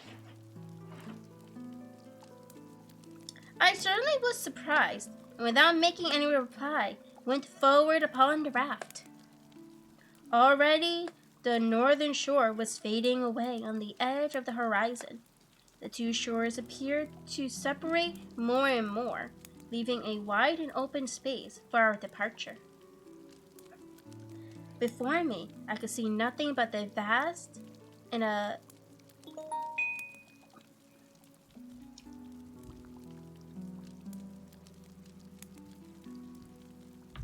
Shut up, phone. Apparently limitless sea, upon which we floated, the only living objects in sight.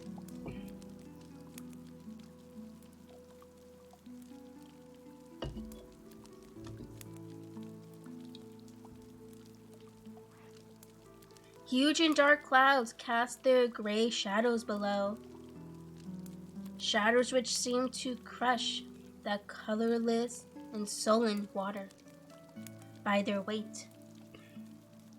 Anything more suggestive of glue and of regions of neither darkness I never beheld.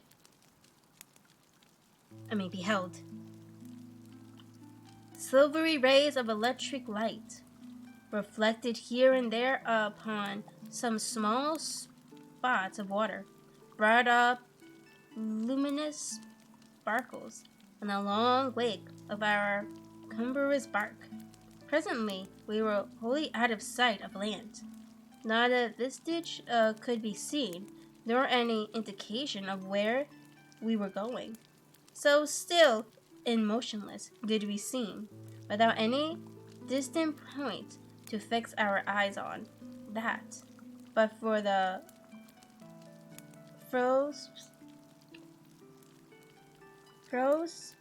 spectric light at the wake of the raft, I should have fancied that we were still and motionless. But I knew that we were advancing at a very rapid rate. About 12 o'clock in the day, vast collections of seaweed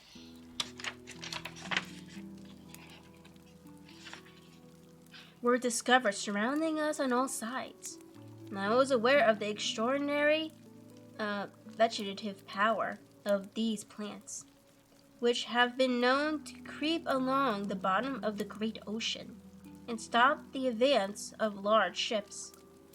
But never were seaweed seen so gigantic and wonderful as those of the Central Sea. I could well imagine how, seen at a distance, tossing and heaving on the summit of the billows, the long line of the algae have been taken for living things, and thus have been the fertile source of the belief in sea serpents. Our raft swept past great specimens of Phares, or sea wracks. From there, sea wracks from 3,000 to 4,000 feet in length, they meant incredibly long, looking like snakes that stretched out far below our horizon. It afforded me great amusement to gaze on their variegated, ribbon-like endless lengths. Hour after hour passed without our coming to the termination of these floating weeds. If my astonishment increased, my patience was well-nigh exhausted. What natural force could possibly have produced such abnormal and extraordinary plants? What must have been the aspect of the globe during the first centuries of its formation, when under the combined action of heat and humidity, the vegetable kingdom occupied its vast surface, to the exclusion of everything else? These were considerations of never-ending interest for the geologist and the philosopher. All this while we were advancing on our journey, and at length night came, but, as I had remarked the evening before, the luminous state of the atmosphere was in nothing diminished. Whatever was the cause, it was a phenomenon upon the duration of which we could calculate with certainty. As soon as our supper had been disposed of, and some little speculation conversation indulged in, I stretched myself at the foot of the mast, and presently went to sleep.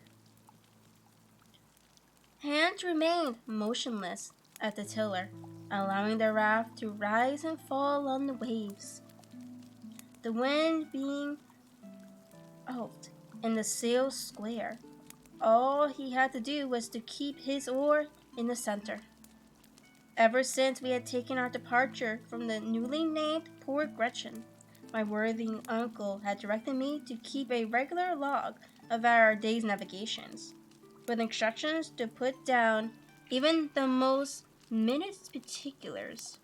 Every interesting and curious phenomenon, the direction of the wind, our rate of sailing, the distance we went.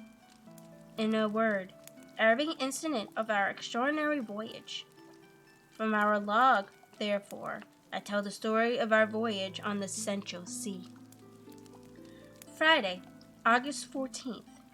A steady breeze from the northwest raft, progressing with extreme rapidity,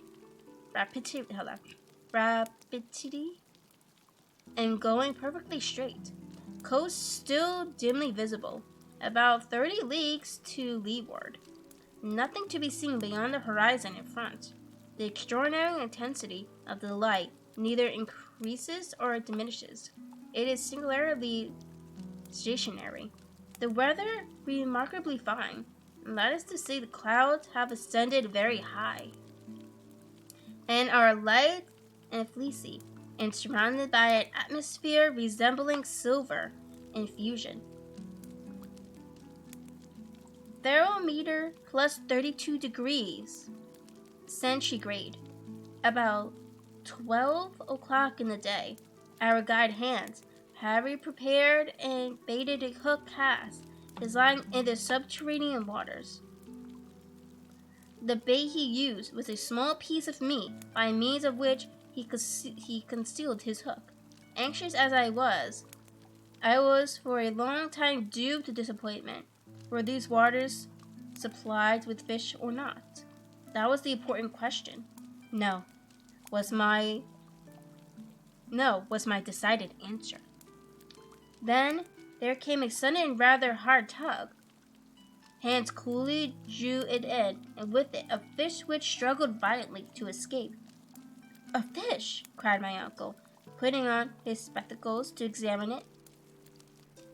"It is a sturgeon," I cried. "Certainly a small sturgeon."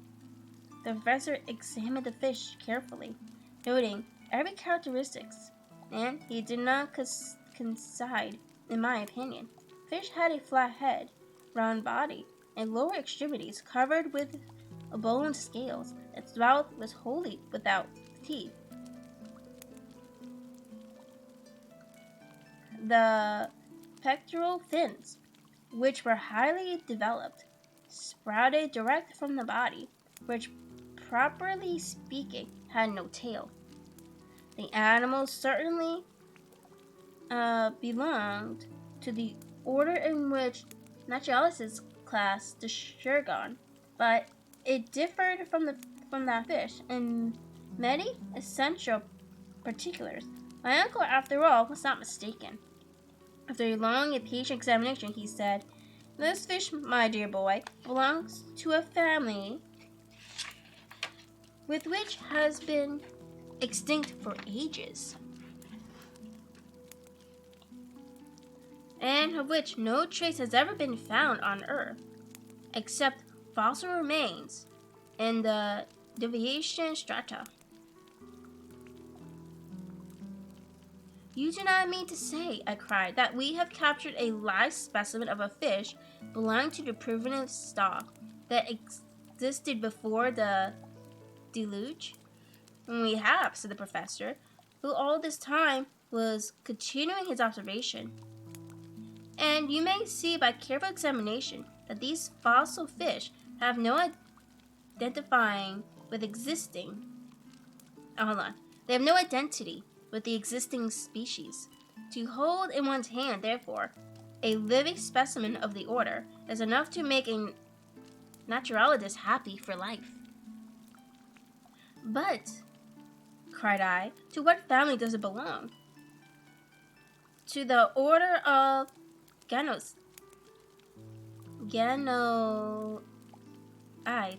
an order of fish having angular scales covered with bright enamel, forming one of the families of the besides of the genus." "Well, sir," I remarked, as I noticed my uncle hesitated to conclude, "to the genus Therotatus. Yes, I am certain of it. Still, though, I am confident of the correctness of my surmise.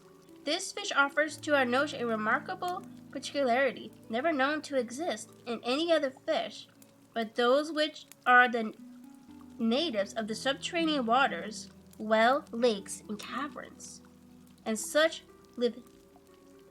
like hidden pools. And what may that be? It is blind. Blind, I cried, much surprised. Not only blind, continued the professor, but absolutely without organs of sight. Now examine our discovery for myself. I was singular to be sure, but it was rather really a fact. This, however, might be a solitary instance, I suggested. The hook was bait again, and once more thrown into the water. This subterranean ocean must have been tolerably well supplied with fish, for in 2 hours we took a large number of Pedrostratus, as well as other fish belonging to another supposed extinct family, the Diptycides, a genus of fish furnished with 2 fins only, whence the name, though my uncle could not class it exactly. All without exception, however, were blind.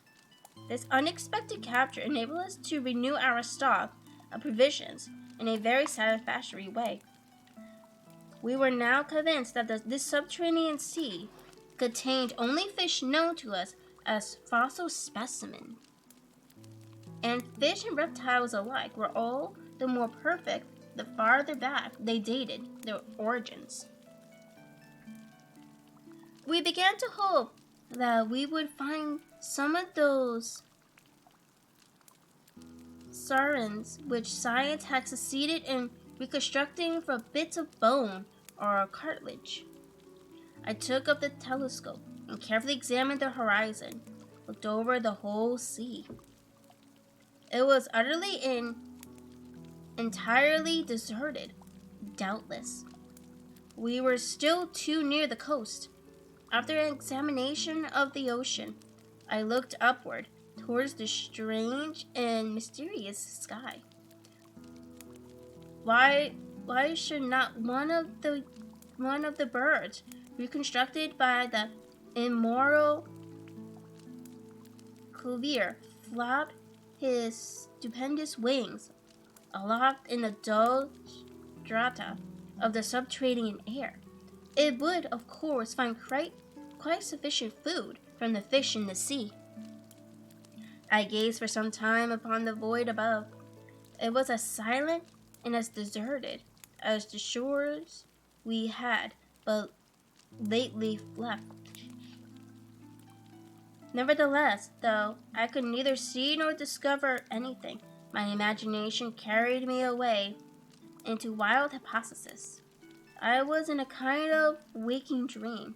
I thought I saw on the surface of the water those enormous antediluvian turtles, as big as floating islands.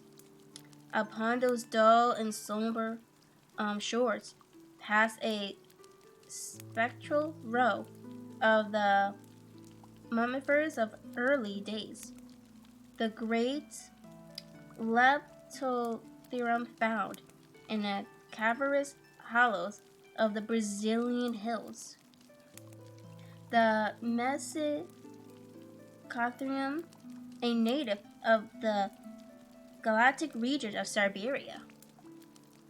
Further on, the Pachydermathus lobhethrodon, that gigantic tapir, which concealed itself behind rocks, ready to do battle for its prey, with the Anoplotherium, a singular animal partaking of the nature of the rhinoceros, the horse, the hippopotamus, and the camel. There was the great Mastodon, twisting and turning his horrid trunk, with which he crushed the rock of the shore to powder. With a megatherium, his back raised like a cat in a passion, his enormous claws stretched out, dug into the earth for food, at the same time that he awoke the sonorous echoes of the whole place with his terrible roar. Higher up still, the first monkey ever seen on the face of the globe clambered, gamboling and playing up the granite hills. Still farther away ran the pterodactyl with the winged hand gliding.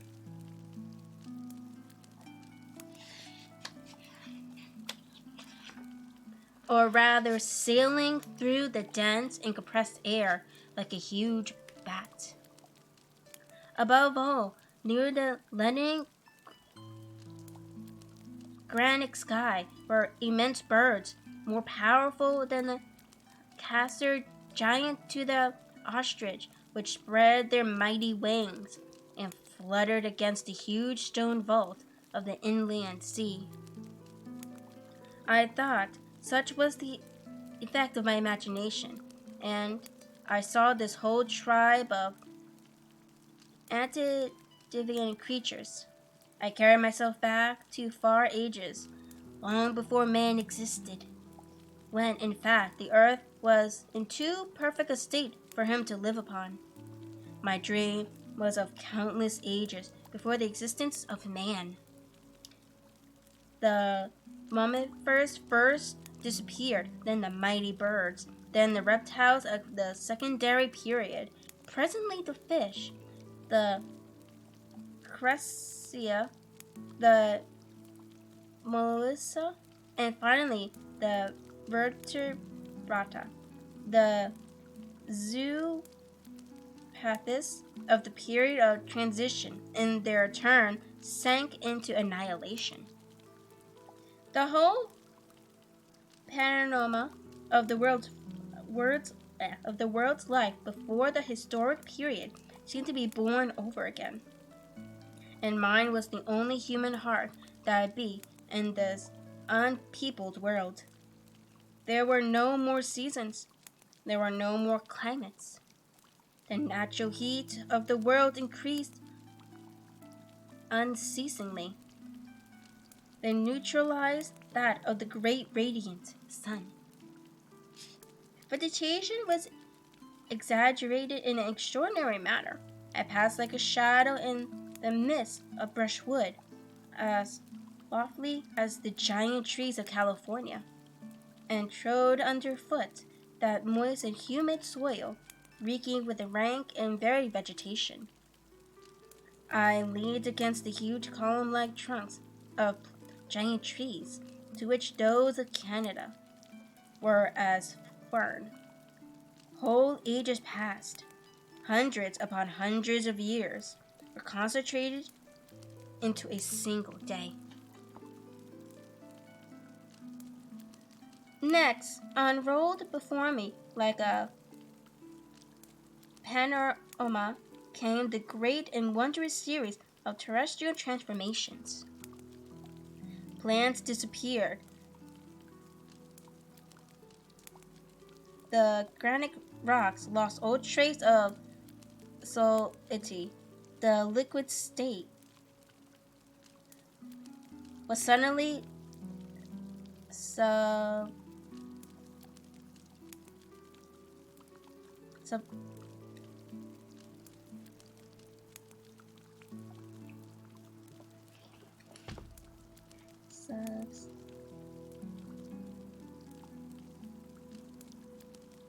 substituted for what which had before existed. This was caused by intense heat acting on the organic matter of the earth. The waters flowed over the whole surface of the globe. They boiled. They were volatilized or turned into vapor. A kind of steam cloud wrapped the whole earth. The globe itself becoming at last nothing but one huge sphere of gas. Indescribable in color between white heat and red, as big and as brilliant as the sun. In the vast center of this prodigious mass, 1,400,000 times as large as our globe, it was whirled around in space and brought into close conjunction with the planets. My body was subtilized, or rather become volatile, and coming lead in a state of atomic vapor for the prodigious clouds, which rushed forward like a mighty comet into infinite space. With an extraordinary dream, where would it finally take me? My feverish hand began to write down the marvelous details more like the imaginations of a lunatic than anything somber and real. I had, during the period of hallucinations, forgotten everything: the professor, the guide, and the raft on which we were floating. My mind was in a state of semi-oblivion. "What in the matter, Harry?" said my uncle suddenly.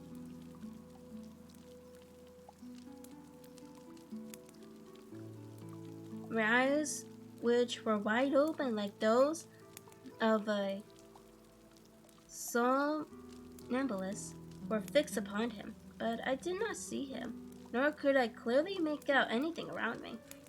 "Take care, my boy," again cried my uncle. "You will fall into the sea." As he uttered those words, I felt myself seized on the other side by the firm hand of our devoted guide. Had it not been for the presence of mind of hands, I must inevitably have fallen into the waves and been drowned. "Have you gone mad?" cried my uncle, shaking me on the other side. What is the matter?" I said at last, coming to myself.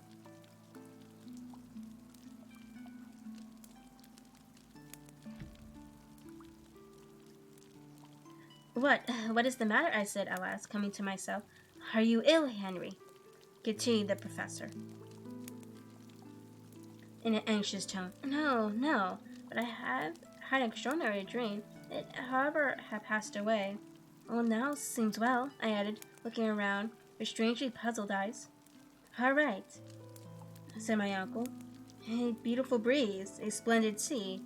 We are going along at a rapid rate, and if I am not out in my calculations, we shall soon see land. I shall not be sorry to exchange the narrow limit of our raft for the mysterious strand of the subterranean ocean." As my uncle uttered these words, I rose and carefully scanned the horizon, but the line of water was still confounded.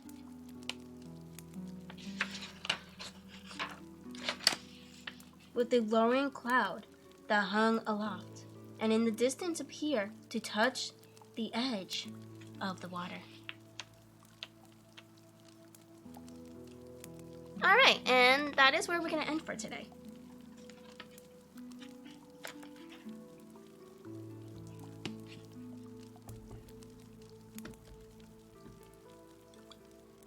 Oh yeah, that was a really interesting chapter. So, I am going to put the 2 raid commands in chat, since my ending screen will not be working. And let me just see if Hero is still on. Yes, and he is still on. Actually, it's up to you, actually. He is playing Dead by Daylight, or we could raid Craggy, who's playing Muse Dash. So it's up to you. Do you want Muse Dash, or do you want Dead by Daylight?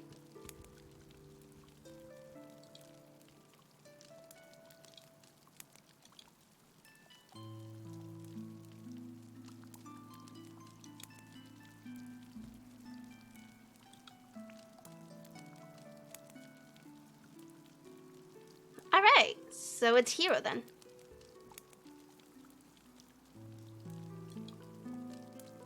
Alright. Thank you everyone for coming.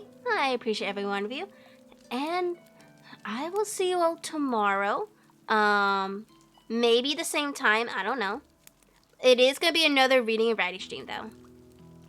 Oh, no problem, Rose. Okay, and I'll see you everyone tomorrow then. Bye-bye.